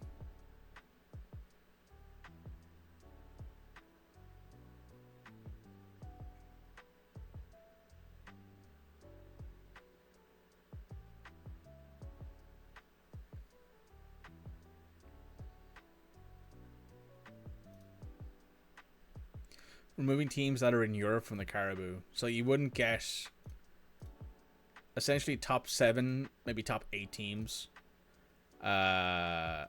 in the Caribou Cup. I mean, I could see that. You wouldn't get City, you wouldn't get Arsenal, probably. You wouldn't get United or Liverpool. You wouldn't probably get Chelsea, because Chelsea usually tend to be there. Maybe Tottenham, maybe United.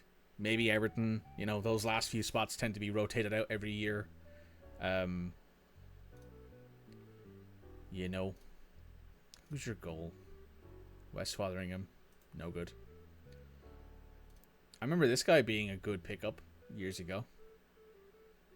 He looks fairly inoffensive. It's a good idea. Yeah. Alling McBurney. That's a very, very Scottish man.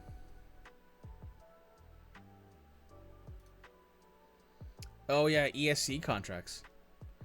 I forgot about ESC contracts. We can technically bring in a player from somewhere and just give them an ESC contract if we want to, and that means that they will get the thing. Oh, Lukaku scored 4 goals. That doesn't happen very often.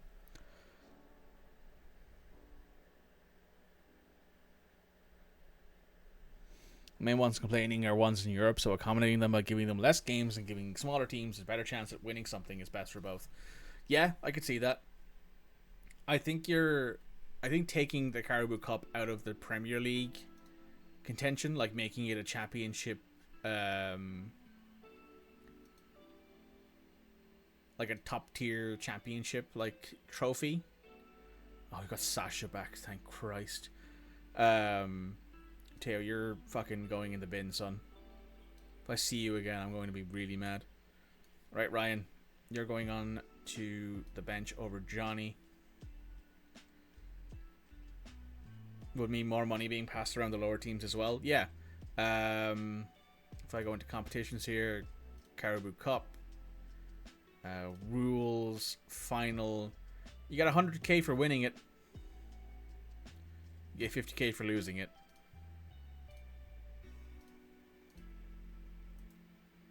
It's not exactly a lot of money, but it's something, I guess.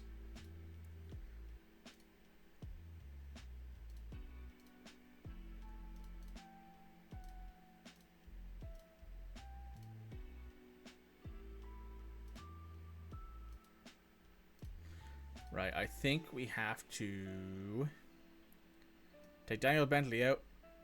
We're going to put in Matcha. We're going to put in a different goalkeeper just to see if we can figure some shit out here. I'm going to play him as a goalkeeper on defend.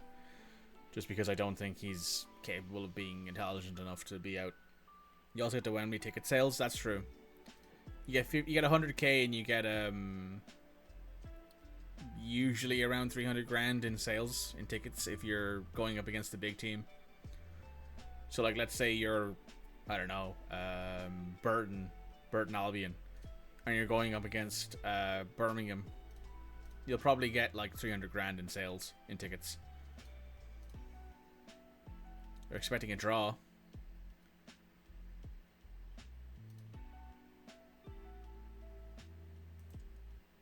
Yeah, you're really not good enough.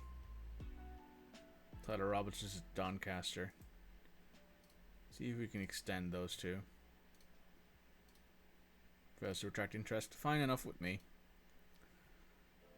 Fullman have brought Chris Coleman back to the club.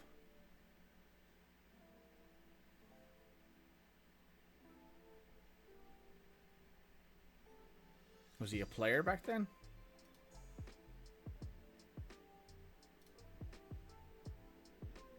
Yeah, he finished his career at Fulham. That's cool.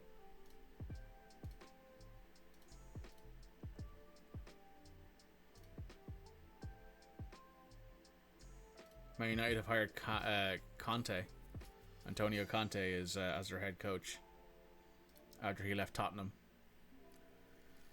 Have Chelsea got a new man yet? I believe they do, yes. 100k would mean a lot to a team in the Championship or lower. I wouldn't agree to the Championship, but lower than the Championship, I'd say so, yeah. If you're lower than the Championship, you probably would get a lot out of 100 grand. Chelsea, I've got a new man. I'm pretty sure they've managed to turn themselves around. Where are they? They're in 7th. They turned themselves right around. Yeah, they got Hans Dieter Flick. They brought in Flick, and Flick has done really well for them. Career stats. Overview. He's played 5 games and won 4, and only drawn 1. So yeah, he's done really well in the last 5 games. They've managed to push themselves up to 7th from 18th. So yeah, they're doing good. They're doing good. It is St. Stephen's Day. We're going playing a football match. I'm going to take Kilman out, put Collins in. Switch these two around. Dean Sanderson, you can come off for Johnny boy. You want to buy Coventry on loan? You can absolutely have him, Coventry.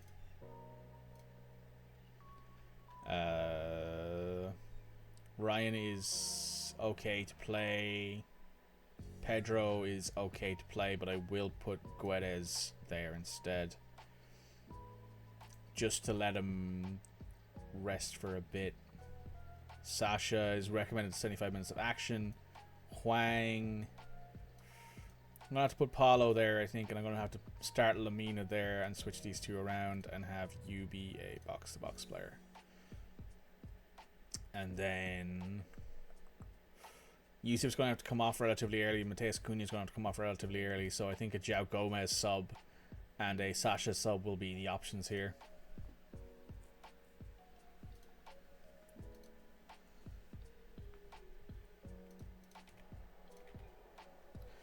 Ethan Horvath, Finn Back, Felipe, Scott McKenna, Musa Nkate, Ryan Yates, Lewis O'Brien, Emmanuel Dennis, Morgan Gibbs White, Josh Dowler, Terrace Dolan. Who the fuck are you?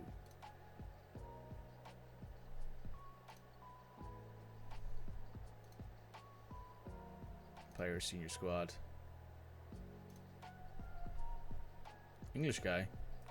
Not very good.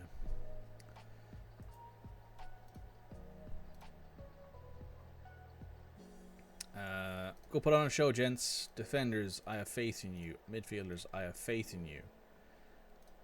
Let's go out there and win us a match. Ex-Wolves manager as well. Who is it? Oh, Nuno's here. Hey, Nuno. I was very happy with Nuno's time at Wolves, to be honest. He won the Saudi League with Al Ittihad.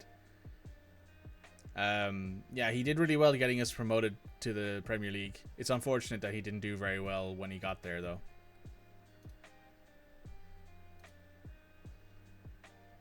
It's the only award he's won, the manager of the season. Nuno was good. Nuno was very good. I enjoyed him. He got knocked out in the Carabao Cup quarter-final. That's probably why he's doing so well. That's probably why Nottingham Forest are doing so well. Because I don't think Nottingham Forest are managed by Nuno in real life.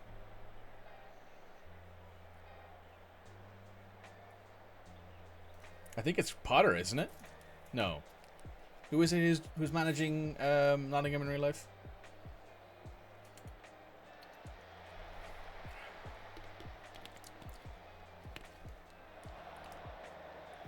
Oh my god. That was a hell of a try there. Back to Schmedo. We got a throw in here by Atnouari to Yusuf Yazici. He keeps a hold of the ball. Yazici almost loses it, but Atnouari is there to keep a hold of it. He flips one. Horvath saves it. It's Nuno. Nuno is the actual... Oh, interesting. That's interesting. I'm glad to see him back in the Premier League. He's a good player. He's a good player. He's a good coach.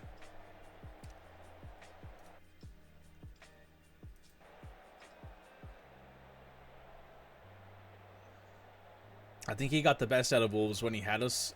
His biggest problem was us losing Jimenez's scoring touch because he got his brain smashed in. You know. Dressing room. Don't like what I've seen from this team so far. We're going to take Mateus Cunha off because he is absolutely destroyed. He is wreck tired. We're going to play Sasha up there for the rest of the match.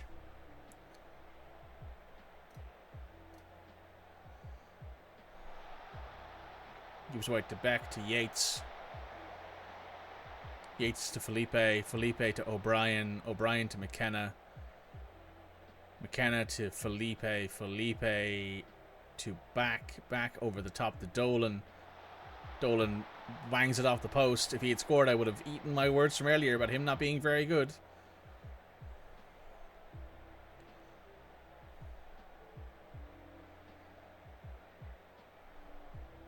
Yusuf Yazici with the corner.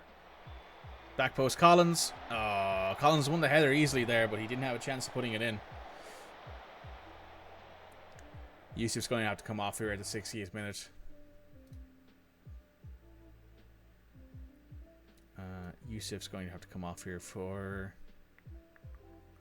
Let's put... Yeah, I think I just do this and bring in Gomez. Who's the better passer? Traore. Gomes is. I am, however, going to move you back to a center mid on support. I think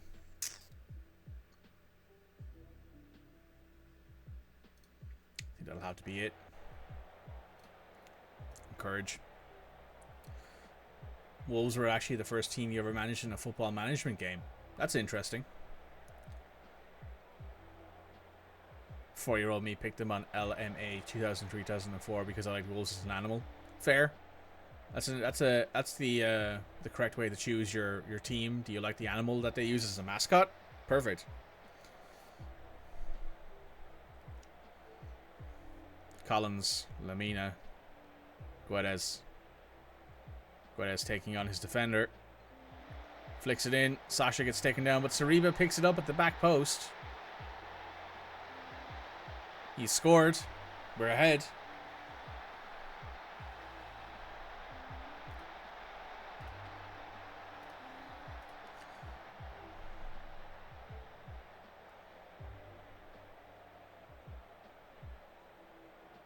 That's in Smedo into Collins. Collins across to Langley. Langley's taking the ball for a quick walk here. Into João Gomez. João Gomez back to Langley. Over to Smedo. Guedes doesn't lose the ball. Collins. Up to Lamina. Back to Collins. Collins to Lamina. To Skip. Skip to Langley. Skip out to Aitniori. He's about to take on his defender, it looks like here. Yeah. Goes up to Sariba. Sariba back to Aitniori to João Gomez. Into Sariba. Sariba to Klasnic. Scores. What an that's definitely a Sasha goal where he stands there, kicks the ball at the net and wins it. 4-year-old me ultimately decided Chelsea was my favorite team because my auntie supported them. That's fair. I grew up in a non-football household, so I didn't have a football team when I was a kid. I always used to say Wolves all the time when people asked me because it was easier instead of saying I don't watch football. And when they weren't in the Premier League, it was pretty easy. Right, we're going to take off Smedo. We're going to take off guys who need rests. Kaijan, Aitnawari, Paulo. That'll do.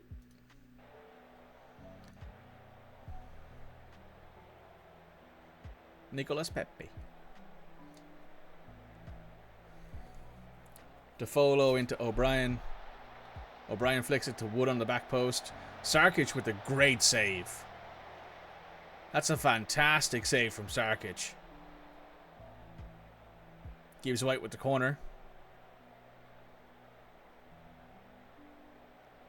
Flicks it in. Hover. Skip. Sasha gets out to it. It's the end of the highlight. I think we've won this match 2-0, gents. I think we might have done it. João Gomez to Langley. Langley is back up to Gomez.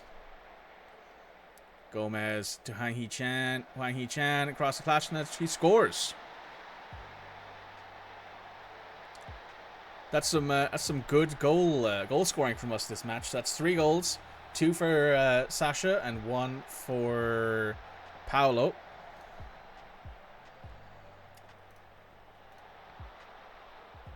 Picking teams based on animals is also how the Miami Dolphins became your NFL team for a bit because you like dolphins. Fair. Can't argue with that. That's a good match. 3-0 win. We deserve that. Klasnic came back from his injury and scored a brace. Hwang Hee-chan had an assist, so did Guedes. Collins had an absolute stonker of a game. Nice to see him play well. Nice work, everyone. That was very, very good. Can't wait to smile at my face. That's an excellent, excellent game. Good shit here. Good shit, Sasha. Very happy with how Sasha was today. Pablo was faultless. Oscar Cortez. He's outside my scouting scope, but I'll scout him for a week at the cost of however much. It's the first I've heard of it. More pleased for the players. Form is temporary, class is permanent. Scouting finished. Okay.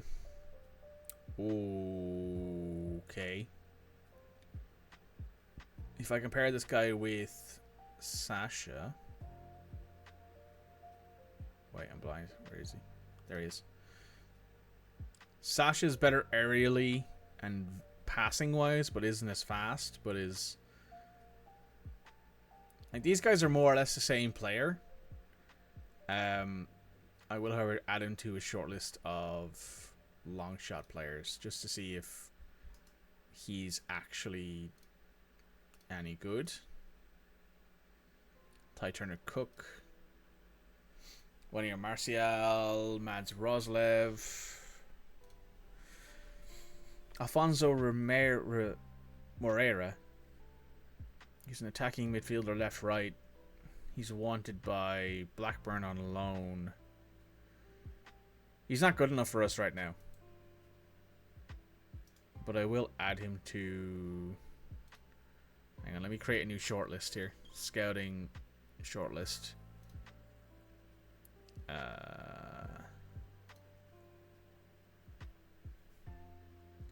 Fuck, do we do this again?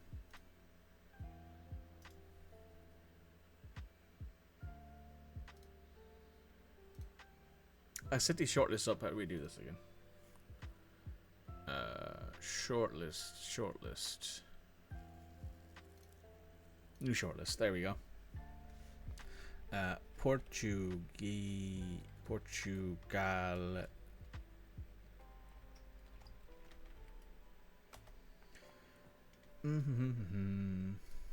Got 6 days until the transfer window opens up. I'll just add him to the long shots list. Thiago Santos could be a good substitute for Nelson Semedo. Spanish deep lying playmaker Shana Baptiste. Fraser Forrester. No.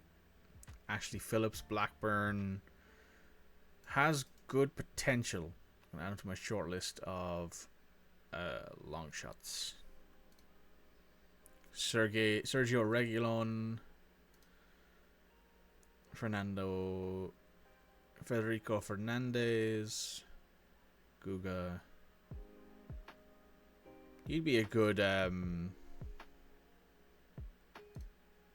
substitute for Oliver Skip once he leaves at the end of the next year. Yvonne Jamie, defensive midfielder.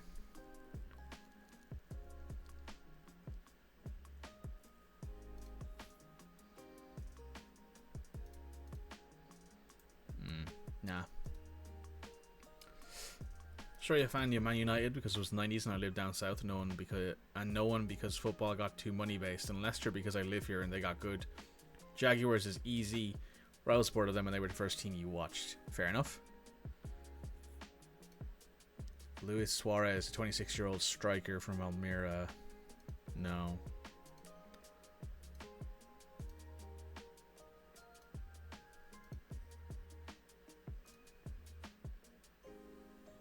That's a PSV. He's expensive, so we can't afford him. This guy we could get. He looks a little bit better than Oliver Skip, and he's definitely better in the air.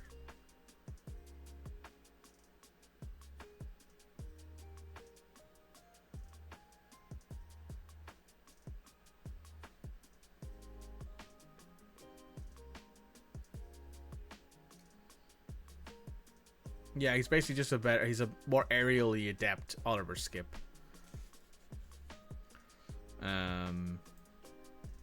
Yeah, we'll add him to a short list of good players because I think he could be very helpful to us, and he's also cheap.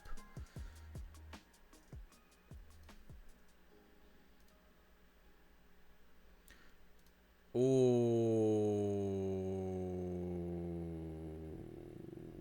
he's injured with broken ribs. Cringe. He's free because he's out of a contract at the end of the year. I need him now. I don't need him in 2 to 3 months. I need him now. I need a player who can play for me right now who is a good goalkeeper. I don't need him in 2 to 3 months when he's not hurt. I don't need him next year. 10 mil still? Yes. I could sign him for free. I could go in onto him and sign him for free.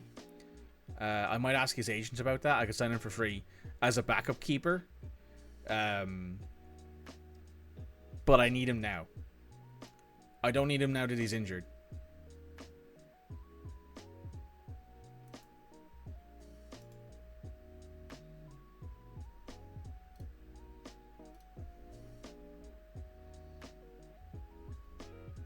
This guy looks like he could be... No, he's pretty mediocre, actually.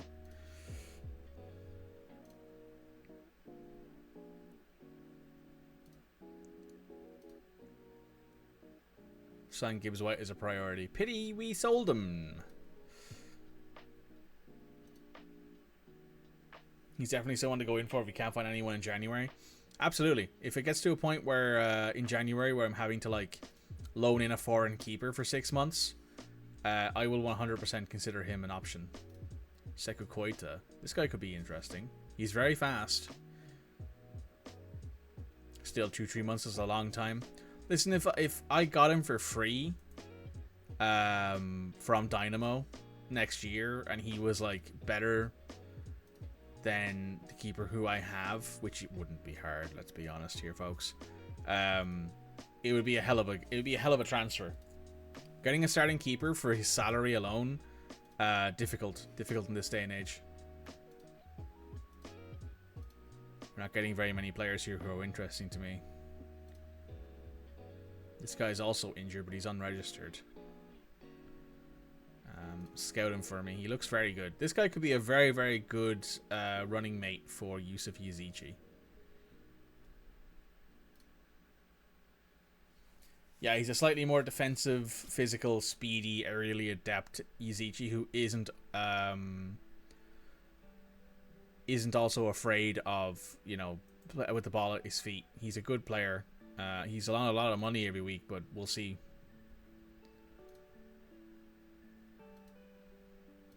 Ruben Garcia, William Jose, Hans Haboter. No.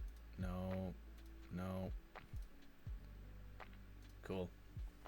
Right, we've got 2 more matches. Well, we've got this match, which we're about to play, and then the match against...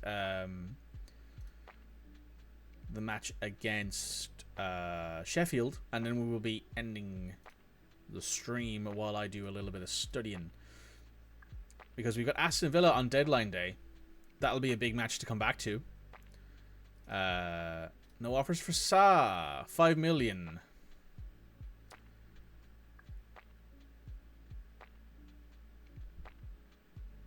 Empoli are rumored to be interested in the player. We can't get 30 million for Jose Sa. I'm just going to offer him out unspecified with the clause of nope, not signing replacement player. We will not be taking on any of his salary because he's shit. Yeah, because he hasn't played very well this year. If he had played at all well this year, he would be a consideration. BRG in an offer for Sa.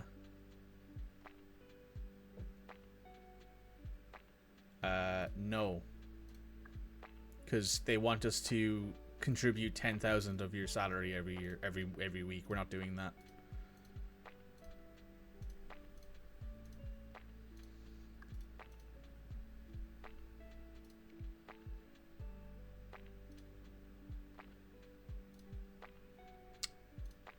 Usually when you click that button of I'm willing to take a reasonable offer for you, they might undersell how much they're willing to take.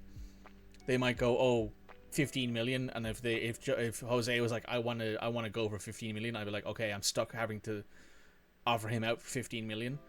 But since he said 33 million, I'm very happy with that. Right, we got one match here.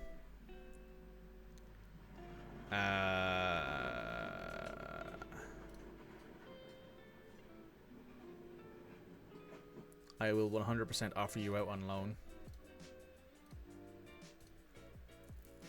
Club atmosphere is excellent. That's the option I always choose. Absolutely, it tends to be an option that I stick with. The only time it doesn't really work is when you're in a lower league team, or you're in a team who has like a lower reputation than the league they're playing in. And the player's like, oh, you can sell me for $450,000, when in reality you could get like 6 million for him because he's in a league that has a high reputation. So we're going up against Sheffield, who are bottom of the league. We should hammer these guys now.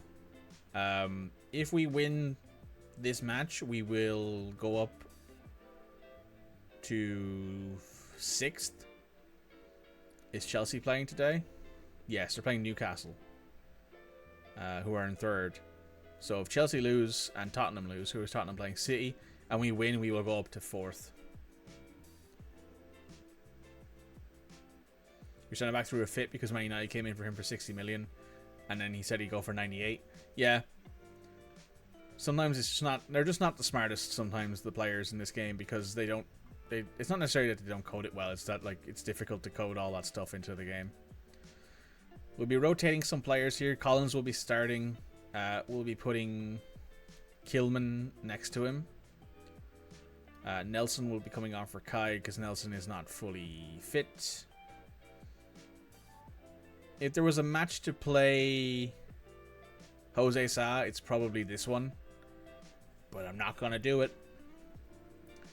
Mateus, you can come off for Pedro. Pedro's apparently gotten better. He has gotten better. Very nice. Huang.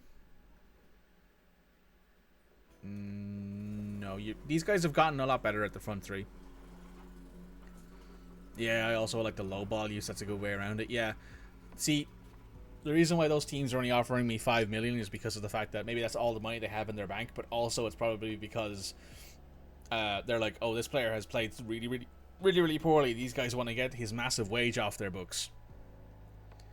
They're too bad. Goals win games. Let's kick off here, gents. We gotta beat Sheffield United. I'm gonna hit them with an encourage right off the gate. Because I want to see us win. They are playing a 3-4-3. Or anti-football, as I would call it. Because these guys are definitely playing an all-defensive team. That's some good passing there. Cunha, smashes it off the post. Come on, guys, you gotta do better than that. I wanted to see you bury that. That would have been great. But in a great way to start off the game.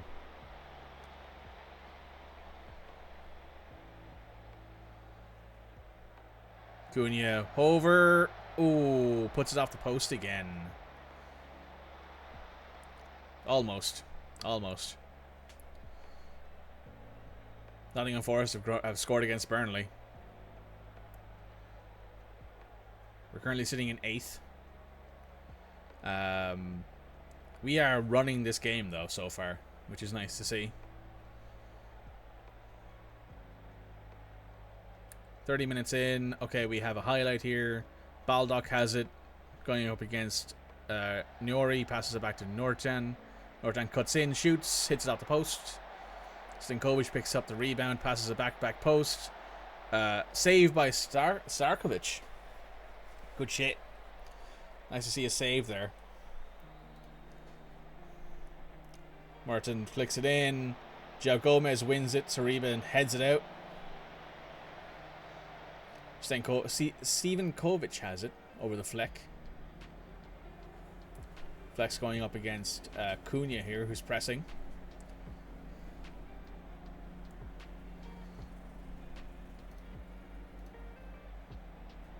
I'm going to demand more now that we're 40 minutes in. Cunha flicks it. Back to post to Collins. Collins scores a header. Hell yeah, that's what I love to see. Collins, big man, getting in there, getting a header in. Scoring himself a goal, bowing to the home fans, to the away fans. Newcastle are currently beating Chelsea. They are. But Brentford are also currently winning, so we're only in 7th. I do love me a header from Nathan Collins that goes into the back of the net. We're doing well. We can definitely do better.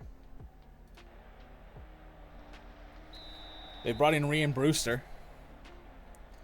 They mustn't be very happy with their front three. Pedro Neto weaving, Traore to Gomez, to Yusuf, back to Traore, playing a bit of tic-tac-toe here. Back to Gomez. Gomez runs forward, takes a shot. It's close, but it's over the post.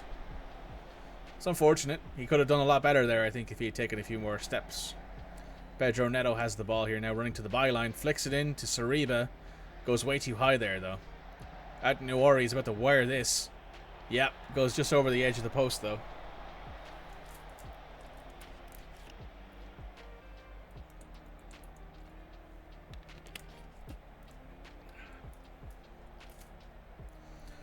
We are now 55 minutes in. Sariba has a set piece here.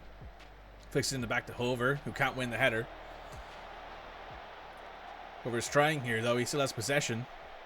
Passes it to Sariba, who bangs it in off the corner of the inner corner of the crossbar there. That was a great shot from Sariba.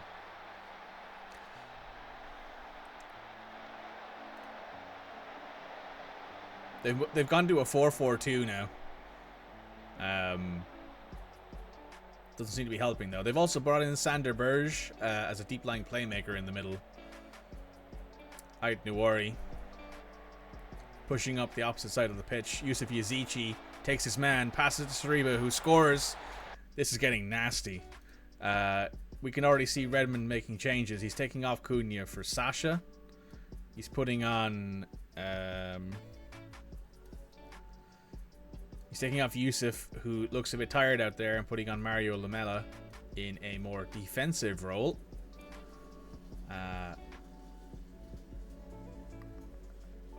That'll be all the changes I think I'll make for now.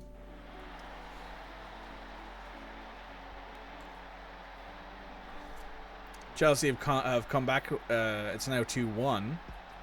Liverpool are beating Man United. Man City are beating Tottenham. There's a great pass there. Great pass there from Yusuf Yazici. That's another assist to add to his tally for the year. We are absolutely running this game in the match momentum.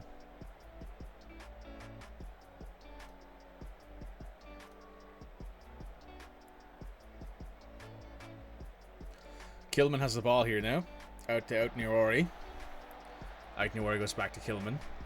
Max Kilman, steady on the ball. Up to Sariba, back into Traore in the middle of the pitch. Over to Nathan Collins, one of the goal scorers. Nathan takes a quick walk. Kicks it out to Hover on the right-hand side of the pitch, who pushes up to the byline. Back to João Gomez, into Traore. Up to Pedro Neto, kicks the first time, hits it straight at the keeper.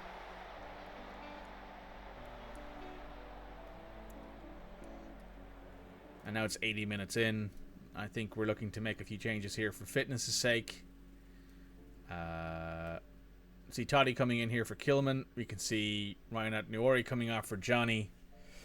Johnny and Redmond had a bit of a rough start to their relationship, with Johnny getting sent off for two-footing someone very early on in his tenure with Redmond. But after a few days of being let off the pitch, seems that the two of them have gotten back together now that they've realized that they need each other. This is looking like it's a done deal for Wolves. Wolves have won this match 3-0, it looks like.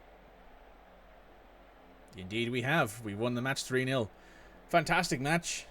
Collins, Sariba, and Sariba Collins from Mateus Cunha, from Sariba from Hover, and Sariba from Yusuf Yazici. Some good goals there. The Kistons made up some. A win and a good performance, that'll do for me, boys. I can't argue with that performance at all. That's exactly how we do it. Oh, that fucking sound effect.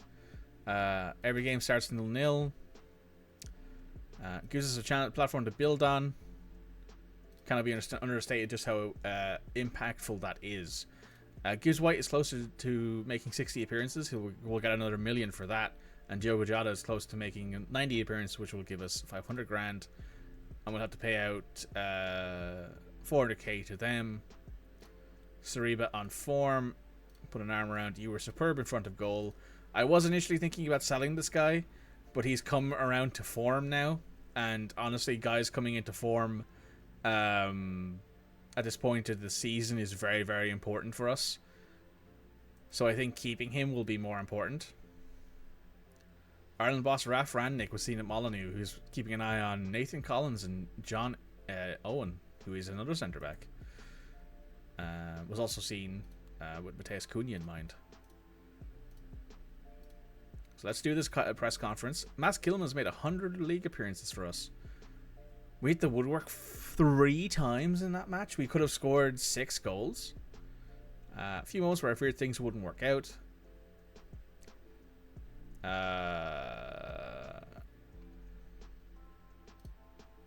We were forced to do it because of the rotation and injuries. It's hard to argue rotation and injuries there because we had 4 centre back injuries and then we've had winger injuries. So yeah, it's been a difficult one. Yeah, I think this is where we will end the stream. I am going to take a quick look here though before we get in there. Shortlists. Portugal good players. We have these 2. We have a ball-winning midfielder and we have a wing-back. Who do we have in default right now? We have Benjamin Sesko, who I have an eye on because I'd love to bring him in. He would be our second best striker. He would essentially fully on replace Sasha. He's got a minimum free release clause that lasts for another couple of years. It's 43 grand. 43 million. I'd consider getting rid of him. I'd consider selling some people for that. Jose Perez, it's 30. He's definitely not going to be on my list. I need to remove him from it. Remove from shortlist default. And then you 2, you can definitely go away. Tendon Mengi. Oh, he's very, very attractive looking.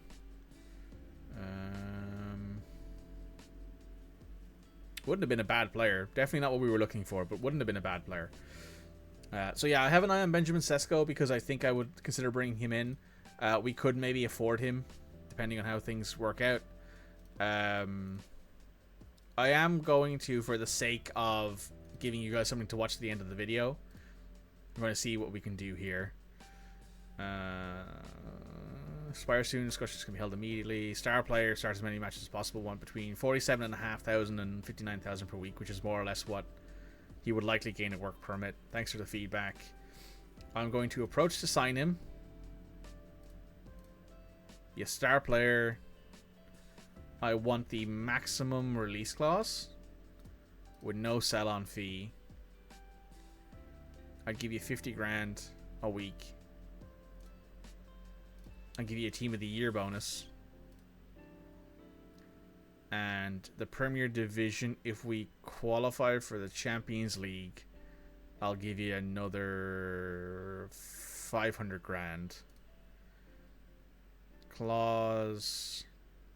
I'll give you a £0 relegation release clause. If we do not stay in the Premier League, I will literally just let you go for free. Given we're getting him in for free, it's fine, really, because like we want to get those wages off of our books if you ever got relegated. I think that a relegation release clause isn't necessarily going to be a massive thing that we see, but I do think it's a good idea to have. I'll give you 500 grand as well to the agent.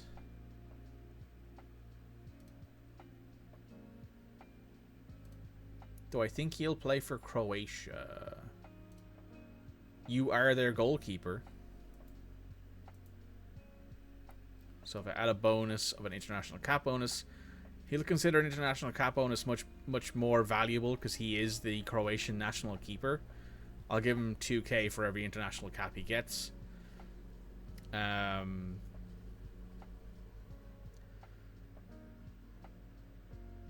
If I can't get him for cheap, I will 100%. This is the amount of money I'm willing to give, basically. If we can't get him for this, I'll come back. I'll go to see if I can get Lunin. Cool. Okay, so we can't get him. Well, we can't get him right now. I'll come back to him later on. But Lunin is definitely an option. In goal, Kelleher will not come to us on loan, I think.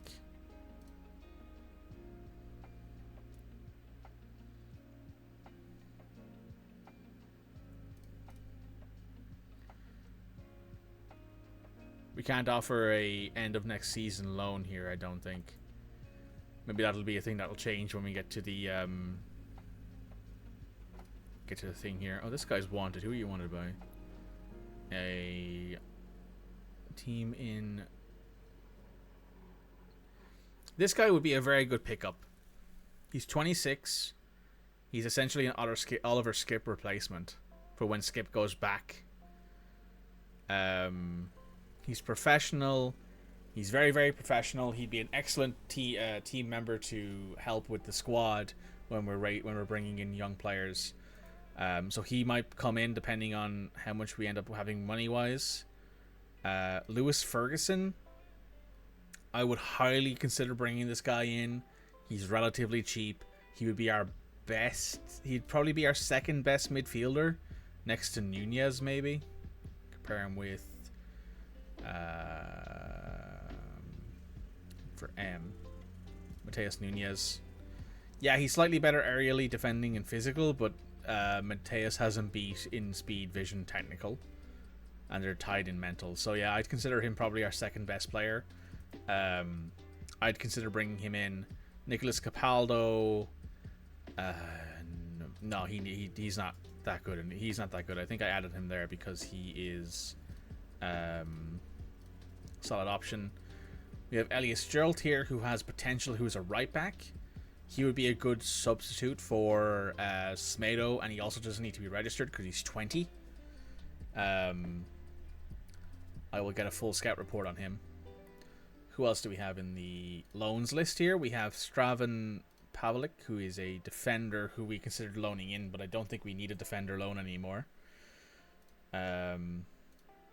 Don't bother keeping... Actually, you know what? In good players, keep the scout reports up to date. In loans, don't. Long shots, don't. Portugal good, do keep them up to date. Wonder Kids, keep them up to date.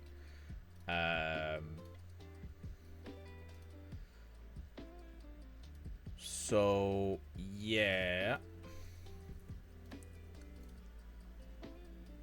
We don't have nearly as many goalkeepers as I was hoping for.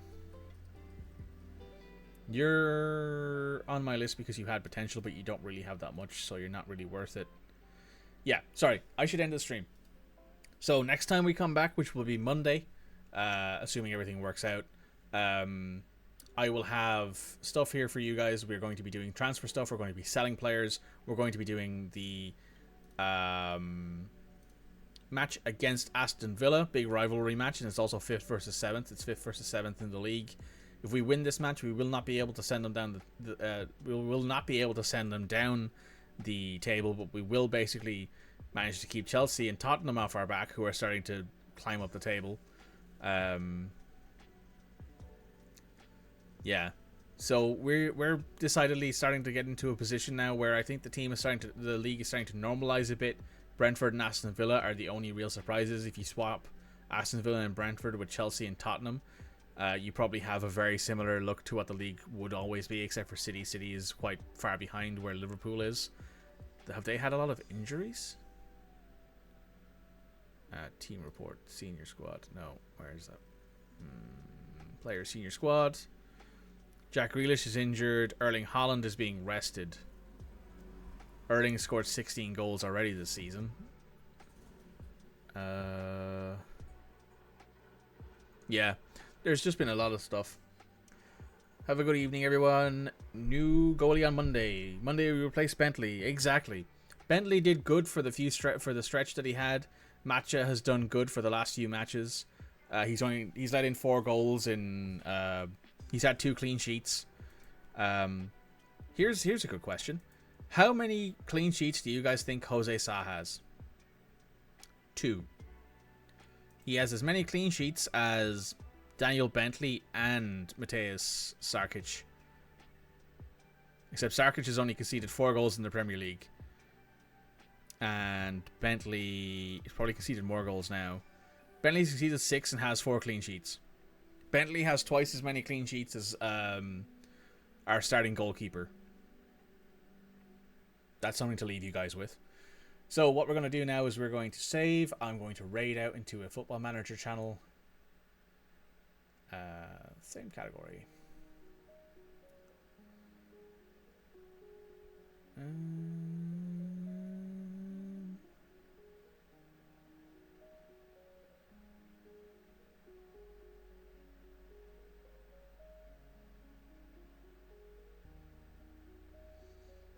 See if there's anyone here who's live. Oh, yeah, Mark's Road has just gone live, so let's go raid them. They're doing an Irish Build a Nation, so you might as well jump in and say hello, and hopefully we can help Ireland get to solid level in the league. Also, I think I'll be adding some rewards that you can use channel points for, possibly claiming names of staff members, and maybe deciding to nickname a youth player. So I will probably try and do that in the meantime, because I have nothing going on this weekend. So yeah, say goodbye everyone. This is Daniel Bentley. He saved our season.